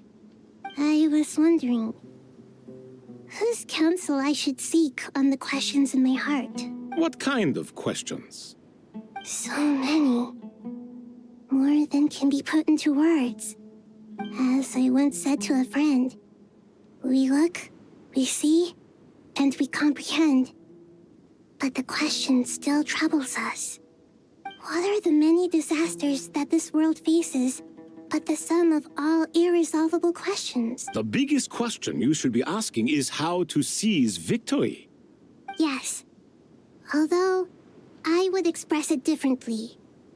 I must not fail. And so the question I am most curious about now is whether the path to victory will be an arduous one. What we declare to be a young sapling, we may, in fact, find to be a towering tree, if we would only cast aside our ignorance and look beyond the veil of time to see her true form. Nahida! We're here! Just in time. The preparations are almost complete. Ready when you are. We're here too. Miss Nicole! Miss Nicole! You run so fast! I thought I'd get a lot of exercise as a forest ranger, but I can barely keep up with you. Sorry, I got a little carried away. Lesser Lord Kusanali, the equipment is ready, and the modifications to Aru are all complete. As discussed during our meeting, Accessing Irminsul via the Akasha is no longer feasible at this stage. There are other options, it's just... they're a little more extreme, and more technologically demanding to implement. Maybe you should take it from here. The architecture and functionality of the Akasha terminals overlap considerably with Aru. There is reasonable evidence to suggest that one was developed based on the other, or that they both utilize technology of the same origin. As long as the transplant and merge operation succeeds, Aru should theoretically work on a scale greater than the Akasha and approximately equal to Irminsul. It will become the largest active computing device in all of Teyvat. A system this powerful is capable of a lot of different things. In the past, the Akasha was primarily used for one-way information transmission, but I suspect it could also serve as a central bridging hub. In the pursuit of greater knowledge, some scholars have attempted to connect their consciousness to Irminsul through the use of terminals, incense, and meditation. Correct. In academic language, scholars who reach that stage are said to have entered Satyavada life. Hypatia has performed this practice many times in the past, and she was once under my care for a period of time. Right. And this at least proves that there is a zone within Irminsul that can be connected to. That's right. Providing wisdom to the people is one of the very reasons for Irminsul's existence. I think I understand where you're going. Please, continue. In that case, I'll skip to the conclusion then. We need to further modify Aru, merge it with the Akasha, manufacture terminals, and distribute them to every single person we can reach. Every person? Even the desert folk? Yes, everyone. I've already calculated the amount of raw materials we need. So you mean we're going to get new Akasha terminals? Yes, but this time the people of Sumeru won't be using them to acquire knowledge, just to connect to Irminsul. That's the key. When we evacuated the city, we brought all the important assets from the House of Dana, in case we ended up needing them. Fortunately, this included the Akasha system's main terminal. We've checked all the relevant records, and one thing is certain. Nothing like this has ever been done on this scale before, so... Everyone in Sumeru is part of the plan. Whoever controls the people controls the situation. Since this function of Irminsul was introduced, it has only ever been made available to scholars, who don't constitute a particularly large group of people. But by expanding the scale to include all the people of Sumeru, all the individual connections will stack up to create a significant load on the system. Under normal circumstances, Irminsul would be able to cope with the additional load. But with it already being under strain from other activities, its remaining capacity is limited. Thus, it might be possible to shut it down completely by overloading it.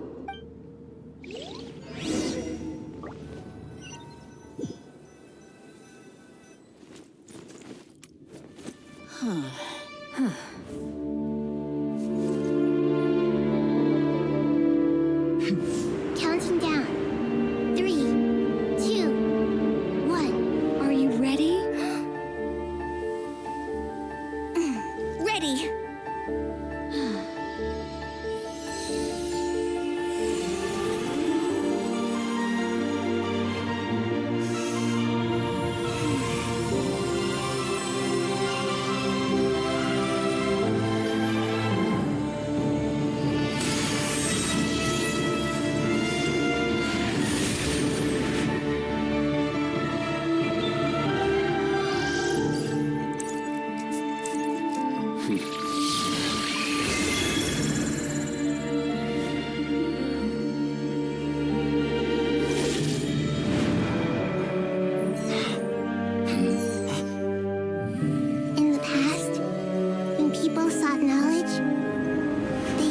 to the Tree of Wisdom.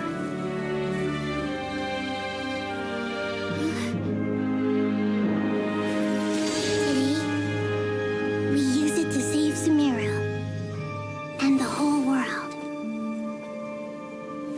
These boughs that nurtured learning must not become tools for destroying the world.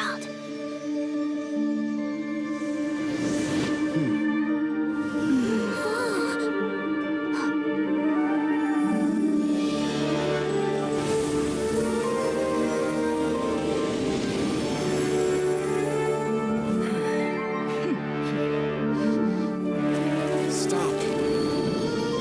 Please stop. End this transformation.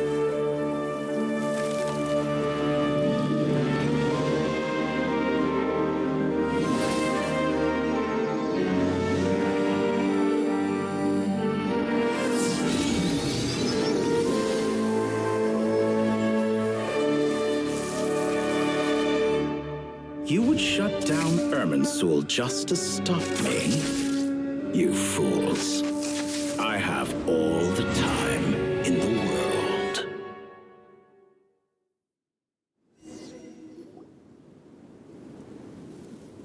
Success! The evil Irminsul tree is step growing! Great.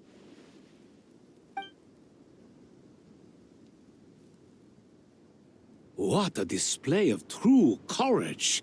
The courage to think and the courage to act! I never thought I would witness the shutdown of Irminsul with my own eyes. Perhaps this is human wisdom in action?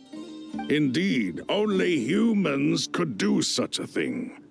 Gods are few and far between. What was once created for spreading knowledge is now used for another purpose. A rather ingenious plan. I am grateful to you three for your help. Only thanks to you were we able to extend Aru's interference capabilities to cover all terminals. Now, nobody who wears a terminal will have their activity accurately tracked by Irminsul. Now for the next step. I will need the help of your supreme powers once again. How might we be of service, Lord of Dendro? I need to reach the Eternal Oasis immediately. Right now? In that case, Ibis King, would you agree that this is a fine opportunity to dust off our old tricks? Never. I assume you have that chess set with you? You mean the one you gave to me as a gift? Asking for it back, are you? How could I? You misjudge me. I just wanted to show you another way you can use it. Connect to Safei Shatranj. Safei Shatranj? You mean that place in the desert? Thoth's chess set gains its power from the chessboard laid out in the desert by King Deshret and ourselves. All ceremonies conducted using the chess set must be activated via Safei Shatranj. In other words, the chess set is an extension of the chessboard. In the past, moving a chess piece was a sacred and momentous act. Transfer initiated. Entering live combat mode.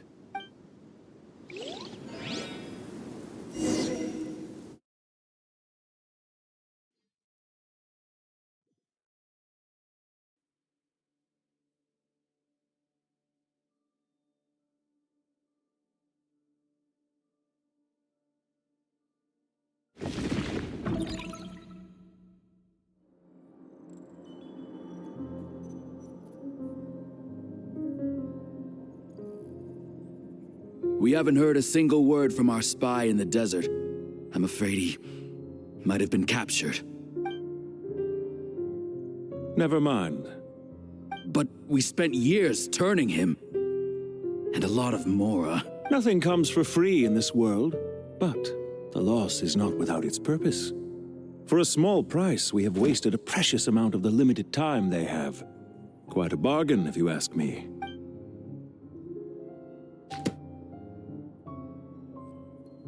Understood. Weighing profit against loss is a necessary part of life. But to tell the truth, I have been operating at a loss since this all began. Since many centuries ago, in fact. For instance, why would a banker act as the executor of a will? If you hadn't deposited your personal belongings at Northland Bank, I would have no reason to be here right now.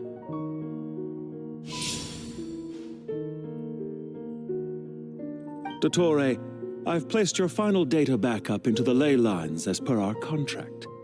I trust we are now square for the safe deposit fees you paid. Is it not a little petty to split hairs like this, given our amicable relationship? I consider sound bookkeeping a matter of principle. Do not forget that you only live to see this day thanks to me. In fact, every day of your life since you met me, you've been living on borrowed time. Why, that's hardly a fair assessment. I will concede that my survival was perhaps at your whim, but I became a harbinger on my own merits. Managing money is not like other professions. Mine is not a role I could have acquired based on your recommendation alone, and certainly not one I could have lasted so long in without genuine ability. The information stored in the ley lines is quite comprehensive. Rest assured, I have not forgotten how strong your pride is. Well, I presume you have no sense of fragmentation while talking with me. How could anything possibly go wrong with such strict measures in place? The remainder of your soul was split in two, with one half sent to Nodcry and the other stored in the most secure vault of the Northland Bank. Though I must say, your disdain for the other segments is quite amusing. Zandik is you, and you are Zandik. Zandik created the segments, yet you, a segment yourself, reject him.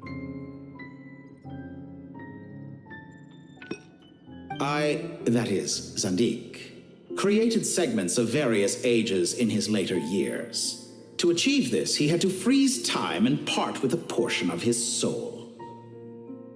But as constructive as it sounds, it erases my uniqueness.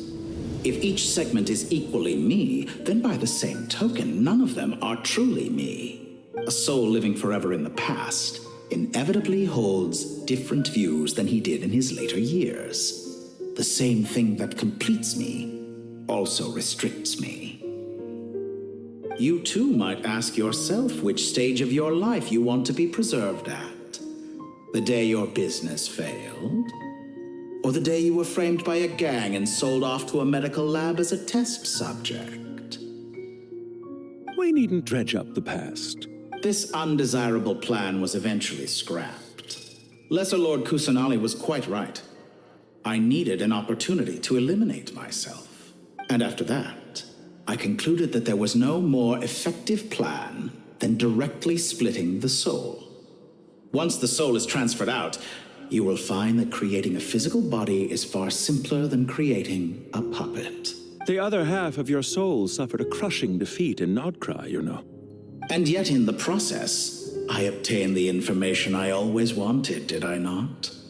Because now we finally know where the best testing ground truly lies. I once thought your ultimate goal was to ascend to godhood, but as it turns out, that was merely one of your experiments. Experiments take many forms. Most people are too eager for success, too fixated on the end goal. They forget that the experimental process itself is just as important. A suspiciously vacant seat, a new face. I trust you can put two and two together. The reason it doesn't exist is because someone tampered with the record. What can I say? After all your efforts, you really did uncover the world's secrets. So, is the new world you promised a lie? No, it never was. I am glad to be able to control Irmin's soul from within. Now I shall attempt to create a new world inside the existing one. Almost everyone faces the prospect of death. But not a single person has ever been able to experiment unrestrained in the afterlife through sheer force of will. I am the only one to have overcome this enormous challenge. Would I not be letting the world down if I didn't make the most of the opportunity to experiment? Clearly, the dividing of your soul did not affect the magnitude of your ego. Out of all the versions of you that have ever existed, this you is the most insane and the most radical. Is that why you chose to work with me? Could I call myself a venture capitalist without a suitably ambitious plan to invest in? Yours happened to fit the bill quite perfectly. Well then, I must say, while I am surprised enough that you showed up at all, what surprises me more is that you chose to present yourself as my former subordinate, and not as the banker Pantalone. Why make things harder than they need to be? Exposing my true identity in a situation like this would only serve to destroy diplomatic relations between Snezhnaya and Sumeru. I daren't imagine the consequences. Showing up in the name of the original antagonist gives you the recognition you rightly deserve, while also being sensitive to Snezhnaya's predicament. It was an easy win. As for why I'm here, if you're suggesting that your credit is in the negative, I won't argue with that. Many people say that about you. I'd argue that a significant factor in your willingness to cooperate is the fact that you have but a few years of life left after my death.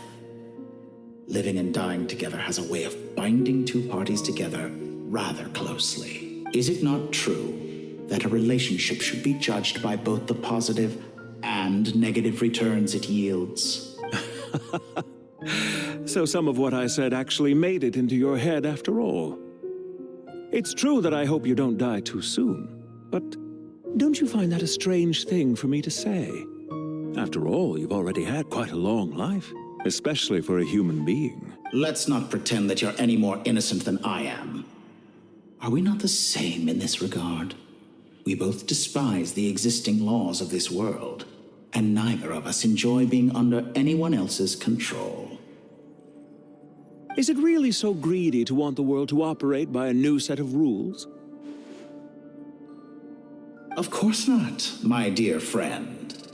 And as I've said before, mutual interest is the foundation for the most reliable of relationships.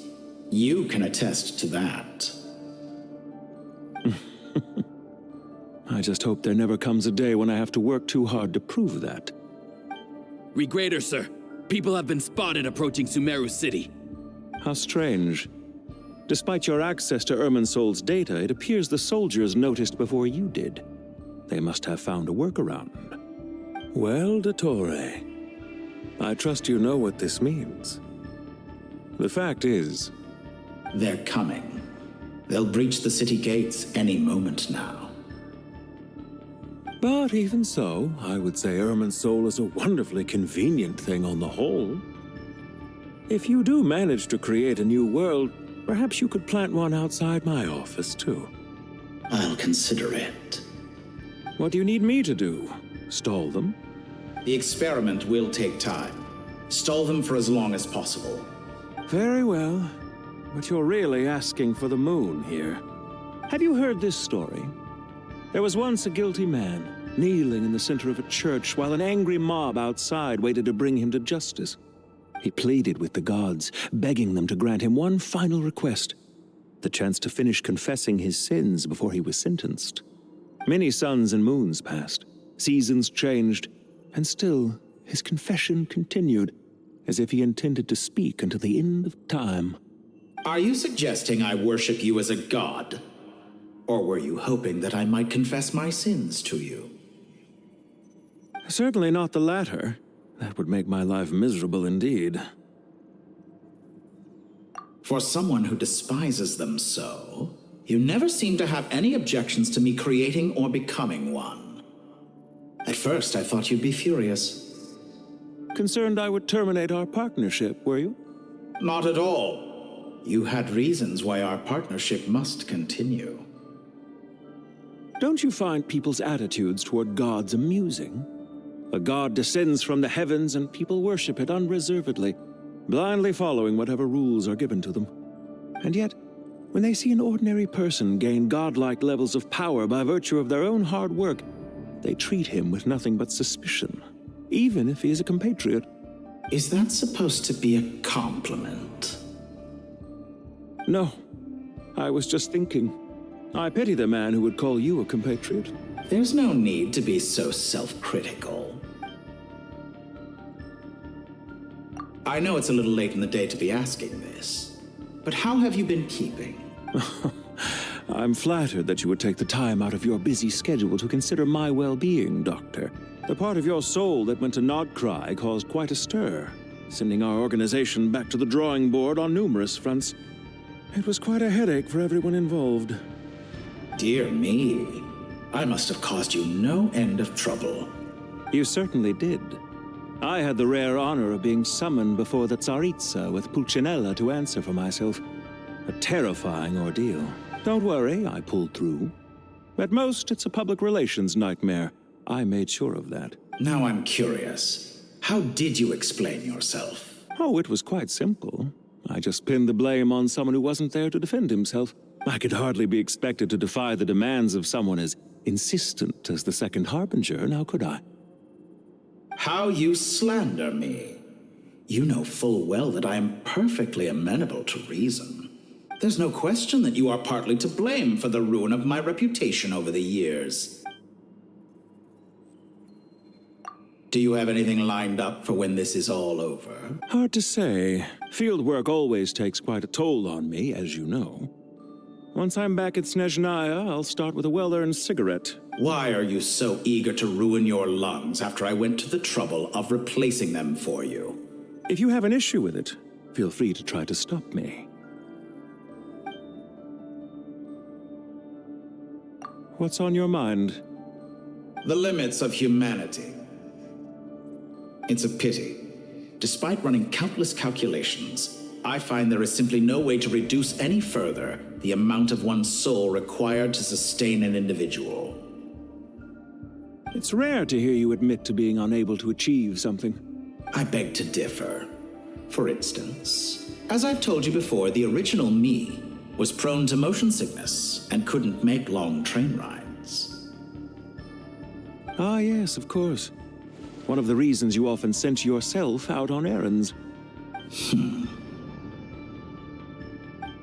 What are you thinking about now? A new experiment. In the event that my soul was depleted, say we extracted my data from someone else's memories, yours for instance, and then combined it with your intact soul as the base material. What would we create? Such a scenario would be impossible. Oh? As long as your current soul survives, there will be no need to create a new individual. Don't forget, you were the one who approved of the present situation wherein only one Dottore remains. And if you ceased to exist, who would be capable of performing this experiment?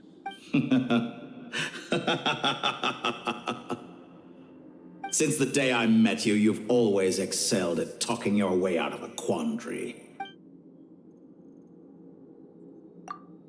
Isn't it a little too early to be saying goodbye? Not that I wish to keep you from your business, of course. Very well. Let's leave the conversation there for now.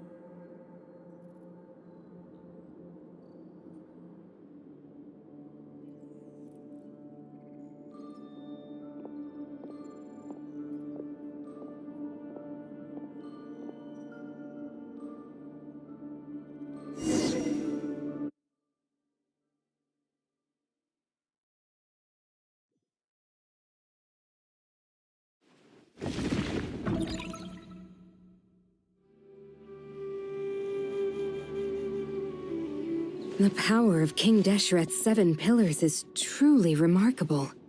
With just a chessboard, you can move an entire unit across the material plane. Yeah, sets us up for a much easier fight. Really makes my day. The last time we stormed the city, it involved a lot more running around. I wonder how many people can say they stormed a city twice in their lifetime. I was just thinking that. I've definitely had more than my fair share of unusual experiences in my life. This is my first time here, actually. We never usually leave Gandharvaville. I hope this will be my last time. Does everyone have to chime in? Can't we just fight? What an amusing comment, my dear lady. Yet humans often alleviate tension via small talk, do they not? Whoa! Why is Candace's shield talking? Because the image on her shield is one of me. And I, of course, can appear wherever I wish to. Well, la-dee-da. Isn't that fancy? Could I get in on this? You wish for your gauntlet to speak? Why, certainly. Ahem. I think you'll find that it is I whose image is carved hereupon. Thanks. Definitely feel stronger now. You're welcome, my lady. I am glad to lend you my power. Sino, what's the situation? There are troops stationed at every entrance. As we expected. A frontal assault will suffice. Everyone, stick to the plan. We'll take the main entrance. You head for the House of Dana's side door. Move out.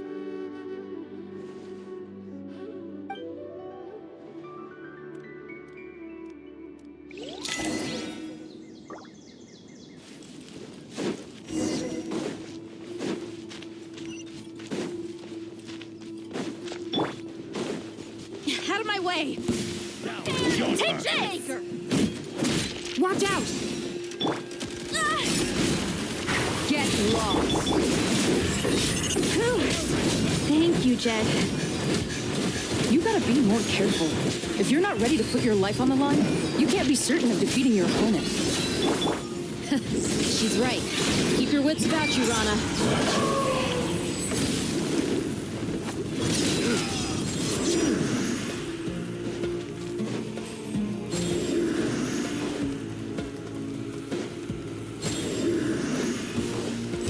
Condemned! Pay your dues.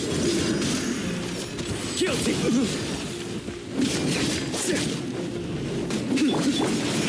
Clean! Buckle up!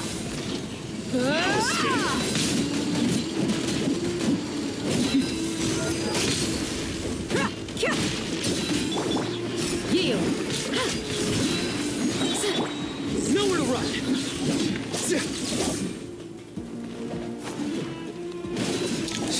Take them out and secure the harbor.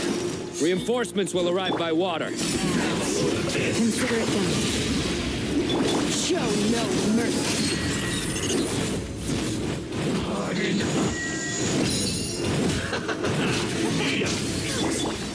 Surrender! Your sins weigh upon your soul. Your penance is due! Guilty! Lungs to ice and snow.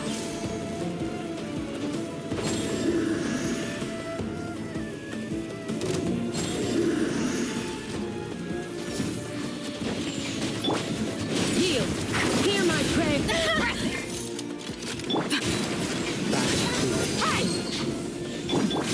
Nowhere to run! So soon. So close!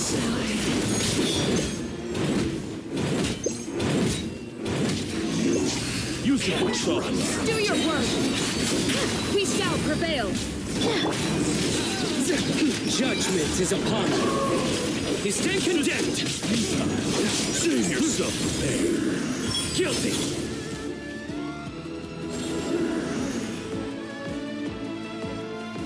Waterway secured. Brothers! Sisters! Perfect. Just in time. Welcome. Once we've linked up, we'll continue the advance. The team has arrived at the north entrance, as planned. Good. Press on.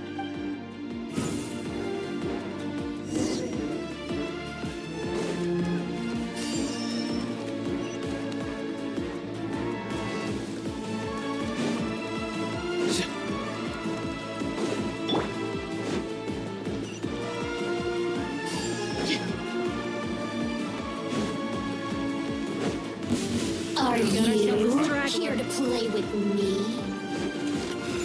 The more, the merrier. Let's get it on! That of it here. Let me amuse myself. Pin them down! Hear my prayer! I'll wreak back to them! You asked for it!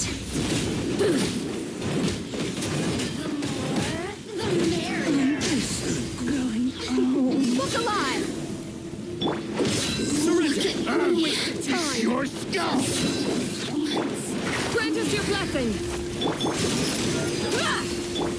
Through me, justice is served. You stand condemned. Your penance is due. Take too long.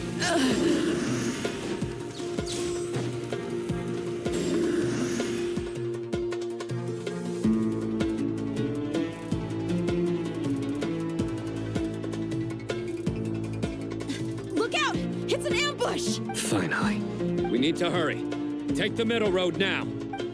Mahamatra Sino, area clear. Don't relax just yet. More Fatui approaching from the right.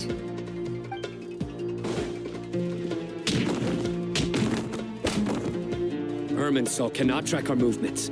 If necessary, we can split up. Don't worry. We'll wipe them all out. As you can see, our people came raring to go. Good. How are things with the Traveler? Can Tainari keep her safe? Don't underestimate Tainari just because he's a forest watcher. He can handle it. All right. You know that's not what I meant.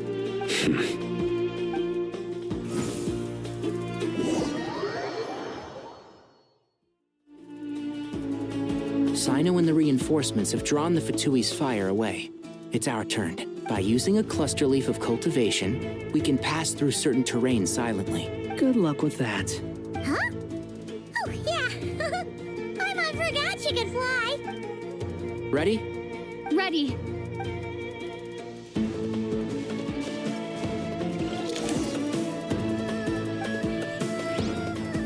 Enshroud!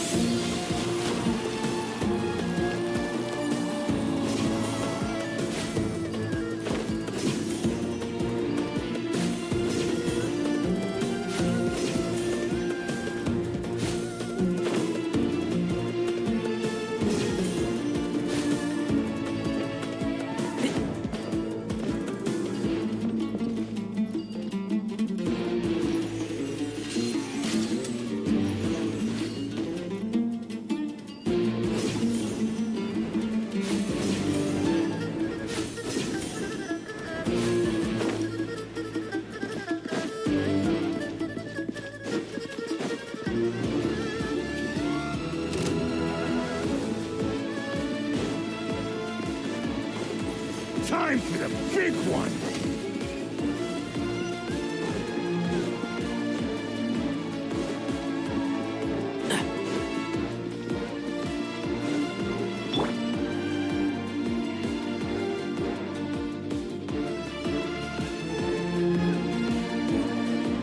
Fatui soldiers up ahead.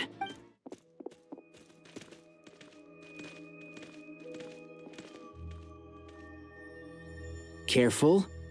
Prepare for battle. Hey! There's people over there. You have some nerve showing your faces here in the center of Sumeru City.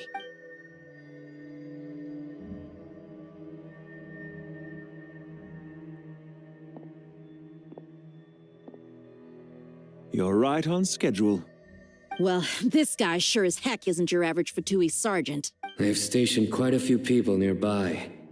It definitely looks like they were waiting for us. But something feels off.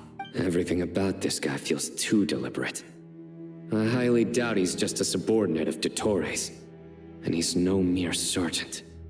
Whatever his rank is, it's high. Much higher than we thought. So you've been waiting for us. But it looks like you're geared up for a conversation, rather than a battle. Very clever, General Mahamatra Sino. I know you're the one in charge of this siege, and I look forward to making a deal with you. A siege? Sumeru City belongs to us! Historically, yes. But things can always change. We have quite a sizable force with us, you know. For instance... There's a Fatui ambush at the north gate. Can you handle him? We can for now. Yes, I'm quite sure both sides can hold their ground for the time being. The battle has not yet reached its climax. But what happens next? Do you enjoy watching bloodshed? Surely some of those here are people you count as friends. Once a war begins, some people must die. I doubt you wish that fate upon anyone you know. Wait a second. It's a trick. He's not even there. Silence! He disappeared. What was that? A ghost? Curses! He was never there to begin with. That was just a shadow projected there to lure us in. Enough talk. Attack! I apologize for being unable to accompany you at this crucial moment, but I am compelled to leave for reasons beyond my control. Please excuse me. Sumeru's General Mahamatra is quite ruthless. It's a good thing I wasn't there in person. Your illusion held them up for a time just fine. But now that they have seen through it, they will realize you were just a decoy. Decoy or not, what matters now is that they will be heading your way imminently. Not imminently. They are already here.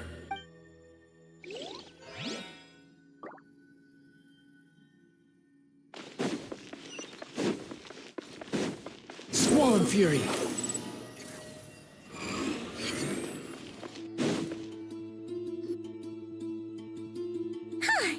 We made it!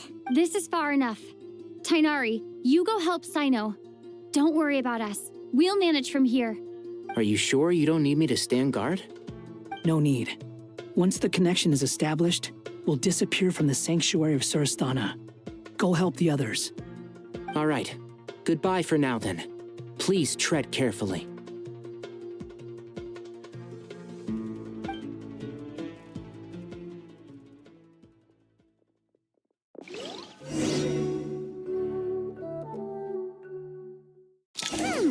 Now where's the interface Nahida mentioned?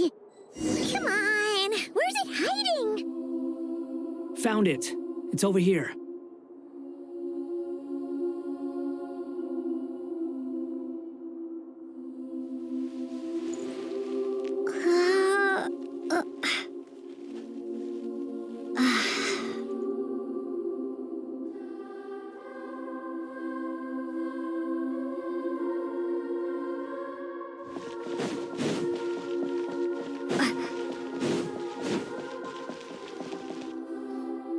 We can connect to the inside of Irminsul through the Sanctuary of Surasthana's built-in security system. You should be pretty familiar with the process. Is it the same route as last time? For the most part, we don't need to adjust any of the parameters. Then I should be fine. And Paimon? Once you're both ready, we'll set off. Wait! The stakes are way higher this time, right? Maybe Paimon should stay outside and help the others. Then, you can focus on the fight without having to worry about Paimon. Huh? Why are you staring at me like that? It's nothing. I just suddenly realized how much you've grown. Hey, you've grown quite a lot yourself. Don't you two start getting into it again. Well, anyway, Paimon thinks she's pretty knowledgeable. Who's the best guide in Tavatican? And don't forget, Paimon's a college student now. If we say Alhatham's not a weirdo, it's hard to explain how he came up with the idea of you applying to the academia. But for all that he counts, you're doing surprisingly well in your studies. She just goes to show how important it is to have someone supporting you. And Paimon's not the only one. Let's not forget that you only became a student because of Nahida's personal recommendation. That's fair. I have learned a lot in Sumeru. Oh yeah. Did you ever come up with that ugly nickname you promised me? What? No way! We're friends now! Paimon gave up on giving you one ages ago. Anyway, isn't Hat Guy enough of a nickname for you? Fine. Suit yourself. We need to go. Paimon, if you're staying, look after yourself. Will do. Paimon's gonna link up with Tainari and Sino. You guys are the ones who need to be careful. We will be. Bye for now.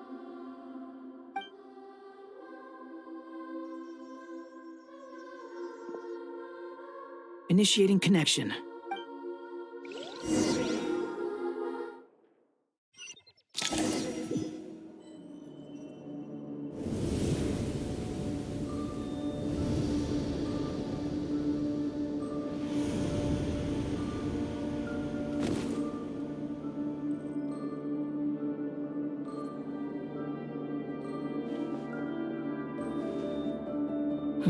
Well, here we are again.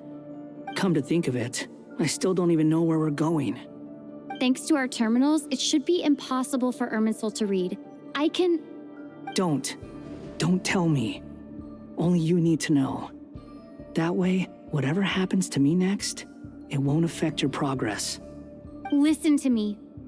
Your safety is just as important as mine. Don't even think about sacrificing yourself for the greater good.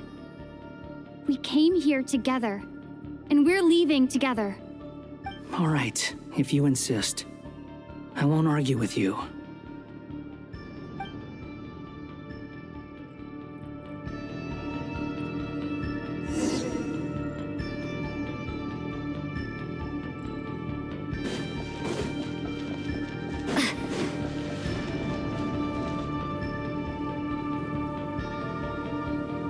This place looks so different from how I remember. It's unrecognizable. It's a complete mess. Like someone's turned the place upside down. Must be Dottores' doing. Either he's searching for some information he needs, or... It's still changing. He has to know we've entered Irminsul.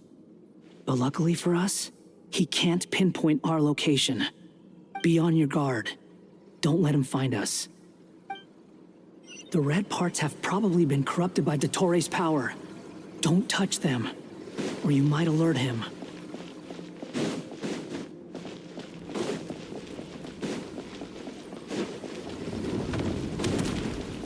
He's looking for us. Tread carefully. That wall could be a problem. Fortunately, it looks breakable. Give it a shot.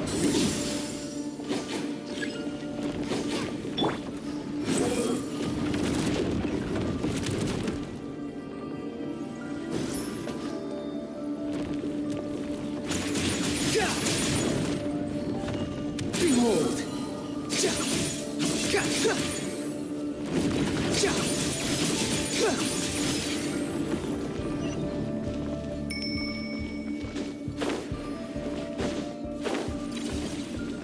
The wind rises.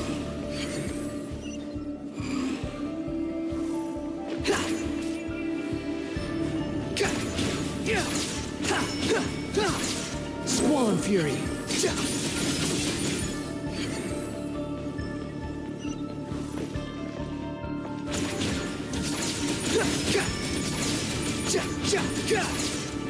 Behold!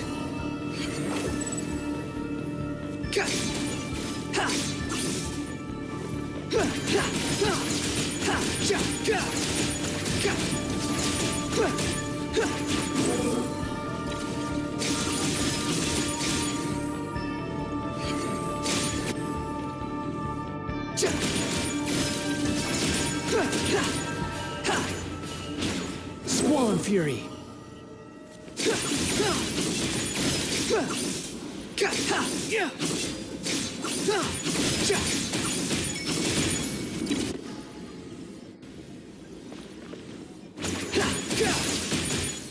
The wind rises.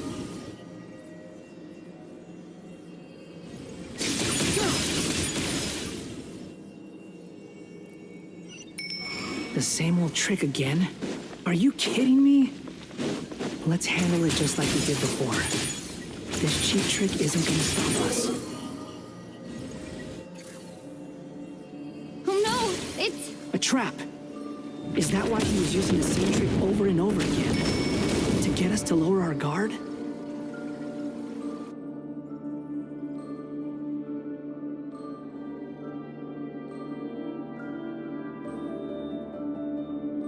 I'm trapped!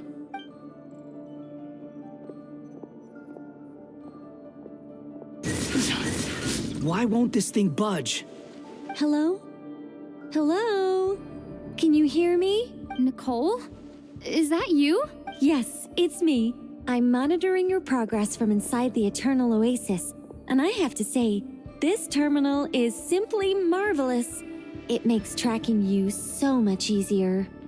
I couldn't see anything at first, but now that you two are inside, I can use your location with support from the terminals to get a partial view of the situation inside Irminsul. It's not the clearest image, but it's better than not being able to help at all. So, here I am. I can't intervene directly, but I can help to guide you out of the jam you're currently in. So please, just follow my lead. Dottore in his current form is a blight upon both Irminsul and the ley lines. Pay attention to your surroundings. There must be sources of his contamination nearby. The corrupted information is his means of manipulation. Is that one of them? Precisely. Good work. But we're not done yet. Stay close. And let's see if we can find any others like it nearby.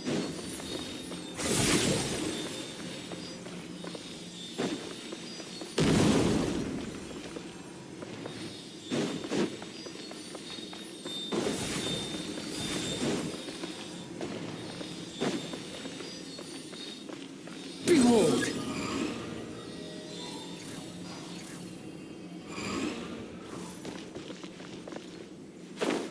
This must be another one.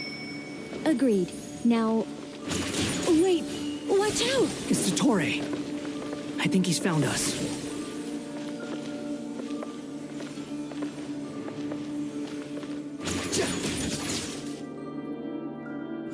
The seal is broken. Quick! Get out of there! Quit following me. And where exactly do you think you can run to? Wait, what is that? Pursuers. That's gotta be it. Run! Don't let that thing touch you.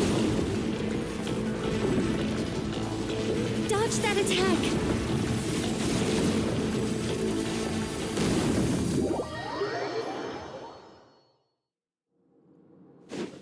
And where exactly do you think you can run to?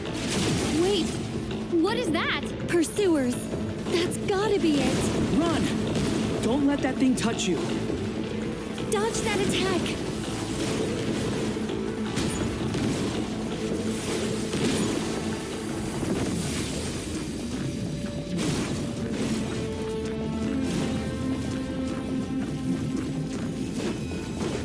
There's more than one path. Which way do we go? To the left. Trust me.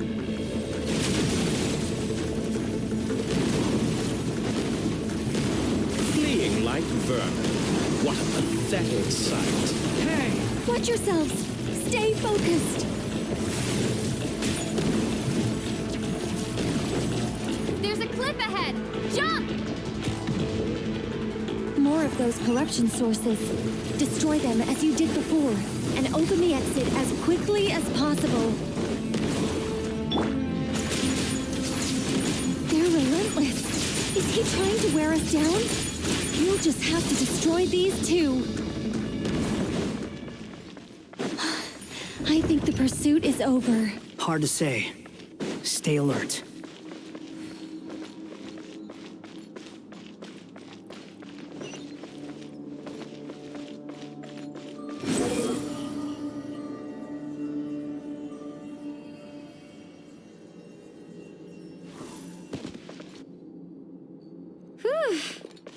I think we've made it to relative safety. Phew, goodness. That was tough. You doing okay? I'll be fine. Don't worry. Take a short rest, and then... Nicole? Nicole! The connection's been cut. But that means... Look at you supporting one another. How very touching.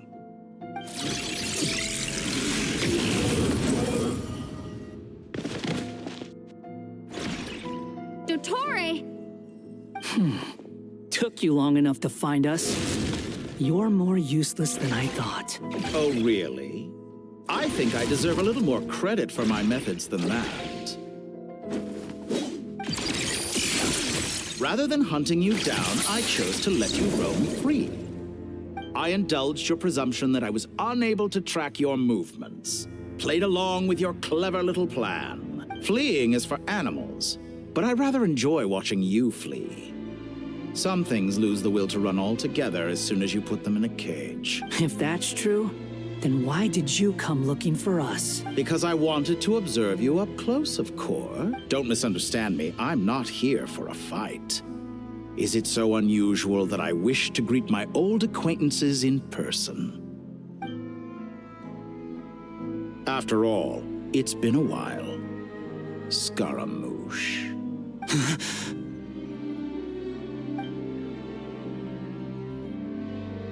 Why are you so afraid? I have done nothing unprecedented in discovering the truth. Nor did I go to any great lengths to uncover your story. You made a bold series of moves in deciding to erase yourself. And with the power of this great chronicling device called Ermin's Soul, you were able to achieve something quite remarkable. Once most people form an opinion about someone, it tends to imprison their mind. Yet you managed to erase every trace of your existence. A novel take on death indeed. However, this meant that you stood out to me all the more when I saw you in Nodcry. I didn't even have to go looking for you. Just the sight of you was enough for me to intuit the truth. For someone in my position, connecting the dots was a trivial affair. It would have been more surprising if I hadn't managed to piece it together. You seem very pleased with yourself for figuring it out. I'm sure you'd even be more delighted to learn the full extent of your crimes. That would hardly be necessary. Besides, isn't there something that concerns you more right now? Something that fills you with dread? Let me put your mind at ease. I have no intention whatsoever of restoring any of the records you deleted. For one thing, it would be exceptionally difficult. But more to the point, I doubt that the prospect of losing your current life is all that frightening to you. Because in your case,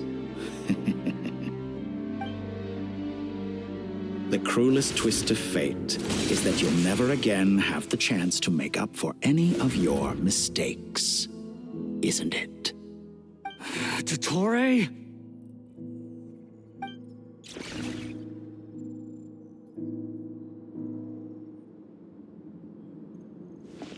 All here shall bend to my Swollen Fury!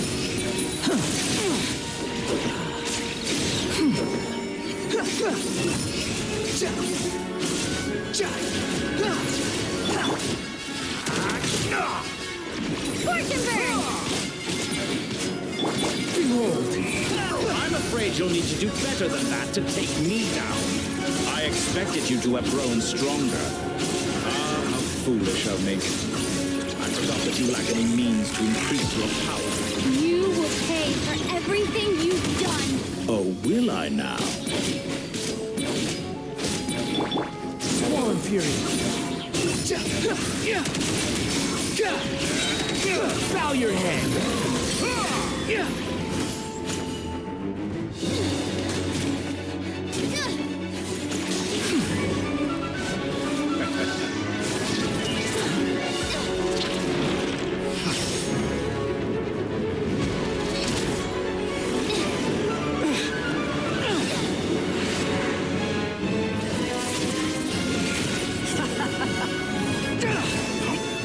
Does the prospect of death amuse you? I could ask you the same question! I'll distract Dottore. You focus on the mission. Got it.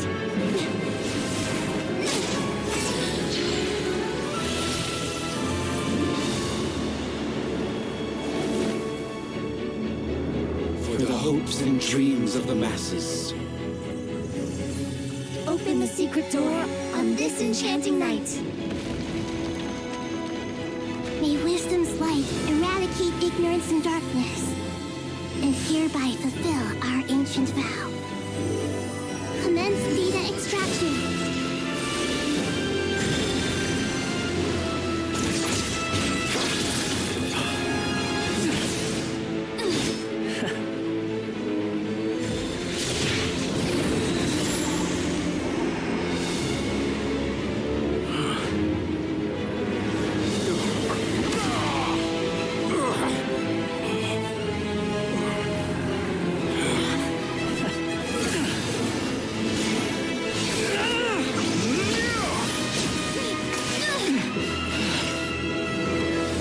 Cling to outdated ideals and stand in the way of progress.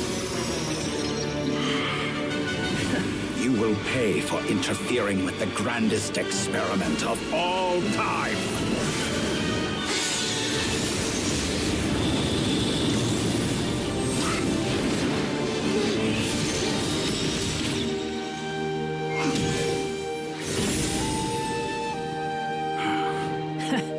good timing. Dottore, as clever as you are, you fail to understand wisdom.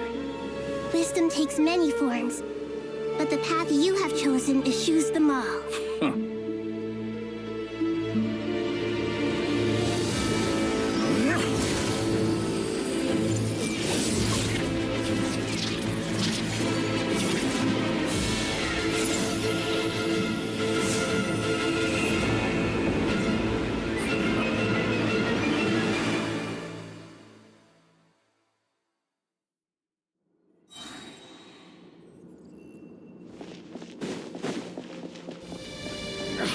My strength is fading! Since you are within Irminsul, it stands to reason that any power you wield comes from it. For extracting the information from Irminsul, just to strip me of my power. I will find his weakness.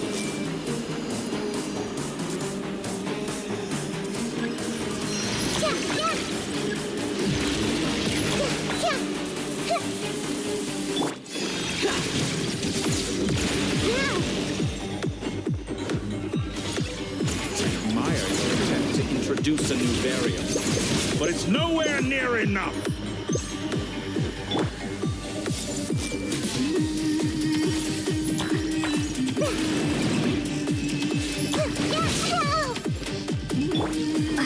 Time to ignite! Squall Fury! Like a little buzzing fly. That's far enough! Just like a little buzzing fly. Everyone hold hands!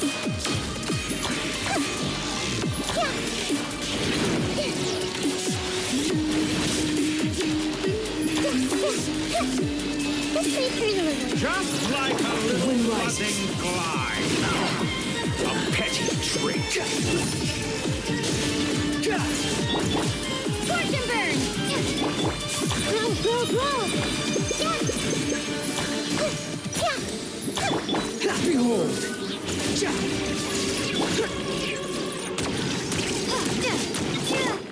The wind rises.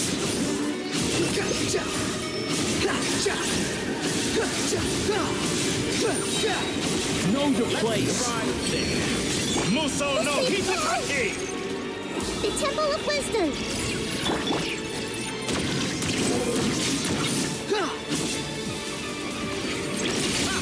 You won't distract. He's so close! Just hold on a little longer! I'll hold him up. Traveler, Hat Guy, the rest is up to you. We certainly have a knack for surprising each other, don't we? I'm just getting started. It's time! Say your prayers! Stay on the defensive, but watch your back.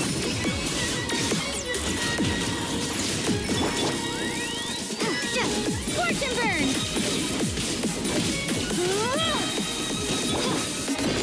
It's time!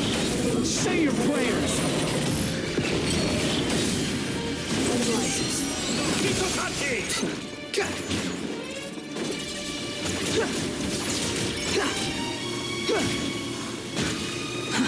Too slow. Quit following me.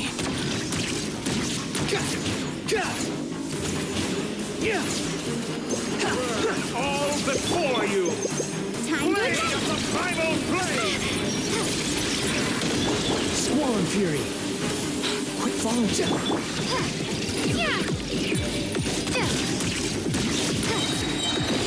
It's time! Say your prayers!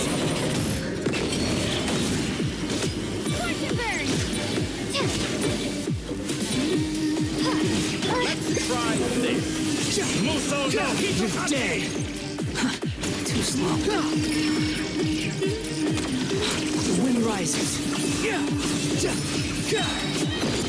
It's time! Say your prayers! Finally, time for you to die. Excited? Time for me to die? How could I reach this place if death was something I feared? The last gasp struggle of a dying man. It's time! Say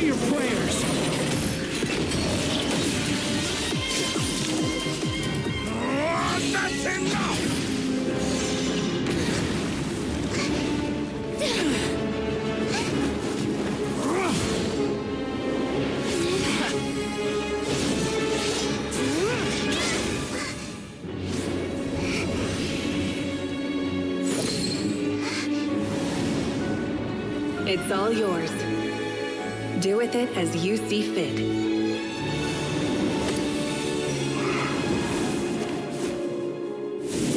Just as you say, this world is home to some archaic things.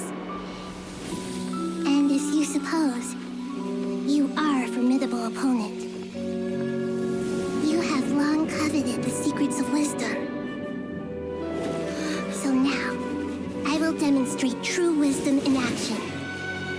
I invoke my supreme authority as the keeper of Irminsul.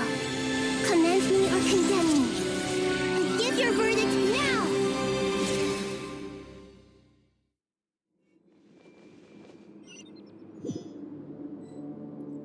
Blessed One of Wisdom, Mahakusaladhama, are you certain that you wish to exercise your authority to destroy Irminsul?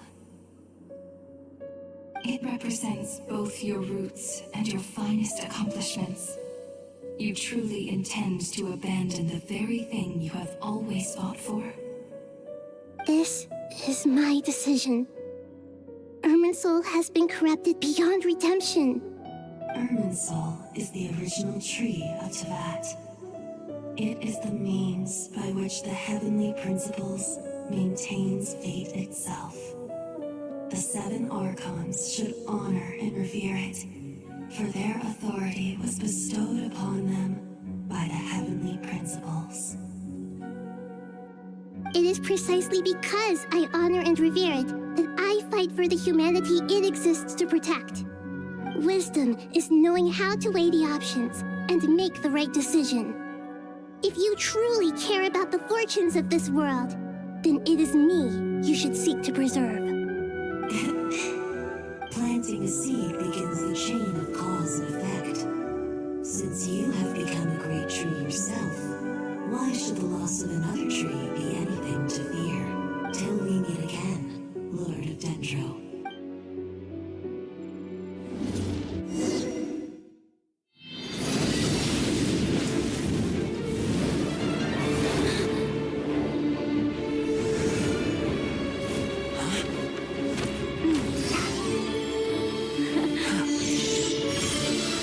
The first flame.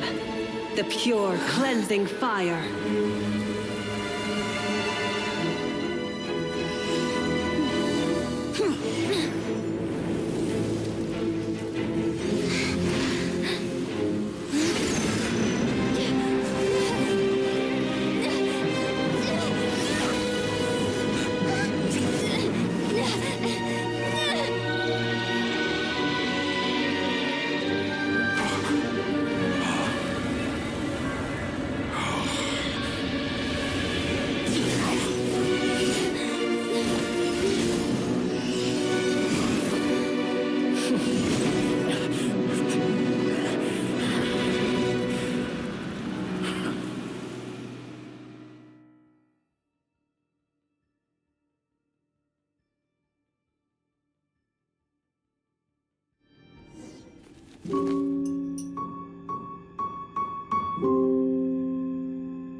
Shall we?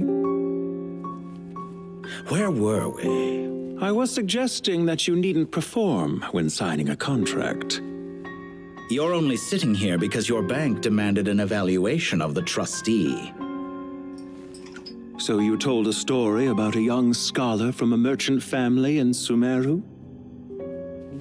I told a compelling tale, didn't I? The post-expulsion story is far more captivating. The human experiments or the elixir of immortality? The part where you die. Ah, yes. My favorite part. The 35-year-old Segment thought of himself as Dottore, reserving the name Zandik for the original specimen. Of all the Segments, he was the most selfish. After his expulsion, Dottore searched for a new direction. He joined the Fatui, studied Elazar in great depth, secured resources. He was rather fortunate in his career. Zandik turned to Conrian technology and successfully created his Segments. But this was not immortality. Even with backup segments, his body would still age. Still, thanks to Snezhnaya, Zandik found the ideal base for his experiments. Then a perfect partnership materialized at a crucial moment. The year that both parties realized they needed more time. Fortunately, Zandik succeeded. In a miraculous turn of events, he gained the extra time he needed. I seem to recall it differently. All right, it's true. No matter how much elixir he took, Zandik remained human and continued to age. Then, on the morning he turned 85... Help me up! Call for help! Surely he would be rescued, Zandik thought. But to his surprise, no one helped him. Zandik was too selfish for that. Don't forget, you're one of us. Yes, and we're all waiting. Waiting for me to die. Pantalone arrived for a meeting and happened to witness what followed. He found it unsettling. I never said that. But the Zandiks were unfazed. It was a rare opportunity for self-dissection.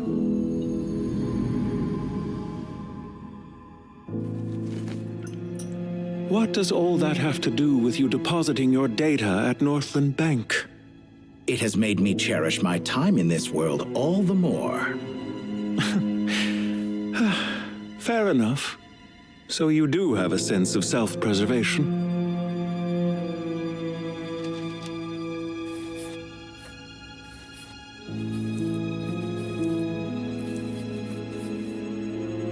What do you mean? You're hardly normal, and you don't cherish life. You just don't want to admit defeat in the limited time you have. Even so, don't I deserve an interesting ending? I'm counting on it.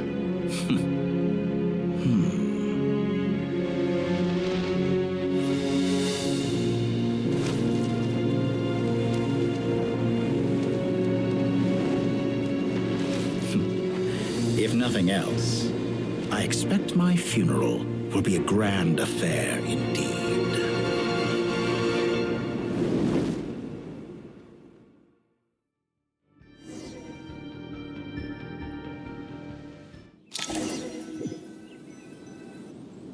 What a magnificent fire. In Snezhnaya, we light fires to ward off the cold. Fire, it seems, is antithetical to ideas such as cold, frozen, and unchanging. Perhaps it has always been that way. From the beginning, fire has been used to drive away wild beasts and warm the body and mind. You could say it's a form of treatment. One that cures the human heart of mortal fear. Mortal fear? Something you haven't been acquainted with in a long time, by the sounds of it. Whereas you, I'm sure, must know the feeling quite well indeed. I remember when we first discussed the elixir of immortality, you claimed that extending your lifespan was about buying more time. But was that really the truth? You fear the prospect of dying a wretched end in this world, don't you? Of course I do. I'm only human, after all. And while you may have forgotten it, you cannot deny that you too were once human, Dottore. I do not believe that there is no such fear in your heart. Perhaps you are right. But I abandoned it long ago and devoted myself to my experiments. I have felt no fear since. From the very beginning, I never thought you could win this game. But still you came. Contract in hand. To honor our agreement. Because I am a reputable partner.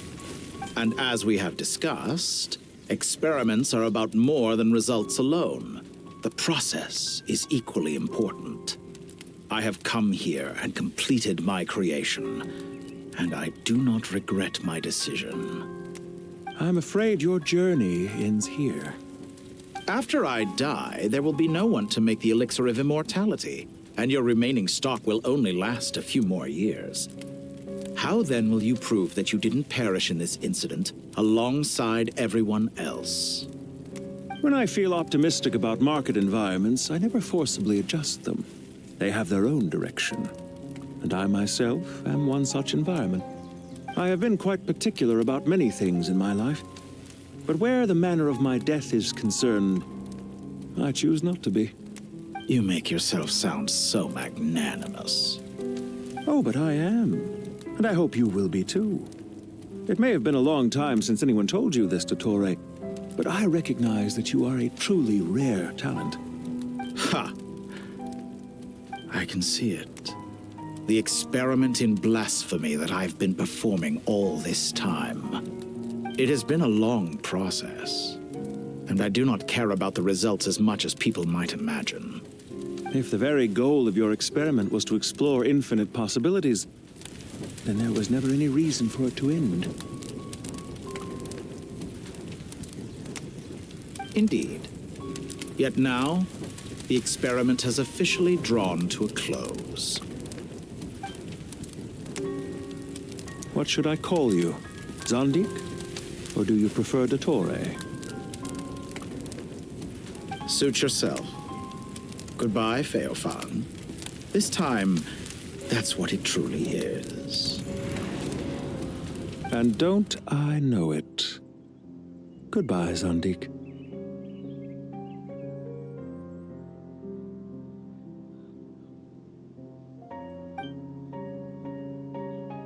I could have carried out many more experiments. But to me, Lord of Dendro, this outcome is certainly not the worst. I believe you. But unfortunately, this is where it all ends for you. This experiment does not belong to you, nor do any of the results. Experiment? It sounds like you're trying to outdo me in my own field. Wisdom is conveying information in terms that people can clearly understand. You know exactly what I mean. Indeed. I can see no further outcomes. Ha! You have a formidable mind, and you are braver than I thought. Setting fire to the very thing your survival depends on. Your previous threat was empty, but this time, it is real. When necessary, wisdom can be as fierce as an inferno. Some of the flames that incinerate you come from within yourself. Perhaps you are right. You see what lies at the bottom of the human heart, and that is your wisdom. Here is where your journey comes to an end. All that is yet unknown belongs to those of us who will carry on living. It seems I have unwittingly been your arch-enemy all along. But now, it's all over. I do not deny your intelligence. But what you refer to as experiments, I would never describe in those terms. They are events that take place in the real world, and they are so much more than mere data. Goodbye. We will never meet again.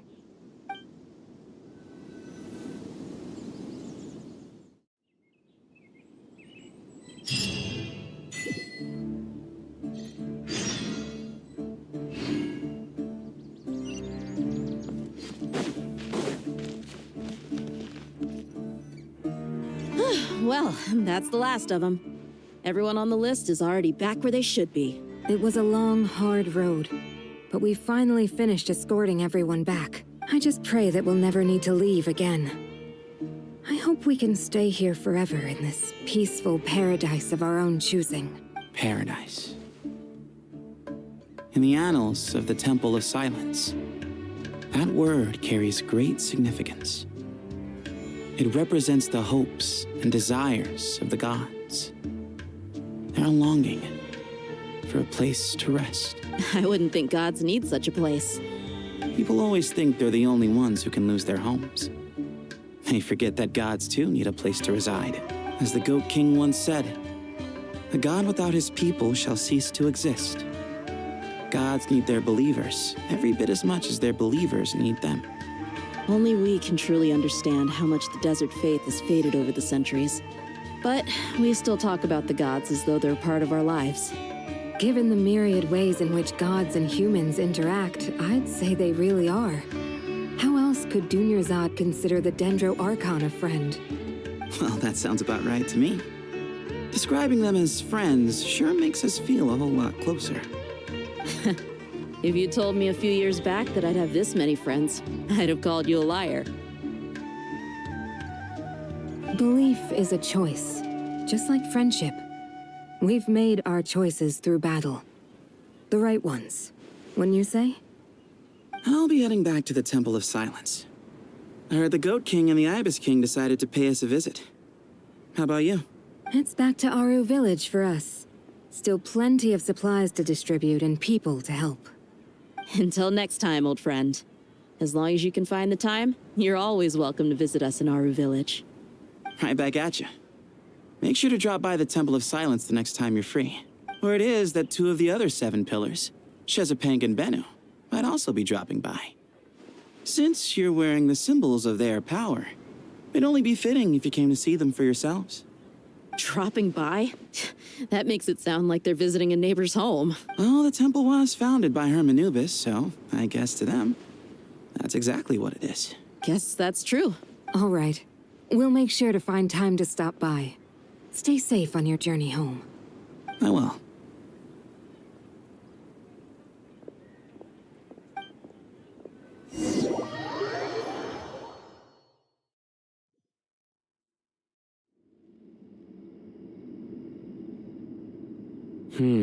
You do have a point. See? Retirement has always been a problem, especially for old-timers like us who've been locked away all these years. You finally step out into the light, and bam! You're face to face with a whole different world. Naturally. What do you think, Layla? Huh? Why would you think to ask me? How could I possibly be qualified to decide where the servants of King Deshret should live? Sorry if my question was unclear. Do you think their statues will stand out too much if we place them here? Hey, I never agreed to this. How could we possibly allow our statues to be left in Hermanubis' home? That would be like breaking into someone's house, then pretending it belonged to you in the first place. Different beliefs can coexist. We still need to respect one another. By which you mean, you two plan to stay at the Temple of Silence, for a while at least. But you have no intention of relocating your statues here. So, you see this as sort of a family visit? Is that correct? Family. You could say that. In a sense, Hermanubis would view this as his home. Just look at this place. Magnificent, is it not? The sad truth is, in the past, all 3 of us invested so much into misguided ventures. We failed to build what we should have, and wasted so much time instead. And what do you mean by that? I mean that for the most part, time spent associating with the likes of Sobek, and, let's say, Thoth, might reasonably be considered wasted. Why does that not surprise me? Go on. Anyway, given how much time we'll all be spending together, I'd say that the bonds we built will end up proving to have been a sound investment. Once Sethos, the current leader of the Temple of Silence, returns, you can discuss the matter of staying here with him. But judging by the expressions of everyone here, I imagine you'll receive a very warm welcome. This sacred ground houses untold knowledge, after all. What better place for the servants of King Deshret to appear in the mortal world? How about we share a meal together first? I imagine it's been many years since you last tasted fresh food. Oh, that sounds wonderful. After so many hundreds of years, I can only surmise that desert cuisine has become a lot more varied. Are we having a get-together? If you'd like, I can help prepare some food. After all, Lord Thoth, you helped me so much in the desert, and I still haven't properly thanked you. Oh, my, that would be wonderful. I'm touched that you still remember. How the times have changed. To the people of today, it seems the Ibis King has become a kind and passionate god. And you, Mr. Herreshoff? What kind of god do you wish to be? To be honest, I haven't given it much thought. How about you, Dendro Archon? Do you have any hopes for your future? Me? I'm very happy with my current life. Forgive my bluntness, but you do not seem to derive your authority from majesty and might, like Lord Al-Ahmar. Clearly your approach has its advantages, but also its dangers, don't you think? I do, but projecting a majestic front doesn't really suit me. Besides, my relationship with others isn't simply one of a god and her people. Not putting on airs might earn you more adoration. Exactly. Besides, I really like parties where everyone brings their own food and we all come together to share. You should join us. I'm sure you'll find it fun. Last time when we got together for a picnic near the Avidia Forest, it was quite the occasion. Seeing as you're already here, how about we hold the next one in the desert? Can we do that? Wouldn't Tainari have to transport a ton of drinking water? Don't worry, I can help out. Layla, would you like to join us next time? Me? Sure. The more the merrier. That way we... Don't take this the wrong way. I just think you should know. When it comes to passing the time, chess is more our thing. In that case, Dendro Archon, what do you say? If I were to compete against you, I can't say with certainty I'd win, but I certainly wouldn't mind giving it a shot. Where's Sobek? I'm sure he'd be good for a few rounds. Cards, cards, cards! I'll always prefer chess. I wonder what variant of chess we're talking here. Mr. Thoth, is there some sort of astrological significance to this game? Oh, I'm glad you brought that up. As long as the leader of the Temple of Silence agrees, we can search Hermanubis' place for books to teach you how to play.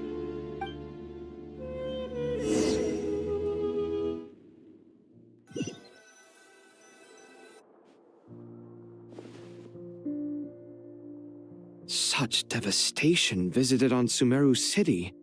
So many houses destroyed or damaged in the fighting. Who could have foreseen this? Look at all of this. It's going to take me forever to tidy up. I suppose living below the academia doesn't always work out to your advantage. I would have thought a little appreciation of my sincerity and effort in helping to clean up this mess might be in order. Helping? Effort? This is your house! Of course you should be putting in the effort!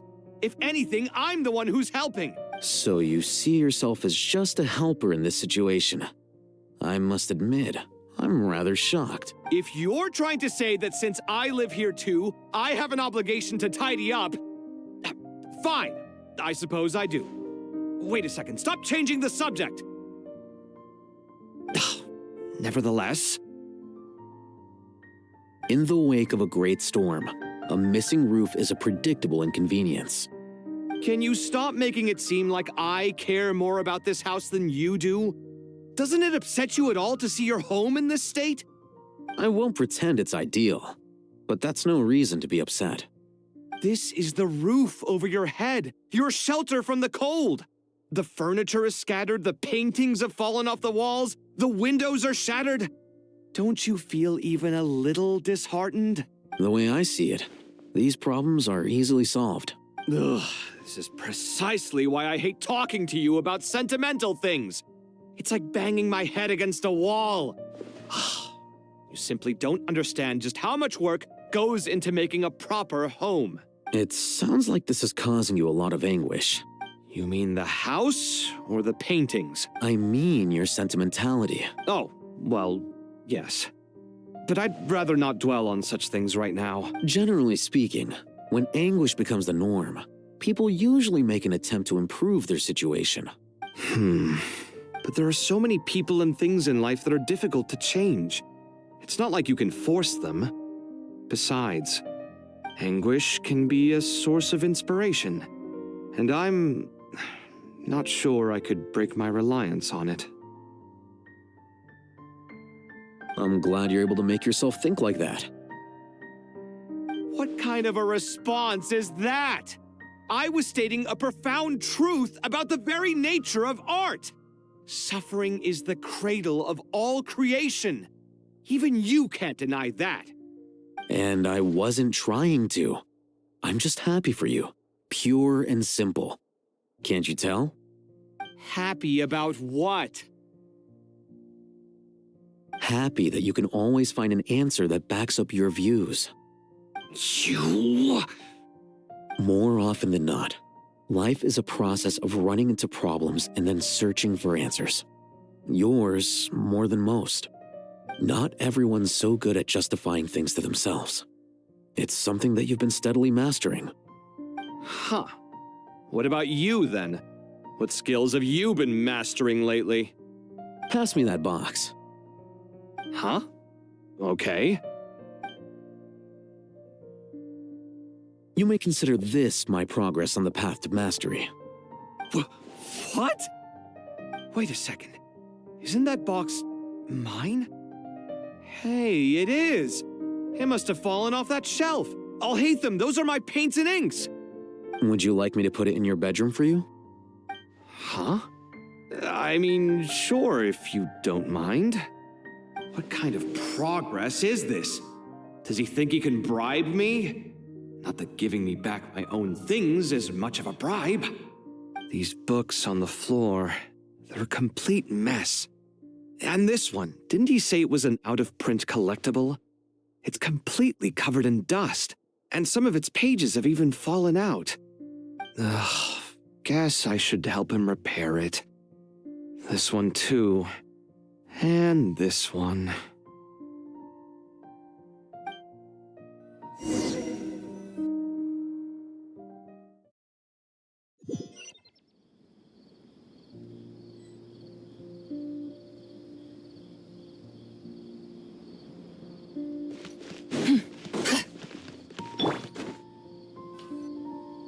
Local subter beasts, imported goods, such a bright future ahead. I can picture the Mora just rolling in.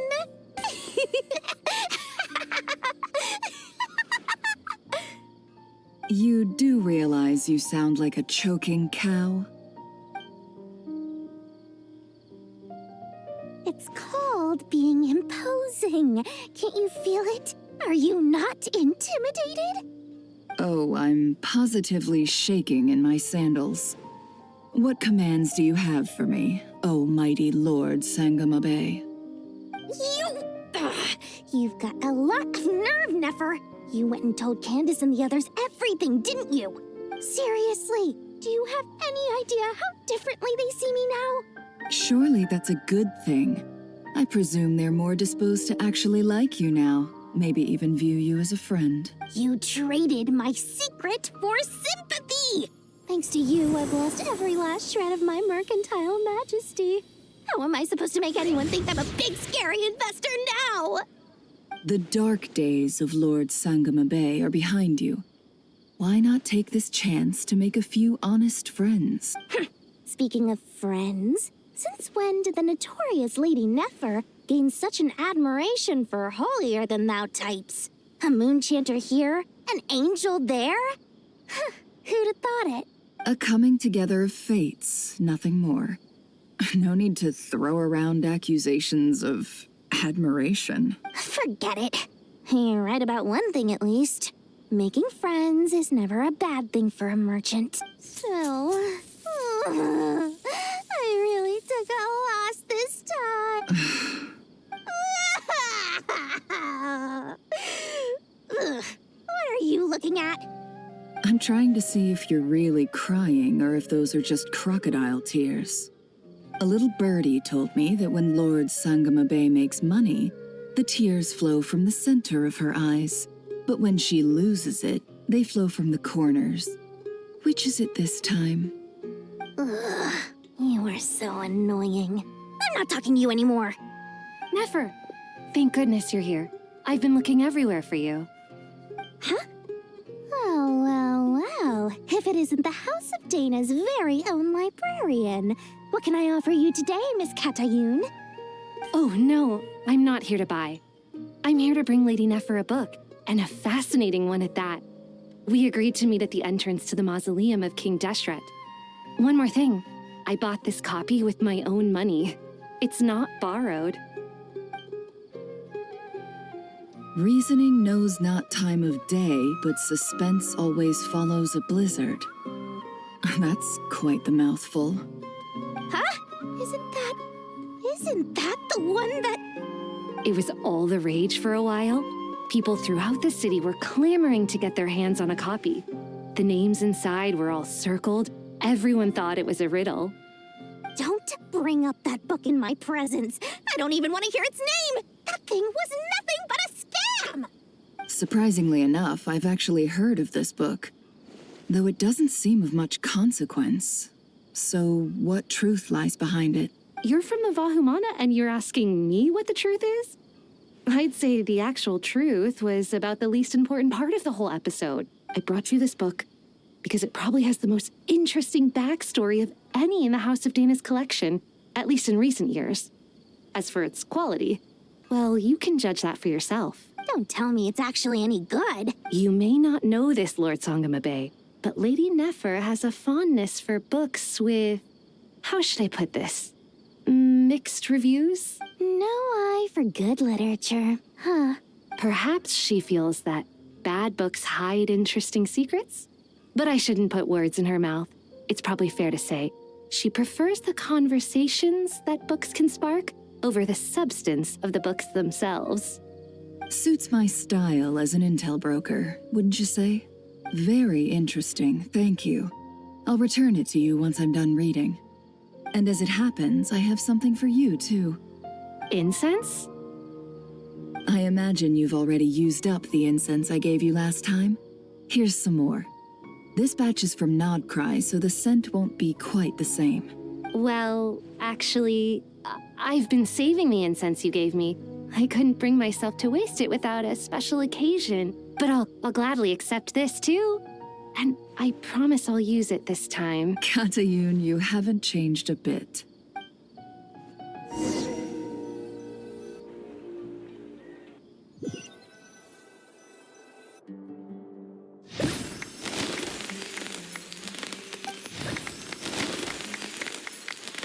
Congratulations, Kale. Well done, Kale. After studying for so long, you've finally become a full-fledged ranger. Sure hasn't been easy for you, huh? This really is fantastic news. All grown up. No longer a trainee, but an official forest ranger. Oh, the next step is to secure tenure in the academia. Thanks, everyone. It's true. I'm an official forest ranger now. Master Tainari, thank you for your guidance and support. I wish Mr. Sino were here so I could thank him too. Sino had a matter to attend to at the Temple of Silence. I don't imagine he'll be back for some time. But don't worry, we can celebrate together once he's finished. I'm afraid the party will have to wait. Kale still has some matters to attend to first. Kale? Is everything all right? No, it's not what you think. There's nothing wrong with my health. I just have a few things I need to deal with. I've made plans with the Traveler and Paimon to visit Mondstadt. Master Tainari and Mr. Sino will be accompanying us too. Well, that's a relief. Let's get together when everyone's back. I'm sure you'll be doing even better by then. Of course. I have a feeling you're right.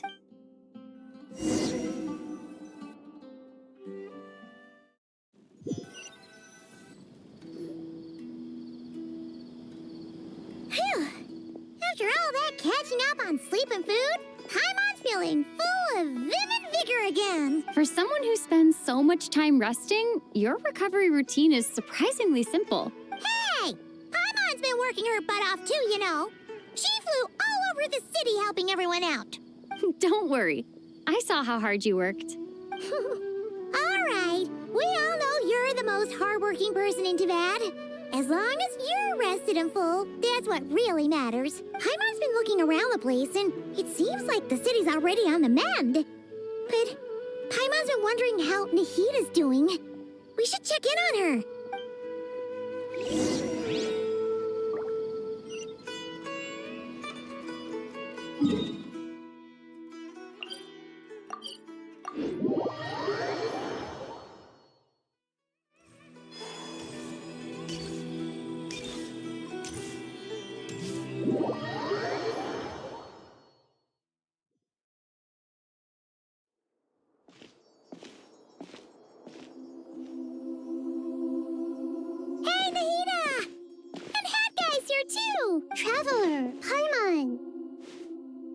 what's going on here?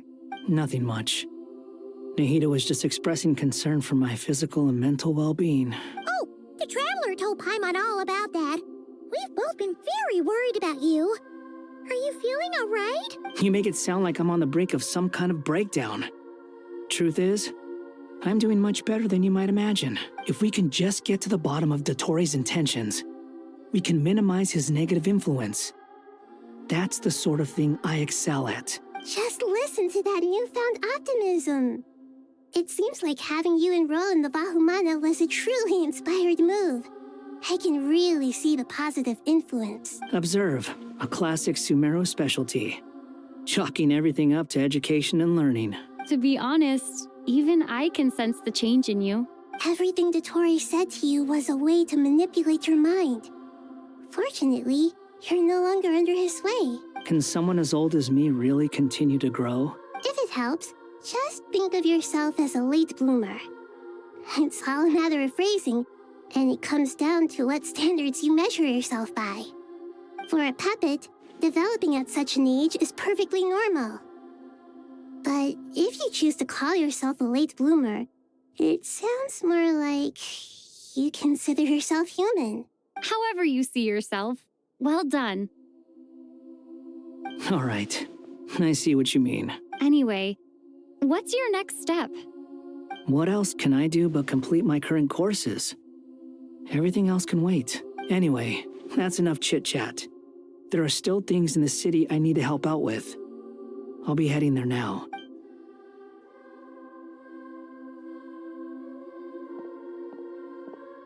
I'm so happy that Hat Guy is doing better than we thought. But what about you, Nahida? How are you holding up? The pyronosis burned down the corrupted Irminsul.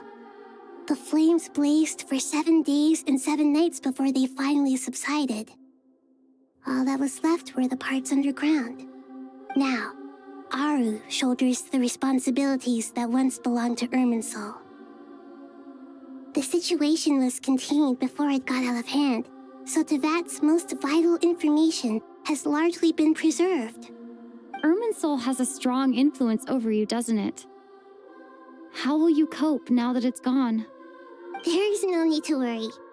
Thanks to Nicole's extraordinary talents, my connection to Irminsul has been severed and transposed onto Aru.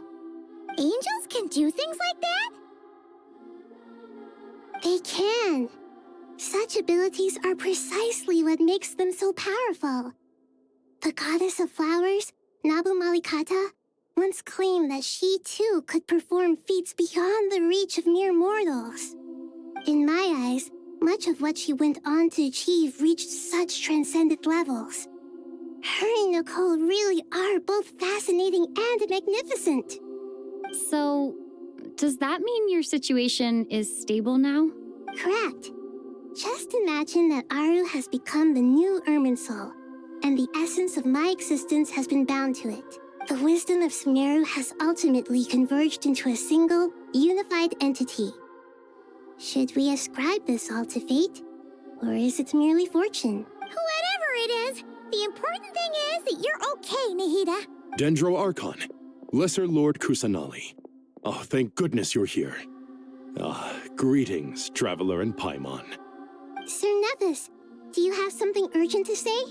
Yes, there's something I need to report. We've received a message from Snezhnaya.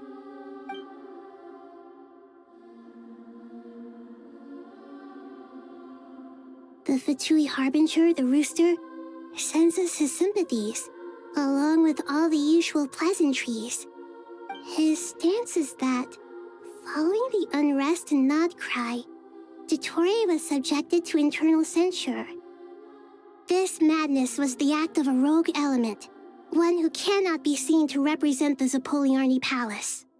No less than can be expected. Snezhnaya paid a heavy price working to stop him. They even lost one of their own harbingers.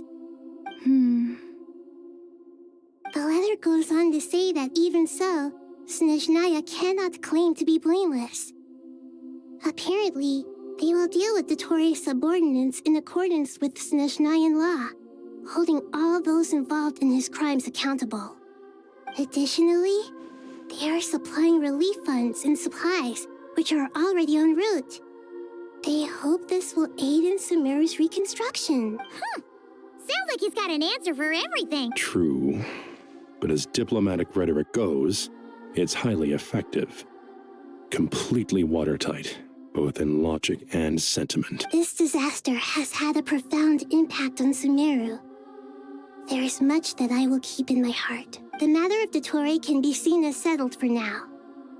We are sure to cross paths again in the future, and in that light, Snezhnaya would do well to uphold their responsibilities and keep a tight rein over their action. With Irminsul burned, the flow of fate now carries many more possibilities. I will be watching carefully. Perhaps we can move on to a less serious matter? Dendro Archon, will you eat with us once this matter is dealt with? Everyone wishes to celebrate together. Your presence would be most welcome. Of course! Junior Zod, Sino, and Hypatia all told me the same thing. If there isn't enough room for everyone, we can arrange back-to-back feasts. What a wonderful idea. That just leaves the question of what we should eat. Not more tomatoes, surely. More? Dendro Archon, what do you mean by more tomatoes? Those good friends of yours are always talking about tomatoes. Sometimes when I'm walking through the city, I can even hear them arguing in the fields. Since you see them so often, you must hear about tomatoes even more than I do. Tomatoes. Tomatoes. The word has a certain magic to it. Like the autumn fur of a sumpter beast swirling in the wind, sometimes flying up my nose. Tomatoes. What can we make with tomatoes? Wait, why tomatoes? Take your time, there's no need to rush. The Traveler, Paimon, and I still have somewhere we need to visit. You'll have plenty of time to think it over before I return. Does this mean you're going to Natlan? Meeting them there in person. It will require a long journey. I know. But this is necessary. I must go myself. Traveler, Paimon, we'll set off as soon as you're ready.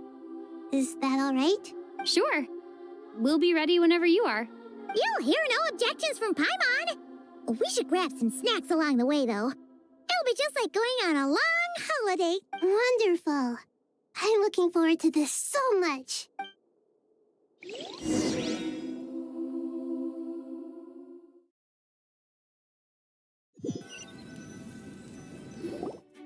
Natlan is such a lively place.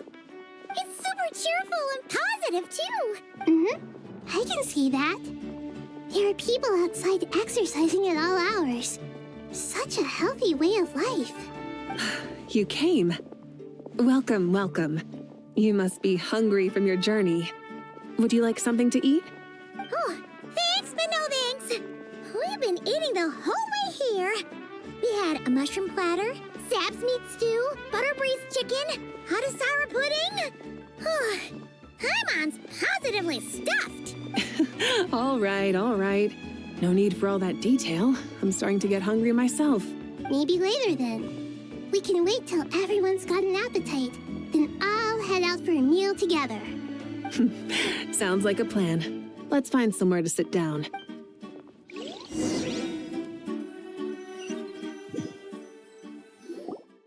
I should tell you, I already have some sense of why you've come. Why's that, Malika? To say thank you. Your senses are spot on. But on top of that, we also feel guilty. Because the pyronosis has vanished? I sensed its loss. Despite scouring through the remnants of Irminsul, we couldn't find any sign of the pyronosis. Not even any trace of it burning to ash. That's certainly unusual. Still, the potential fallout from Irminsul's loss is significant, to say the least. Perhaps the pyronosis's disappearance is simply a knock-on effect of the impact it's had on a certain strand of fate. There's no need to feel guilty. We were clear that this time, there was to be no returning, only giving, pure and simple. Thank you really is a fascinating phrase. We use it to express gratitude for the smallest of things.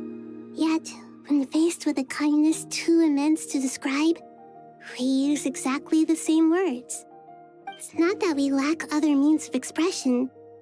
It's that when we truly need to express our feelings, the simplest and purest words are always the most powerful. You're right. In Natlan, we prefer simple expressions too. Companionship, friendship, support.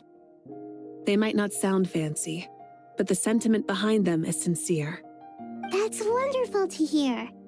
Sincere feelings are often a vehicle for the deepest wisdom of all.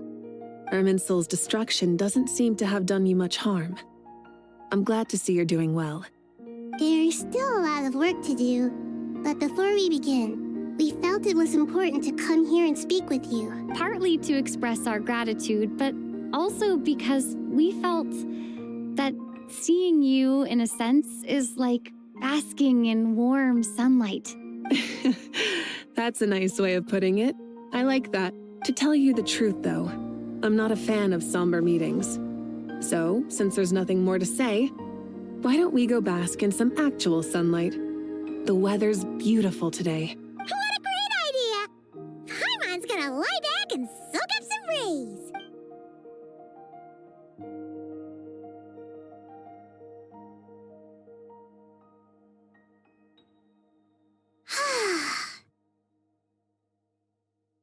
In that case, I think I'll lie down for a bit too before we head to our next stop. And where might that be? Mondstadt. Paimon and I are gonna head back there with Kale and the gang. Long ago, I sensed that the god remains inside Kale had come from the goddess of flowers, but I kept it a secret. Those remains weren't hurting Kale, not as she is now. They simply exist. Besides, I could sense a deep yearning within her. A yearning for an ordinary life. A yearning to hold on to the hard-won happiness she now enjoys. With someone like her, I have a responsibility to keep her secret. She should be ready to face the truth by now. Whenever people meet, there is always the potential to create warmth and kindness. Every child grows up. But even as adults, they are still children in the eyes of certain people. Oh, just like how Paimon sometimes sees Nahida as a little kid. Is that so? Well, anyone who's friends with a kid is probably a kid themselves. Of course! And there's nothing wrong with that. When we get back, we'll actually be hanging out with another of our friends who happens to be a kid. Or more like looking after, in her case. Anyway, we'll always be there to watch out for our friends. Dear Sucrose, when you receive this letter, I'll probably be as busy as always. But busy with wonderful things. That's because I'm no longer a trainee. I'm now an official forest ranger. Impressive, right? Sino said that official rangers sound much tougher than trainees. Though he did say it was already pretty tough to start out with. You probably heard that something big happened in Sumeru recently. Don't worry, it's all been taken care of. We're heading to Mondstadt soon, so if you're free, maybe we could meet up? Plus, it's not just me. A few of us are going. Hey, do you still remember that time we all got together? You know, when we all went to the Windbloom Festival? It'll be just like that.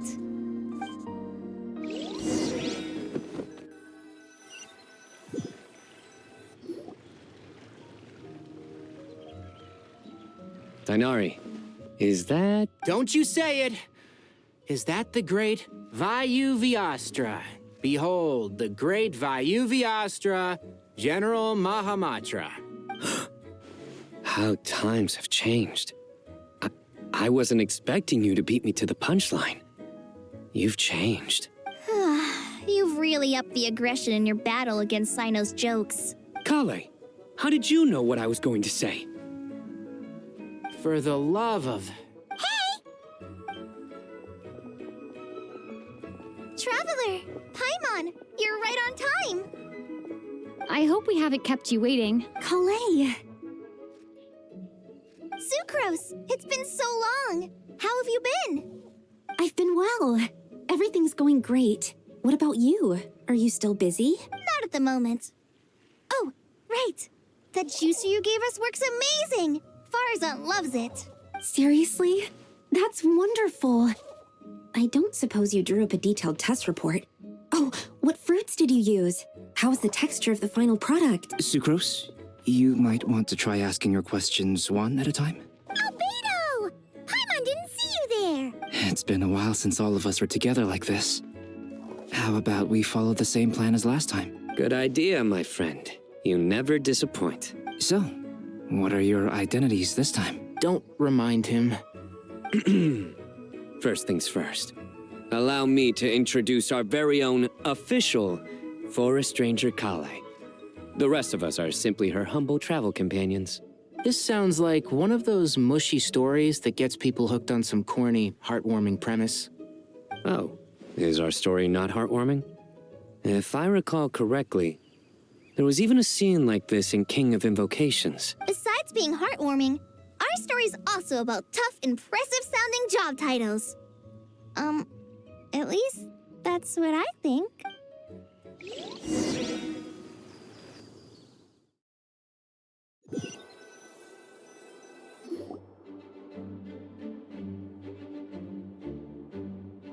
Oh, you're here already? I'm still giving Dodeko a little trim. I won't be a moment. A trim? Does Dodoko need haircuts too? Of course. It's important to know how to take loving care of the apples of your eye. All of these trivial matters get left to me. It's because I'm an angel, and angels are, in a way, the guardians of all Tavad. Oh, right! Well, that's definitely an impressive-sounding job title. What are you writing? I'm just brainstorming some cool-sounding lines. Oh, write them on these card backs. Of course. Clearly, my lines are pretty amazing, wouldn't you say? Miss Nicole. Kale, you seem a little nervous. I was just wondering, who was the person you mentioned who needed their wish fulfilled? Wish? What do you mean? Miss Nicole asked if we could meet up in Mondstadt once everything was over.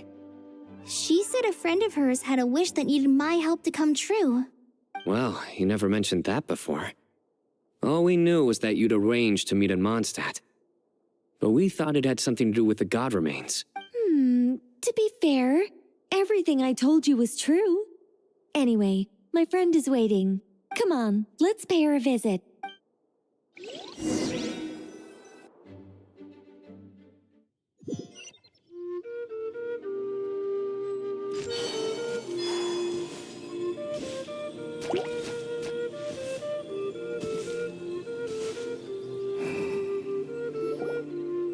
Huh?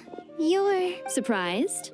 I bet you weren't expecting to meet a woman like me beneath this beautiful tree in a faraway land. An oasis will spring from the place where a djinn resides.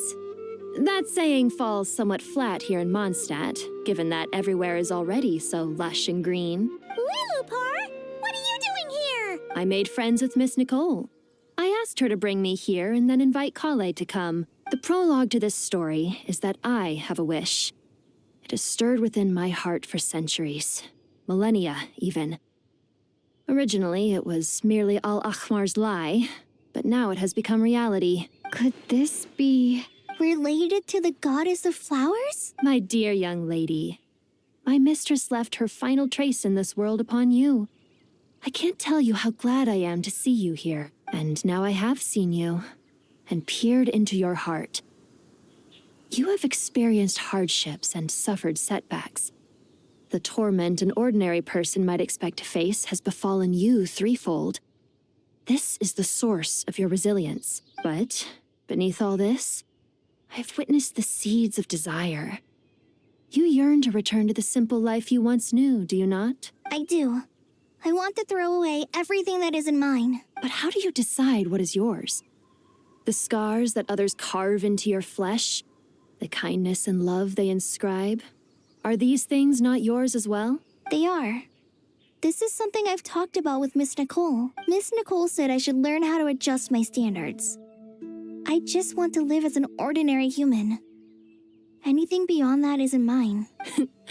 Don't you want anything from the remains of the goddess of flowers? She gave me a revelation once. I think that's already more than enough. In the past, you would not have possessed such a rich heart. Your brief life has taught you to hold on to everything good, to home in on kindness. How fascinating. You're nothing like Nabu Malikata, and you're certainly not her. Of course not. I'm not some great and powerful being, Miss Lilopar. Yet I am a Jinn. We exist because of the Lord of Flowers. We revere and love her. My wish is to see her one last time, to give everything for her.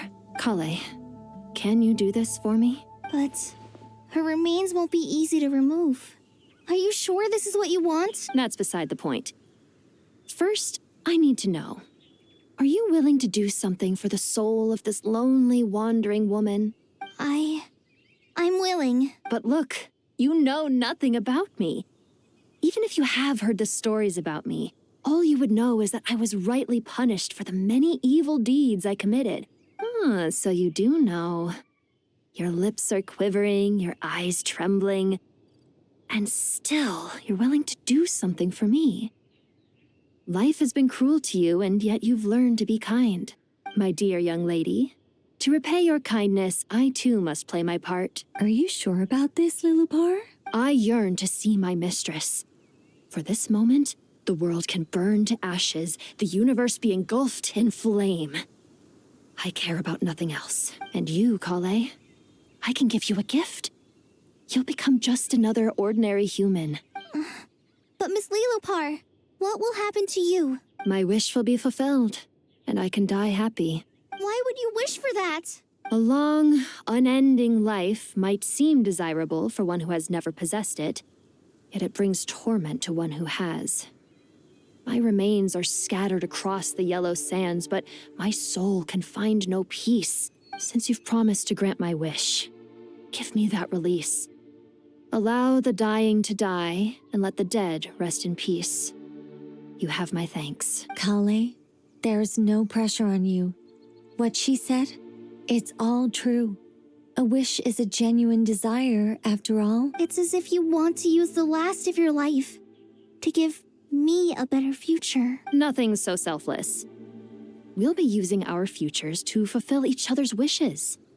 This is a noble act, a beautiful and secret transaction between two women. I understand. Miss Lilopar, I'm ready. Close your eyes, Kale. Then open your soul. From there, I will embrace my mistress. The downpour of flowers is your touch. Like returning to the very beginning. Like surrendering to your grace, my mistress. People say that devotion is beautiful, yet filled with pain. How foolish of them. For me, devotion is beautiful, pure and painless. Devotion is my love. Thank you.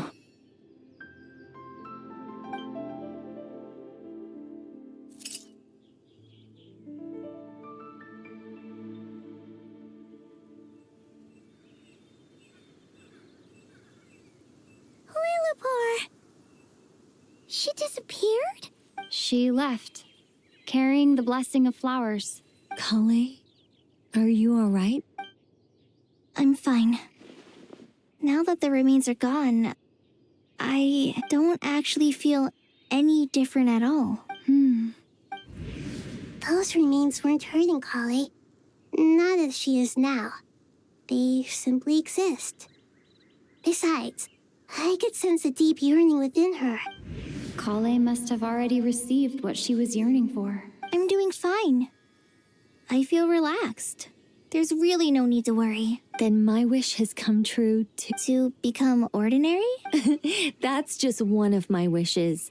Actually, I have a few more. For instance, I want to protect the people I meet and help them find happiness. That sort of thing. So between Miss Lilopar and me, you fulfilled 2 wishes already, and protected 2 people. Wonderful, isn't it? Oh, I feel so fantastically happy. I guess that settles things here. So what's next? What do you want to do when we get back to town? Clay, look who I've brought to see you. Hey, Kale! I heard you guys were holding some kind of secret event. How come you started without me? Huh? Oh no, it's nothing like that. We were just saying goodbye to an old friend. Really? Who? Me. The old me. So that's what this is all about. Did you come all the way to Mondstadt for that? Because we knew the old you so we could witness the change? Exactly. The old me is gone. I puffed her into the air, and she became a fluffy pink cloud, floating into the sky, before disappearing forever. Do you think maybe up in the sky, she has friends waiting for her with test tubes, flasks, and bows? Oh, when you put it like that, it doesn't sound so bad after all. What do you think, Miss Nicole? I think maybe that's right. At least, if it were up to me, I'd consider that a happy ending. Dear Sucrose, even though my childhood ended long ago, these past few days have really felt like growing up again. I've become stronger, and I feel like I can finally accomplish things by myself. Surely someone as mysterious as you will find a friend like this fascinating. Always growing, always thriving like a plant. I came to say goodbye to my old self. I know that after this, she'll be gone. Thinking about it makes me feel a little lonely. I know the weakness that kept me company will one day leave me too, but somewhere in my heart, I feel a great sense of joy. It feels like I've always wanted to take this step, to walk towards the new me.